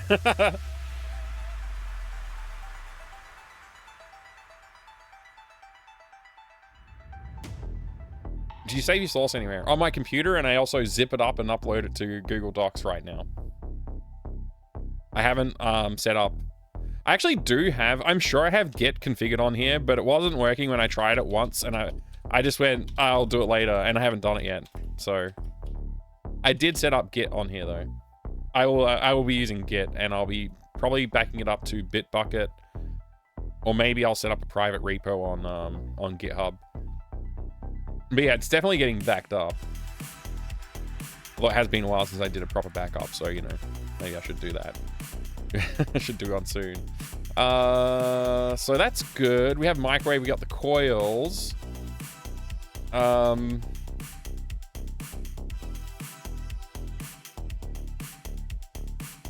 Yeah.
Whoops.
Hey Signal, yeah, I'm using GIMP. I'm using GIMP. It's just because it's just whatever, you know. I'm not that picky. I mean, I am pretty picky, but I'm not that picky. Save all my source code on verbatim metadata grade floppy disks. That must take a while. I mean, I suppose like all of my code would fit. It's just the assets that take the space, really.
Oh, I remember zip disks, yes.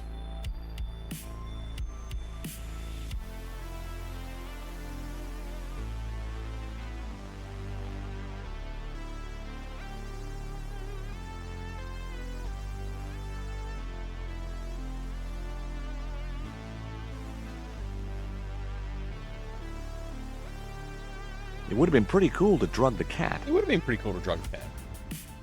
Luckily, you can drug the cat in my other game. Hi there, Remy Cat.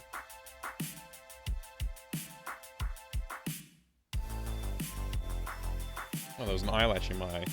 That's why I felt weird. Oh, it still feels weird. Maybe there's another eyelash.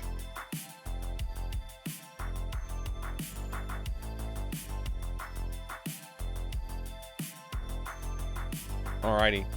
Where are we going? Where are we going with all this anyway?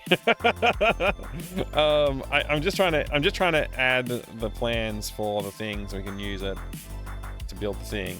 That's all.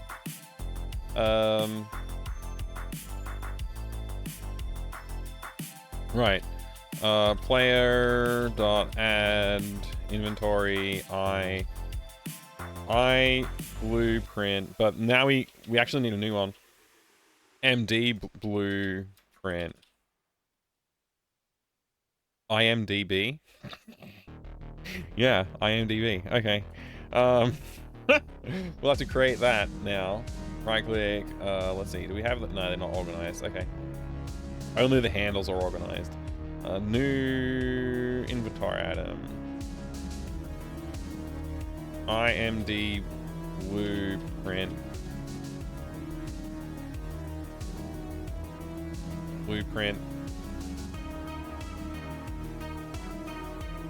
Metal detector blueprints. Image. Sure, why not? It's huge. It's way too big, right? For an inventory item. Let's just go with defaults, UI, not that one. Cursors, text window, verbs, BAS. Verbs? Is there a blank verb? There is. We use this one. There you go. That's also way too big, honestly.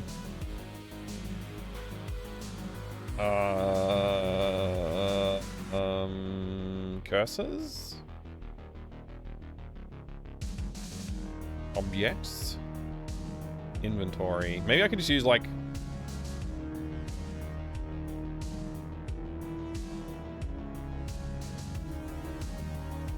Let's use the look icon. There you go. Use this sprite. It's still too big, man. It's still too big. I don't care. It's fine for now. Okay. And it's going to be an instant use item, which is for some reason hidden in here. And when you interact with it, show blueprint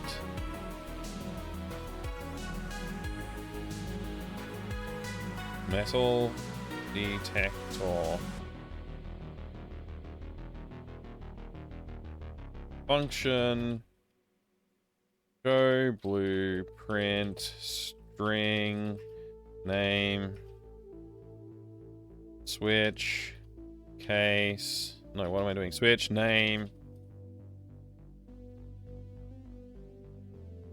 case. Ugh. Okay, what's wrong with me? I must be way too tired. Case metal detector.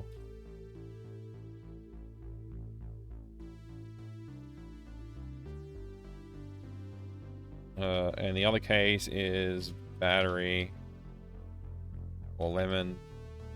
Super lemon battery.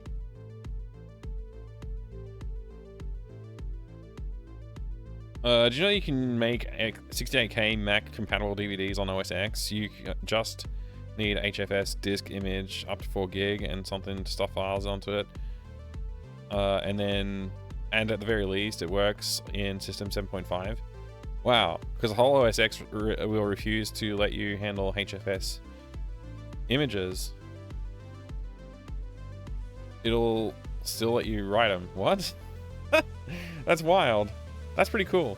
Tony probably does know that, though. I would bet Tony knows that. Tony's like a massive retro Mac collector. If I had to guess. So I don't know how to like show a thing on the screen. I assume I like need to create a new image or something, like a new sprite somehow.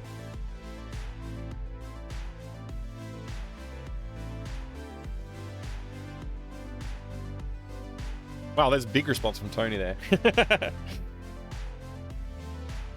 Oh, we're already going beyond what I planned to do, so whatever.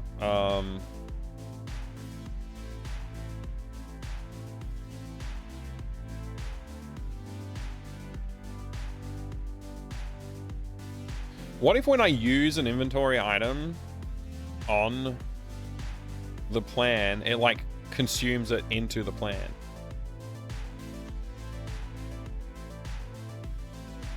No, I think what I want to happen is it just brings up the plan, and then you can use your inventory items and place them on the plan.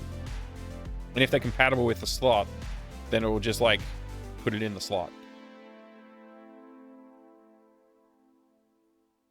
Yeah, I'm gonna have to figure out like some UI for that. That's gonna be a whole UI thing. So I think I've got to create a UI. Although I don't know if UI can handle having inventory items being used on them. I'm not sure.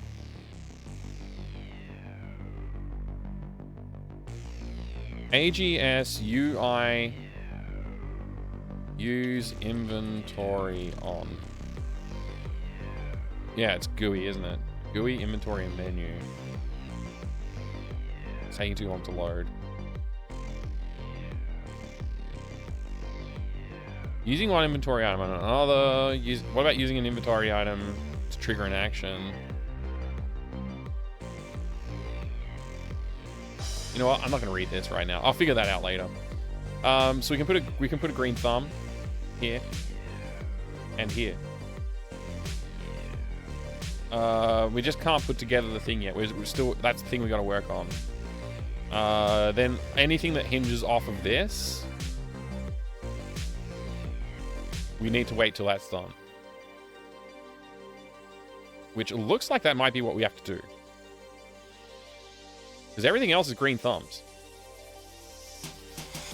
Everything hinges off getting that the metal detector stuff done.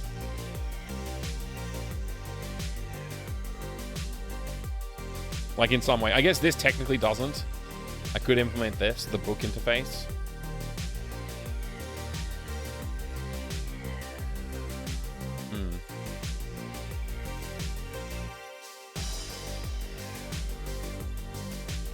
Wow, we're really, really close, everybody. We're really close to having the whole thing implemented. Really close. There's less roadblocks in this. I just realized we don't have that many roadblocks. I guess we kind of do, like the computer's not powered on, so that's a roadblock. But yeah, we're getting close. Let's just count the green thumbs. I wish there was I wish this software was like really clever and I could say like, tell me how many green thumbs there are, but I don't think I can. There's also some more puzzles we wanted to implement, which we haven't implemented yet. But anyway, let's just count the green thumbs. I guess I'll just go like vertically, like this. 1, 2, 3, 4, 5, 6, 7, 8, 9, 10, 11, 12. 13, 14, 15, 16, 17, 18, 19, 20, 21, 22, 23, 24, 25, 26, 27, 28, 29, 30, 31, 32, 33, 34, 35. So 35, and I think we counted like 40 something nodes. So we're 75% done on the green thumbs. Although there's some big jobs to do still. Like this,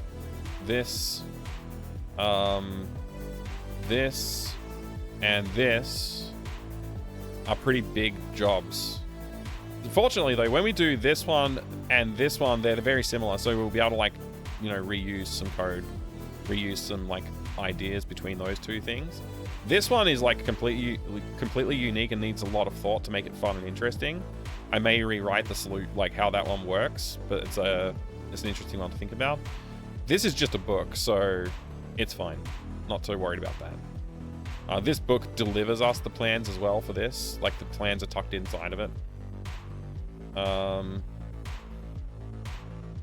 Yeah. Okay.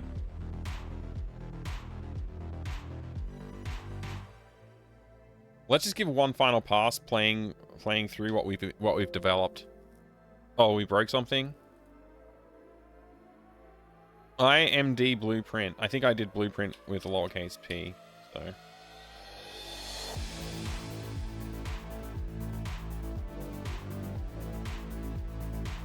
Only day 5. I think we're on day 5, Dr. Mara, yeah. I think so. I can check my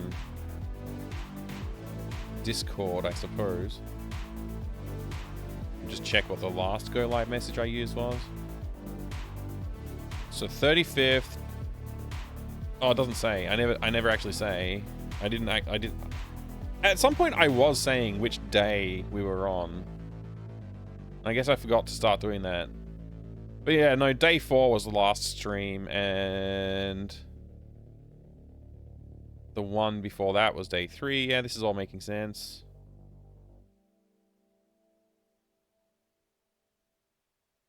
I think day 2...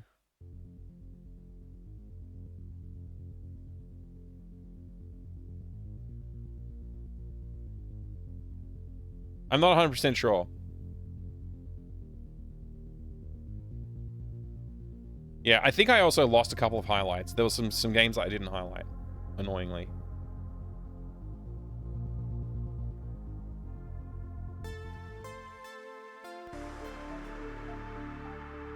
Anyway.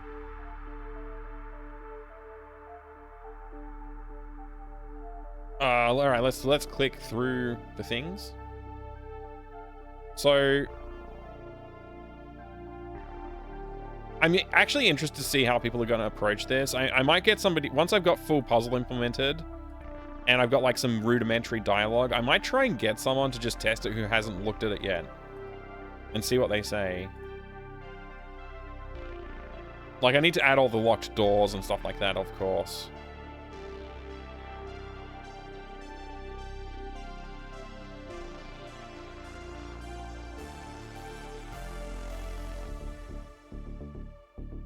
Wait, I think I just... Yeah, I hard-coded that. That should have been an interact. Whoops. According to these plans, I'm going to need coils, a sensor module, a handle. I guess I'll need a battery too. Okay. Screwdriver. I've been meaning to pull the coils out of this for a long time. Okay. So now we have detector coils. That's it.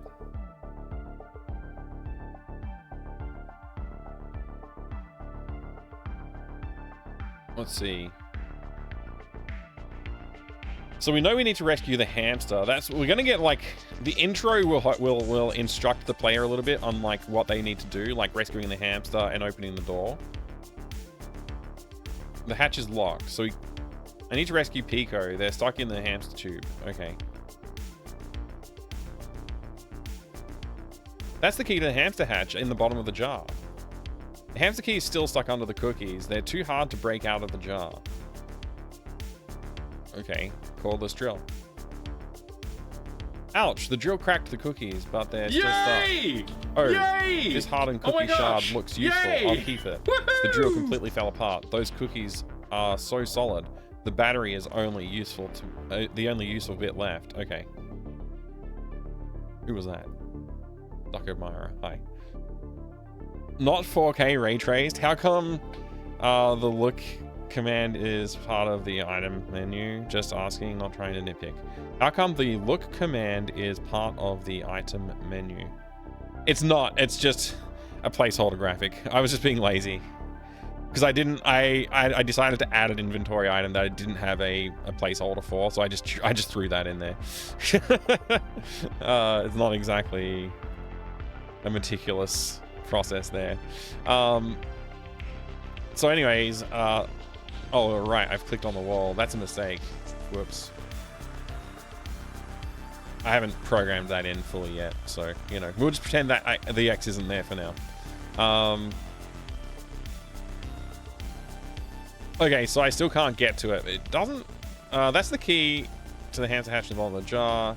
The cookies are in smaller chunks, but I still don't think I can get the key. Okay. So we have paint thinner. Let's throw that in there. Eureka! It's working. I'll soon have that key. Okay. Alright, I got the key. So now we have the key. Obviously we're not updating the graphics, but we'll get to it. So we have a drill battery, a hamster hatch key, super hardened cookie shard, detector coils, metal detector plans, and rope.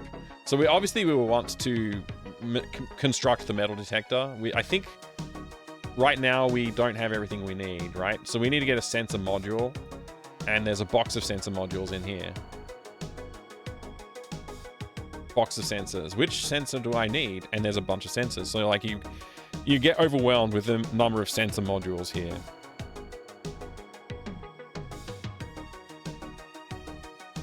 So like, let's just pick one at random. Try the sensor module out. It's the incorrect sensor module. The player won't know that it's incorrect. They'll just have one. So they could try and construct it now because you've got the detector coils and the sensor module. So you just like need a handle. If you grab like the shovel, for example, the shovel will qualify as a handle. So you can use that and, you know, open the plans, use a shovel, use the detector coils, use the sensor.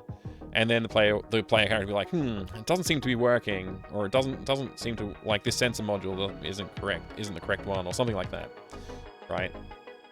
And so then we'll go back out here. Eventually, I don't know if I'm going to make this a pixel hunt or not. Maybe if anybody's listening right now, should I make each individual book have a name? And if I did that, would that be an okay thing to pixel hunt for, or would that be really annoying? I personally would find that annoying and probably critique the game for it. Right now, you just click on the bookshelf and you get the manual. It tells you need the 6581 SID processor. I mean, sorry, not processor, SID sensor. So now you know which one to look for. You put back the old one, and you scroll through until you find the 6581 SID sensor module. I'll try this one out, and now you've got the correct module.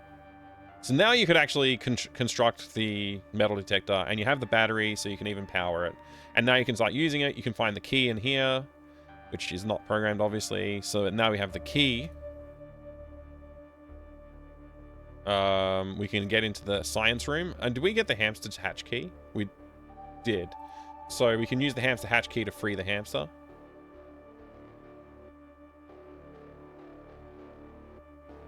Okay, we have that. Now we can use the hamster on the maze. Hiko and I solved the hamster maze and won the data cable. So now we have the data cable. Except we can't scroll.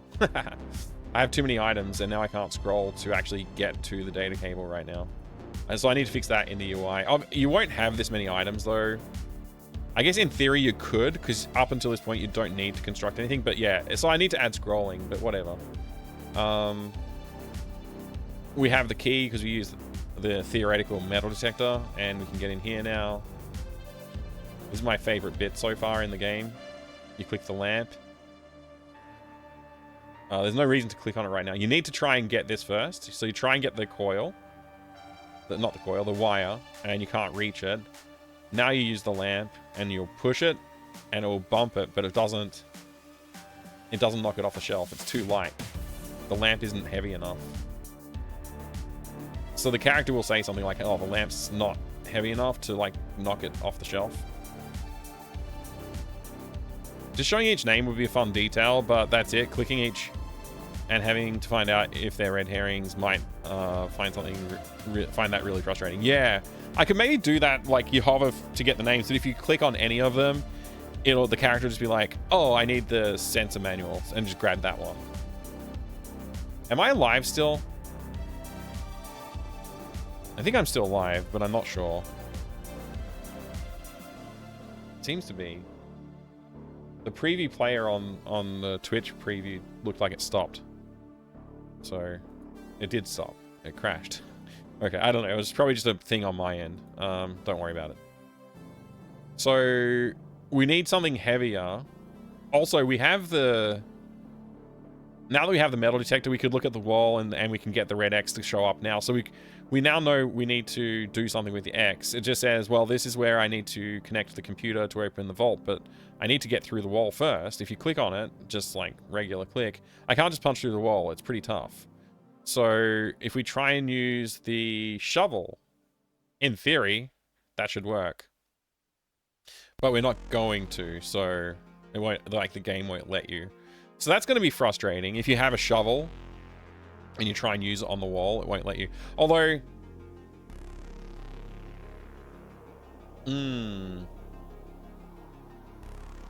Yeah, what I'm going to do, I'm going to implement a system where you can... Whenever you pick up a different handle, it'll put the other one back. So... Yeah, I think that's what I'll do. so that you can never have more than one handle in your inventory. And that way, if you've constructed the metal detector, you won't be able to have a shovel to try and dig the hole in the wall. So that will be out of, that won't be a problem. Super hardened cookie shard, if I try and use that on the X. If I use this, yeah, so it's not sharp, but it's the right idea. So we just need to say it's not sharp enough. And then when we come in here, we've got the hidden, the magical, mystical, non-existent thing, but we go and use the super hardened cookie shard on the diamond grinder, and you sharpen the cookie.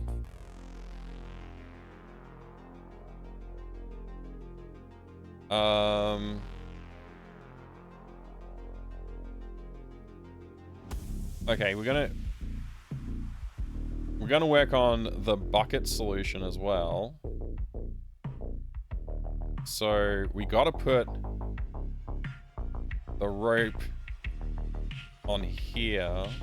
It's not on yet though. We need to turn on the thing so it's leaking. Turning on the valve. Okay, it's on.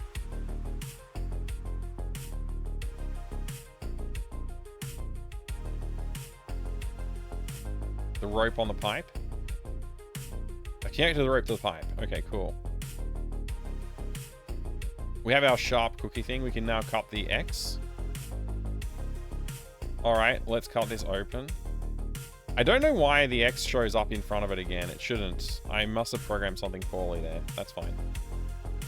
We have the data splicing cable. We can connect that to the hole in the wall. Bam. It's all connected up. Now we can use the bucket on the pipe to catch the leak.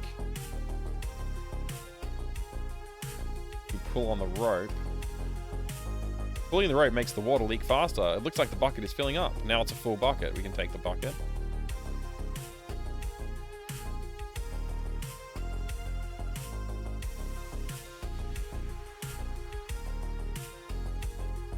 There's a lot of steps that we haven't programmed, and it still takes a fair while to get through the game, which is great. So again, we push the lamp, and the lamp bumps into it. It's not heavy enough, so Luke will say something like it's not heavy enough. And then we swap it. We basically put that on there. Okay, I've put the bucket on the lamp. So we need Luke to say, like, the full bucket of water is heavy.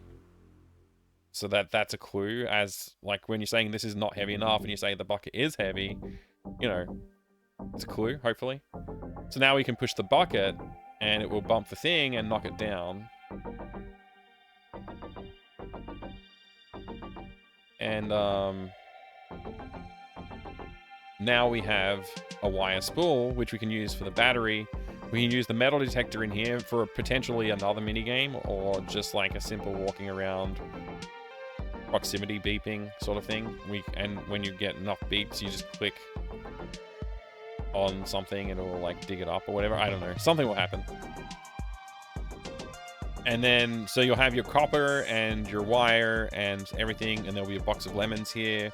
Connect it all up, and you can power on the computer. Is there anything I'm forgetting? I think that's everything you need to do. So now the computer is powered on, but it needs a password, so you've got to go back in here. And eventually you'll get a clue that the password is hidden in the safe. So you come back to the safe and solve the safe puzzle, which we don't have. And then, now that you've got the password, you can connect to the computer.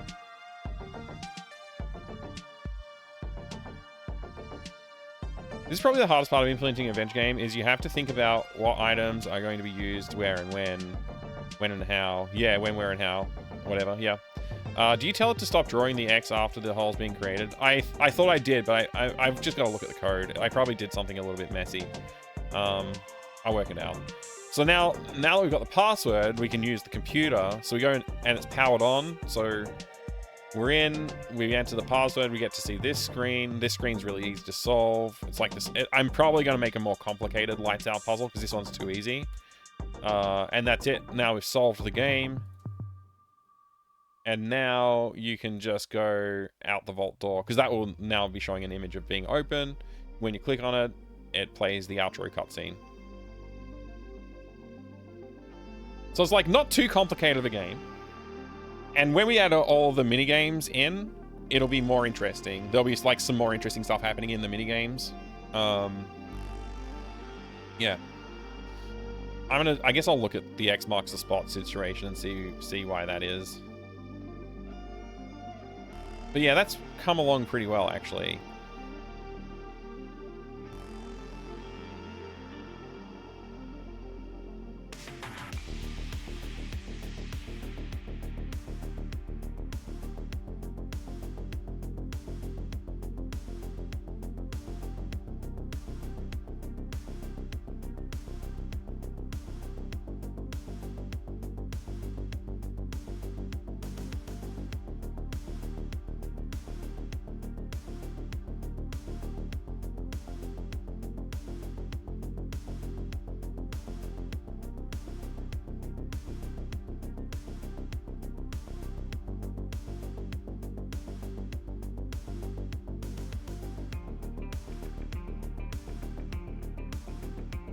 This here says,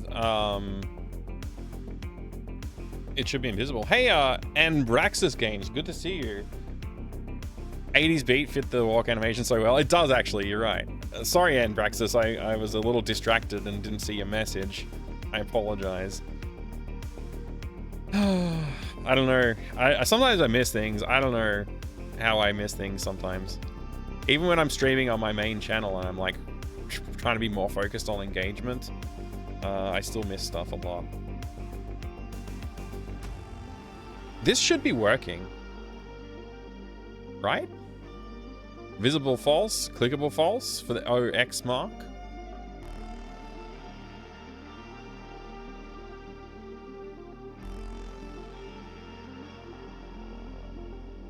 OX mark dot whoop,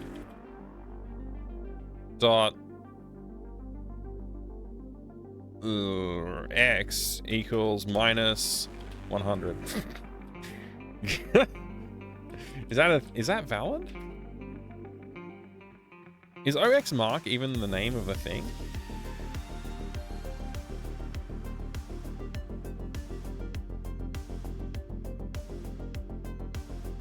Why are these names here? Hang on.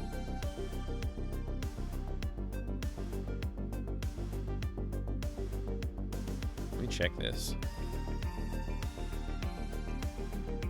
It's OX mark. It's definitely that. Why is it not coming up with autocomplete?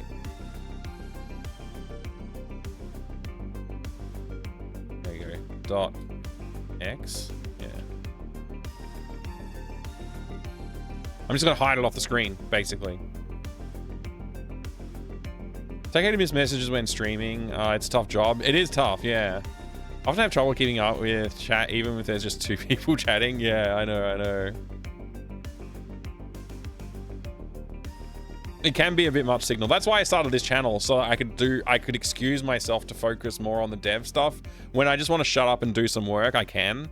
And like, if people want to hang out and chat with each other while I'm working or work alongside me, that's cool. Occasionally I'll make a comment. Maybe I'll glance at the chat every like 20 minutes or so.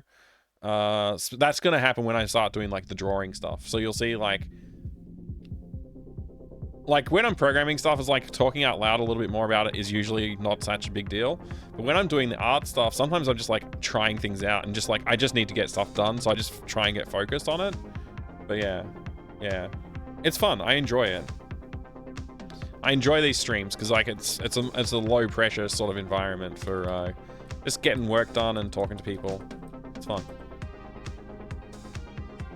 I don't know why the X was coming back, but I wonder if I like screwed something up. Like there's like a visibility, maybe, I don't know. I don't really know, but that should do it. So now I should just be able to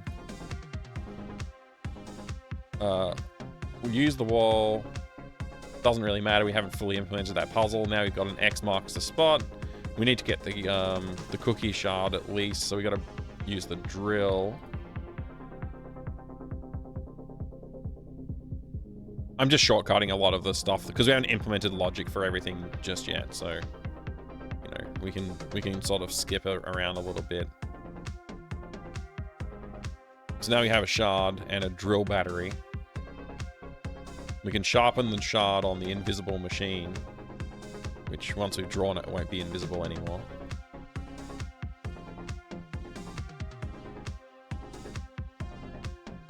Sharpen cookie shard, use it on the X. Cut it open. Yeah, so I moved it like -100, so it's like technically, even if it is visible, it won't be visible. So yeah, I hacked it, I guess. It's like a little bit of a dodgy hack, but I don't honestly, if I ship with that, I won't care, because it's effectively gone. It doesn't really matter anymore, right? So yeah, technically you shouldn't be able to like use the X-ray vision on the wall and solve that puzzle until you've built the you need to build the metal detector.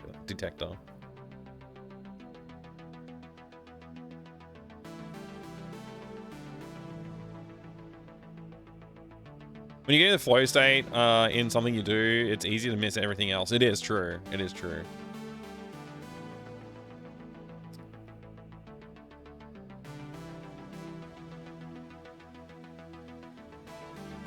Imagine if I just shipped it with these graphics. That would be so sad.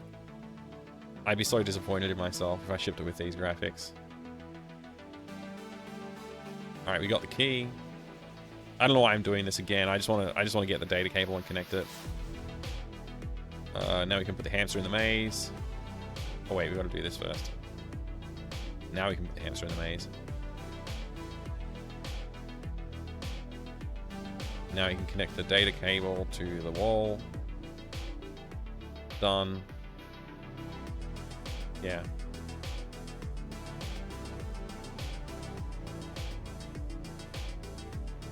Whoops. I'm kind of surprised that didn't add another X on the wall.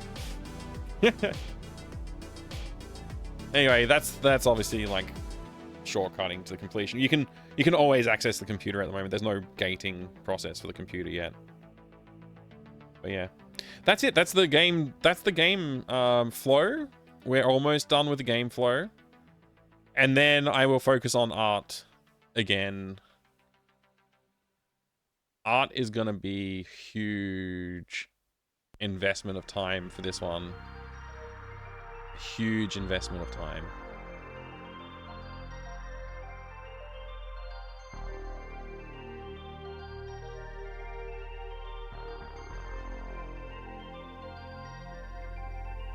I wonder if when I push the lamp, I need to make sure that's got a name as well, because if it doesn't have a name, it doesn't show up when you hover over it. But yeah, when you push the lamp, I should have it like turn off instantly. When it hits up there, I should have it like glow on the thing. And then when it comes back down, and then go out again. And then when it comes back down to here, it should like flicker on and off until it's on again. I think that'll be a good effect. But that's like a lot more work as well, but something to consider.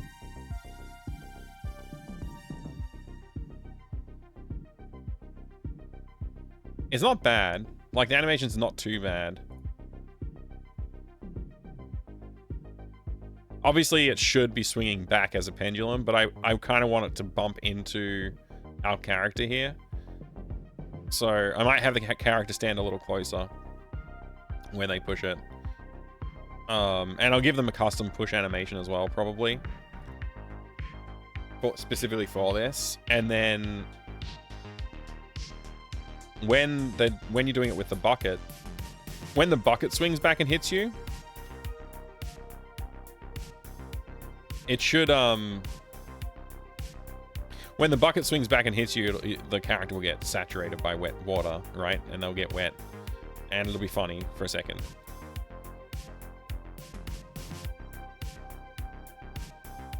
I think it's ever been a cakewalk for me. Whenever I start screaming an art project, I should expect either one, something that takes weeks or even months, or two, a small project that takes 1 or 2 8-hour streams. Yeah. So it took me a while to do the art for the other game, right? Like, the art was the biggest piece of time. If you broke down the project into like broad categories and said art as just like one broad category, and like programming and design and all the other elements, like music and sound and whatever, art was the biggest piece by far. Like, just huge amount of time went into art. I drew this character sprite twice. Because this is like the small version of the character, right?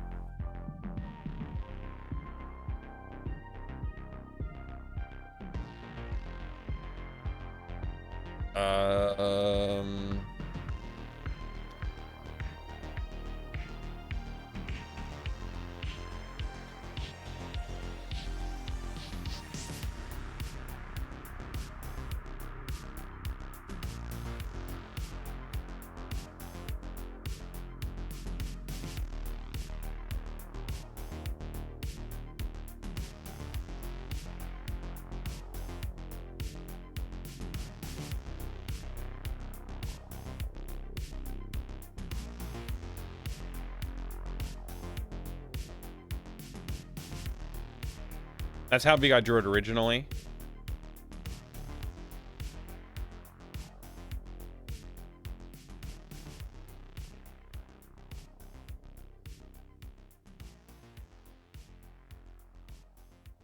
You can see the difference, right?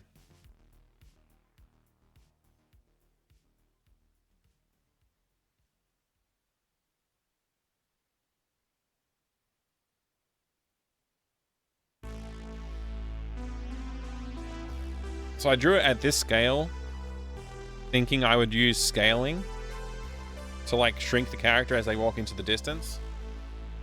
And it just never looked really good. It never really looked that good. I noticed in Day of the Tentacle, they tend to not do that. Only on occasion do they actually do the shrinking character thing. So yeah, something to learn. Hey there, Father Axekeeper, good to see you. So yeah, the time to create this character and then actually implement like everything around it, it was a pretty big investment.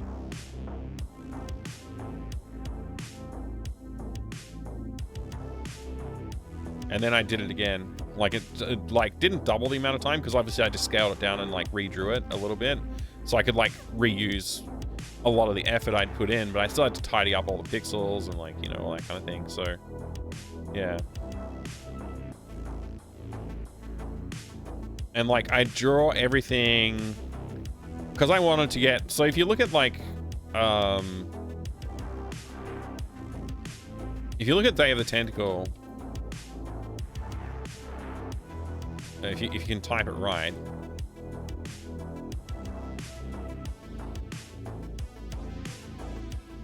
if you look at the Day of the Tentacle pixel art, hopefully yeah, it's annoying because like when you want to look at the pixel art and it keeps on showing you the remaster. Okay, that's pixel art, so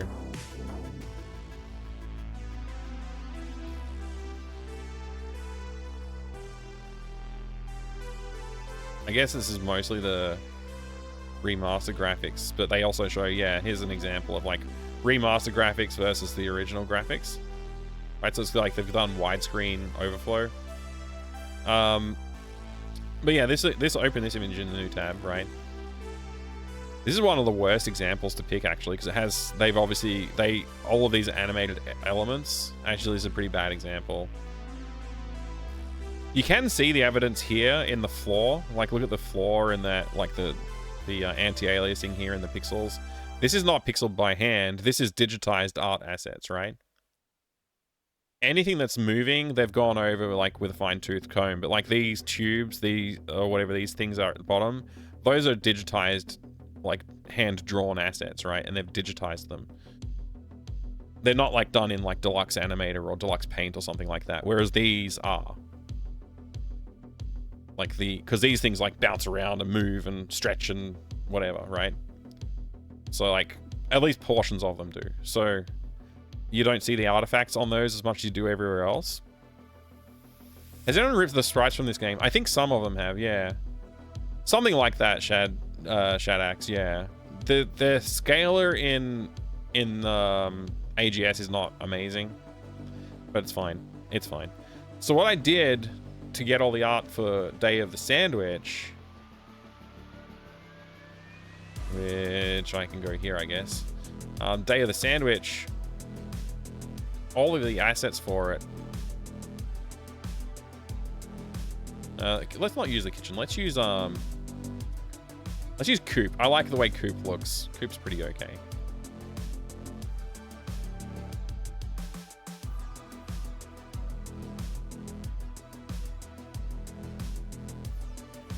Sometimes you have to just go, no time, it's good enough, we gotta move on. Yeah, exactly. And that's what I did for Day of the Sandwich. But like, I drew them at this resolution, right? And I had to keep reminding myself not to go too detailed, because I'm going to scale it down. But these are rendered at, I'm not sure what the resolution is. Oh, it's down here. It's like 4K. It's like 3,840 pixels wide by 2,400 tall. So like really, really huge. Massive images. Like way bigger than they need to be. And I did that only because I wanted to have like the effect of when I scale it down, you know, I wanted to have that effect to it. I ended up like not going to as much detail with the artwork as I was planning to, because I wanted to have like cobbled stones and some texturing on the grass and texturing on the roof and stuff. Like here's another example. Here's an example of something where I was like, it's not saturated enough, right? Like the main color is not saturated enough, and the shadow color is not saturated, which is like more of a technique that you would use for like something to try and go a little bit more like less cartoony, right? It's like leaning less cartoony. I will try and improve that for the current one. But anyway, scaling this down, like you do get that effect of like the aliasing and stuff like that. It looks nice. I just didn't get as much detail in as I wanted, but I could take advantage of it though. In things like this, I could be much looser with my brush strokes because I know like, well, it's scaling down to like 200 pixels tall. So like a little mistake here, I probably don't need to waste any time correcting because it's only going to be hinting at pixels when it's aliased down, right? So like the final result for this, I guess, is this one. And so like, unfortunately Windows likes to blur pixels. Let me open that in GIMP.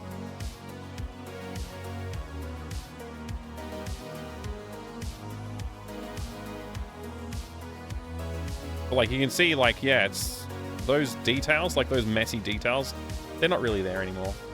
Like it's kind of gone. Hold on, saved.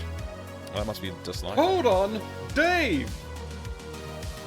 And so I did have to do things like redoing the. I did some like touch-ups on the pixel art here just to make it look like it says chicken a little bit more. It still the sign's like probably a little bit too small to say chicken, but it says chicken. And yeah, like if you could walk behind this, I would have gone in and cleaned up all these aliased edges to make them sharper, which is what you see in like Sam & Max and other games and other LucasArts games. They'll clean up those aliased edges so that when the player walks behind it, it doesn't look too bad. In some places they don't bother, but for the most part, like if it's going to be obvious, they'll do it. But yeah. Remastered version of Day of the Tentacle is done the right way graphically, which is not changing the graphic style for remaster. Yeah, I agree. And also what they did with that was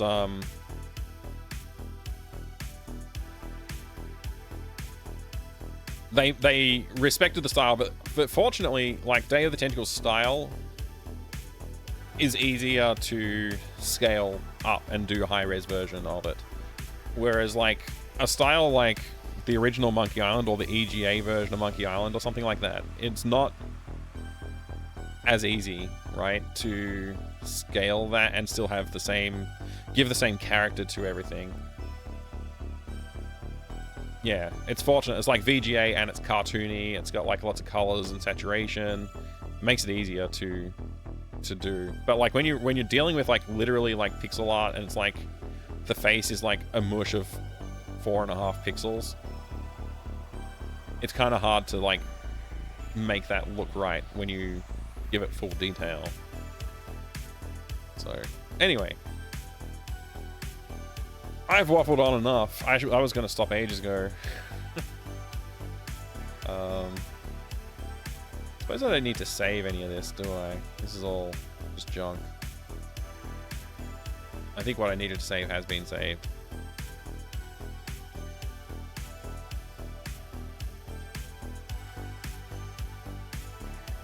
Hold on! Save! Hold on! Dave! Okay, we still got a lot of work to do. So day 6 is going to look very much like day 5 looked, I think.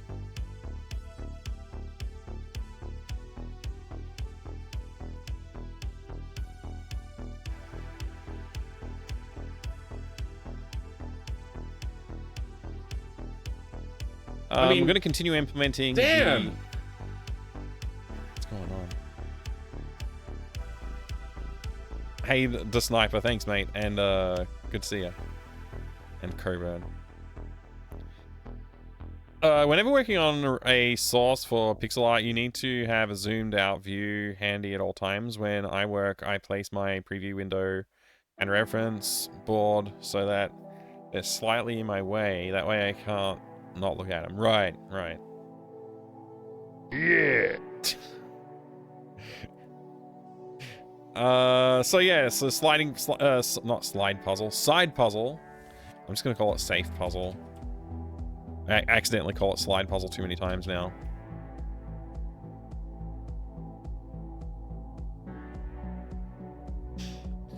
We need to design the hamster maze at some point. We're going to continue implementing. I think we might be able to finish.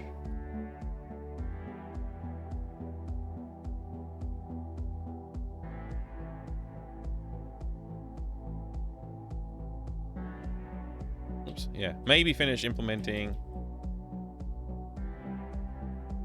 Maybe finish implementing the puzzles for the full game. I think we're pretty close. Game flow.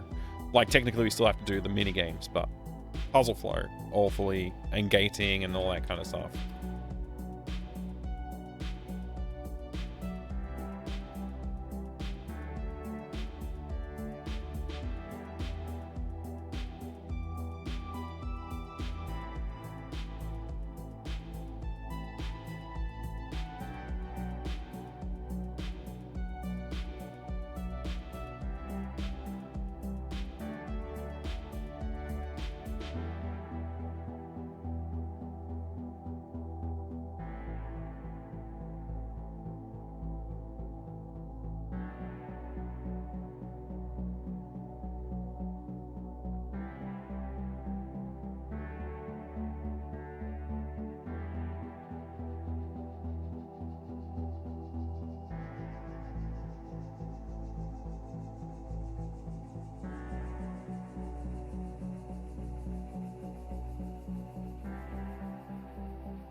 I can't think of anything else major right now. Obviously, there's going to be major stuff like voice acting and other things like that we want to eventually do, but like these are things that we are undecided on to a degree that's kind of alarming that we haven't addressed it yet.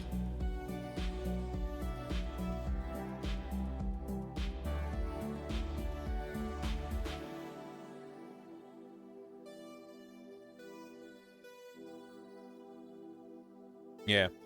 All right, I think that's it. That's where we did good. We did real good today. I know we only really checked like 1.5 boxes today, but it's pretty major progress. We had hardly anything implemented in terms of game flow yesterday, or last time we streamed. But now it's like playable almost. It's not quite playable, but it's really, really close to playable. Man, it's going to be annoying having to go through and do all the art and stuff again. I also am thinking I might want to have, like, animate the throwing the rope up there and stuff like that. I don't know if I will, but, like, the idea is there that we could maybe animate that. That would be fun. It's just time consuming. That's all. I'm tempted to do it though.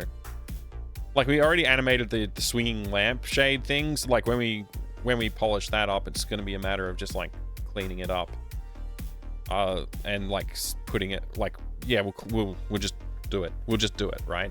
We'll draw the thing once and then we'll just make it.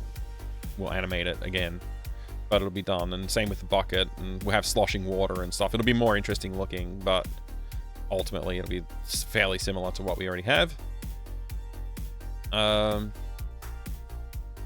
Yeah. Lots of inventory art to make for this game as well. Like, more than the last game. It's just, in general, this game is just bigger. There's a lot to do. A lot to do. I also want to put posters all over this wall. I want to have this wall, like, covered with, like, references and posters and stuff like that. Picture frames, whatever. So, when you go through this, scanning the wall puzzle, those pictures will be on the wall as well. So you get like a close-up of them. Although I may blur or obfuscate them a little bit so that like they're still suggested images rather than actual images, if that makes sense. Anyway, I'm gonna stop talking. I'm getting tired. I want to move on.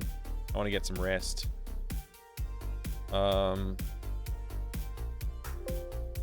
Have you backed up your game recently? Let's back it up. Oops, that's the wrong folder.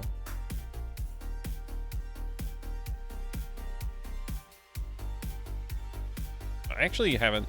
I don't know if I backed up the latest Sandwich version.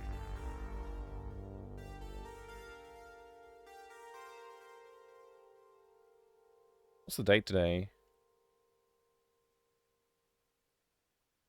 I believe it's the 19th. Gosh.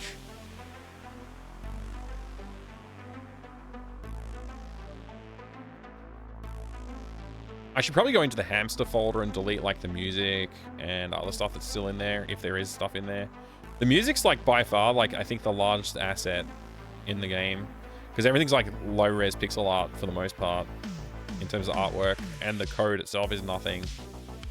So it's mostly like music that takes the biggest chunks of space.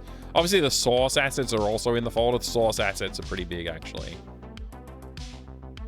Let's see, music. This is in hamster, just double checking. We're in the hamster folder. I can delete those. I think Coop had some sound effects in it, although I don't know where I put them. Oh, it might be in sounds. Kitchen and Coop. I can just delete both of those folders.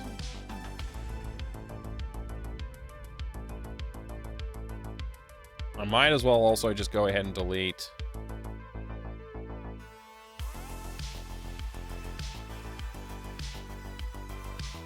all of those scenes as well. There we go.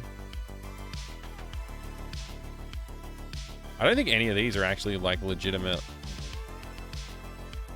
as well. I'll just delete all these PNGs. I'll keep scenes.cra because that might be something to reference later on for this game. So.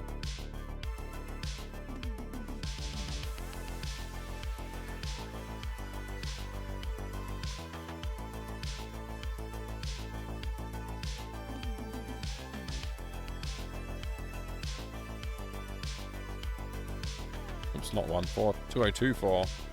0219.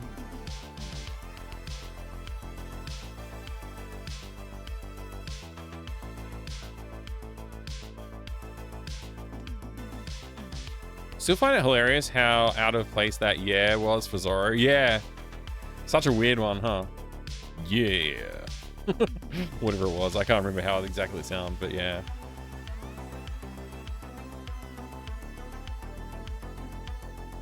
Still feel like a lot of those weird decisions have been rushed scheduling, thus not enough care and love for the project. That's me. That was my voice. You know, a game project developed by a bunch of streamers streaming their process would be super exciting, challenging to manage, I'm sure. Hey, remote work. Yeah, I mean, damn. I'm gonna do, I think I've talked about this before, but I'm gonna set up a, I don't know what to call it. Let's call it like a monthly stand-up or a fortnightly stand-up or something like that, where people just get together and talk. It's more of a show and tell, like a share and encourage each other thing. But I'm gonna set up a thing with people who are just working on game dev stuff. Whether or not you're streaming doesn't really matter, but like if you just want to talk about game dev to other people who are doing game dev, have advice or share your progress or anything like that. That's something I'm going to set up soon. I've put together an expression of interests form on Google Sheets, so I'll be posting that in my Discord sometime soon. I put it together. I need to be prepared to organize it, so I'll probably set up like a calendar. I'm just looking at what shared calendar options are good, stuff like that. And I'd also like to probably have some way of running an agenda for it as well, just so that I can make sure that we're keeping it on under a certain amount of time. Because like I have my own time commitments, so I want to make sure that it's like at least we cover everything that I would like people to be able to cover. And then obviously if people want to continue to hang out and chat, always welcome. But like, you know, the main chunk of it we hopefully can get done in like an hour or, you know, maybe 2. Certainly I don't want to go over 2 hours. Discriminating normal software devs. I mean, it is like, I do want to focus on the game dev side of things, absolutely. But that doesn't mean we won't like open it up like more broadly at some point. It's just like, game dev is a very broad discipline. So I think being able to talk to people about stuff and help like encourage each other is a pretty big, important thing. Finishing games is really hard to do, especially if you have like anxiety about it, or if you've never done it before, or you know, that kind of stuff. Like, yeah. Time to get that Down on the Dan remaster started to appear in like stand-up. Yeah, exactly. Does it have to be a full-on game development, or is working on some specific assets okay, like doing pixel art, not necessarily for a game project? I think that's fine. Like, the idea is that you're interested in game development, right? So, I wasn't going to talk about this too much, but I guess I am now. So I've already started talking about it.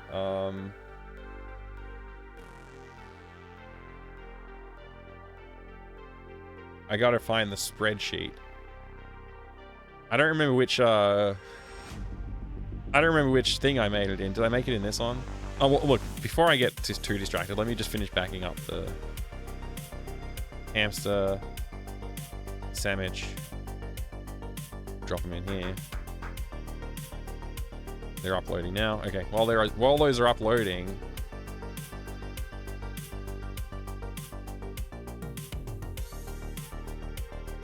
yeah, that's not it. Okay, it's different. It's a different one. Hang on 1 second, I'll see.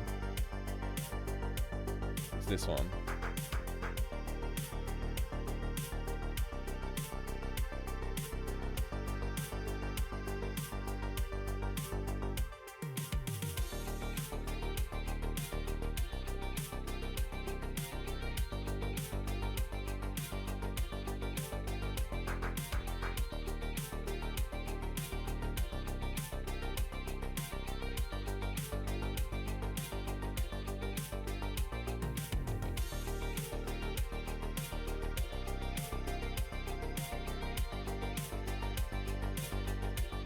This is how I put it together.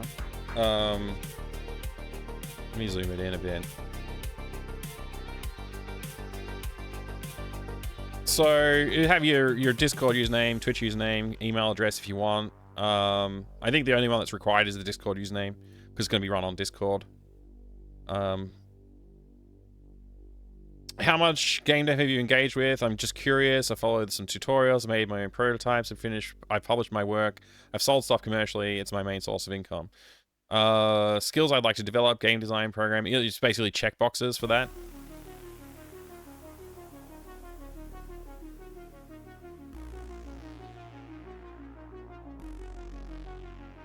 So you can see those there, like what you're interested in learning about. Obviously there's an other section here, so you can just type whatever you want. But this is just to help, like, maybe connect people as well. Something's happening with my internet connection tonight, and I don't know what it is. But yeah, I'm dropping frames again. I think there might be a CPU issue. Like, I think it might be Chrome or like one of the other Chromium-based tools like Discord or something causing issues. Whatever. Please leave a short message about what you'd like to get out of the meetups. This is just a bit more specific about like this stuff. So if you're interested in helping coordinate and contact other members, secretary-like role, please let us know. So I do want to have somebody help, because if I'm carrying this, I'll probably not run it as regular as it's supposed to get run. My schedule's already pretty full in terms of coordinating things, so some help would be welcomed. I'm happy to run it myself as much as I can, but like if somebody else wants to jump on and help coordinate, that would be great too. If you have any other questions or comments, please leave them here. So like that's literally the form that I put together so far. I think this is probably fine. I think this is probably fine as well. This basically is what I've said, I think, as well.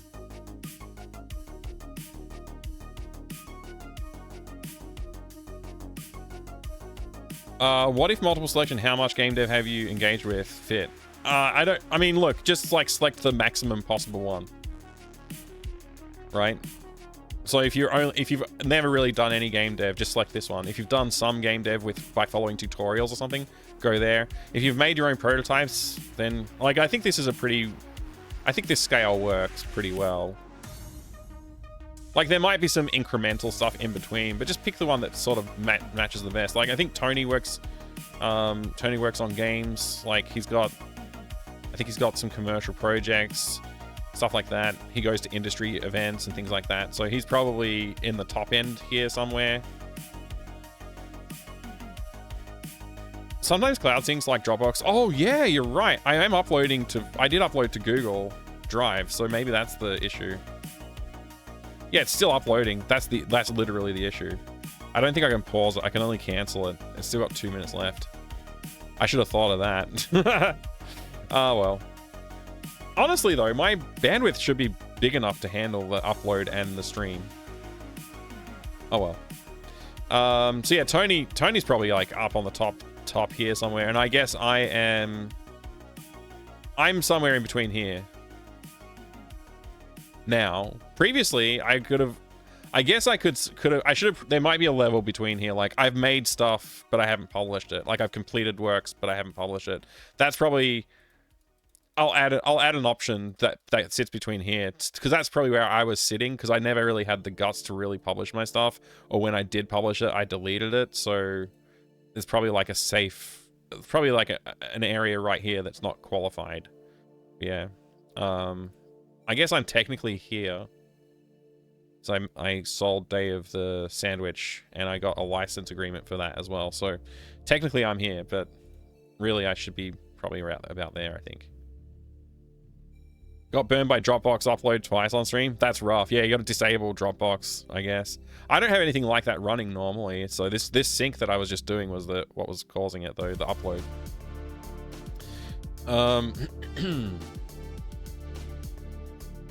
You'll be definitely into this one, Signal. Awesome, great. It'd be cool to have a complete newbies on board, since at least game jams with both veterans and complete beginners. Yeah, so this is not for running game jams. This is for just getting together and talking. And sharing ideas, looking for feedback, asking people to test your games, anything like that. It's like just a group to connect with on that level. And then if you wanted to do a jam, I do want to do a game jam, maybe this year, maybe next year. I would like to run a game jam. But we could just run that out of this group. This group could help coordinate the game jam, which would be good. Main job and hobby. So yeah, you're all the way up here then. Tony, that's awesome. Yeah, I'll fix that now, and then I'll fix that up now. I guess I'll post this on the Discord soon. There could be a stream every now and then with some people talking about their stuff. Yeah, I'll bring people onto this channel probably. I'll probably bring people onto this channel when we, like, if we do a meetup and like somebody shows something and we're like, everybody's just amazed by it, or like everybody has a comment about it, that means it's probably a good subject to bring onto this channel to like promote it or talk more about it. So like if there's something that gets the conversation really fired up, it's probably worth talking about more broadly, right? Yeah. But yeah, like I want to develop game design skills. I want to continue. I always want to continue improving engine design stuff.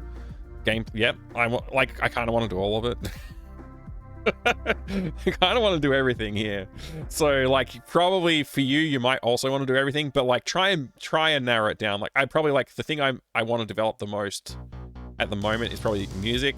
I'm really interested in focusing on that. Game design a bit too as well. Probably mostly music at the moment. That's the two I'd probably check. Yeah, and that will just help with us, like when we put together an agenda for the meetings. If everybody said they want to talk about music, I'll try and get someone who can teach us a little bit about music, like give us like the first steps, baby's first steps on music kind of thing. So yeah, if that makes sense. So it's going to take a fair bit of organization. No breaking NDAs. There's no NDAs getting signed, so if you don't want people to talk about it, you probably shouldn't talk about it. I'm not going to ask people to sign an NDA to join a meeting. You can say like, please don't talk about this, and hopefully people don't, but we don't want people getting like, you know, angry about it. So whatever. We'll talk about that more in the future. But yeah, kind of like an online developer meetup thing is what I've been wanting to do something like this for a while. I've talked to other people about it offline, so it's worth bringing it in, I think, and trying to do it. So we're going to do that. All right. We are definitely more than done now. I've overdone everything, as usual. It's always overdone here. We never just do things by halves. You'd love to join it? I guess those demo scene game dev entries count as published stuff. They do, absolutely, Anna. Yeah, absolutely. Maybe have a section where you can say what you're able qualified to give help with. I think that's probably a good point. This is definitely more get out of, isn't it? And I think that is not covering it. Questions, comments. I will change this question to say, question, comments, please leave them here. If you have a skill you're willing to share or willing to train people on, please let us know here as well. I'll add that. Thank you for the feedback. Greatly appreciate it. All right. I am going to go. Goodbye. If you talk about this, you'll be forced to play Zorro 95 on PC. I mean, I did play that game. I finished that game, and it was insane. And I didn't save scum very much. I basically only saved like at the start of levels. Toward the end of it, I was save scumming more. But yeah, that game is hard and stupid. See you later, everyone.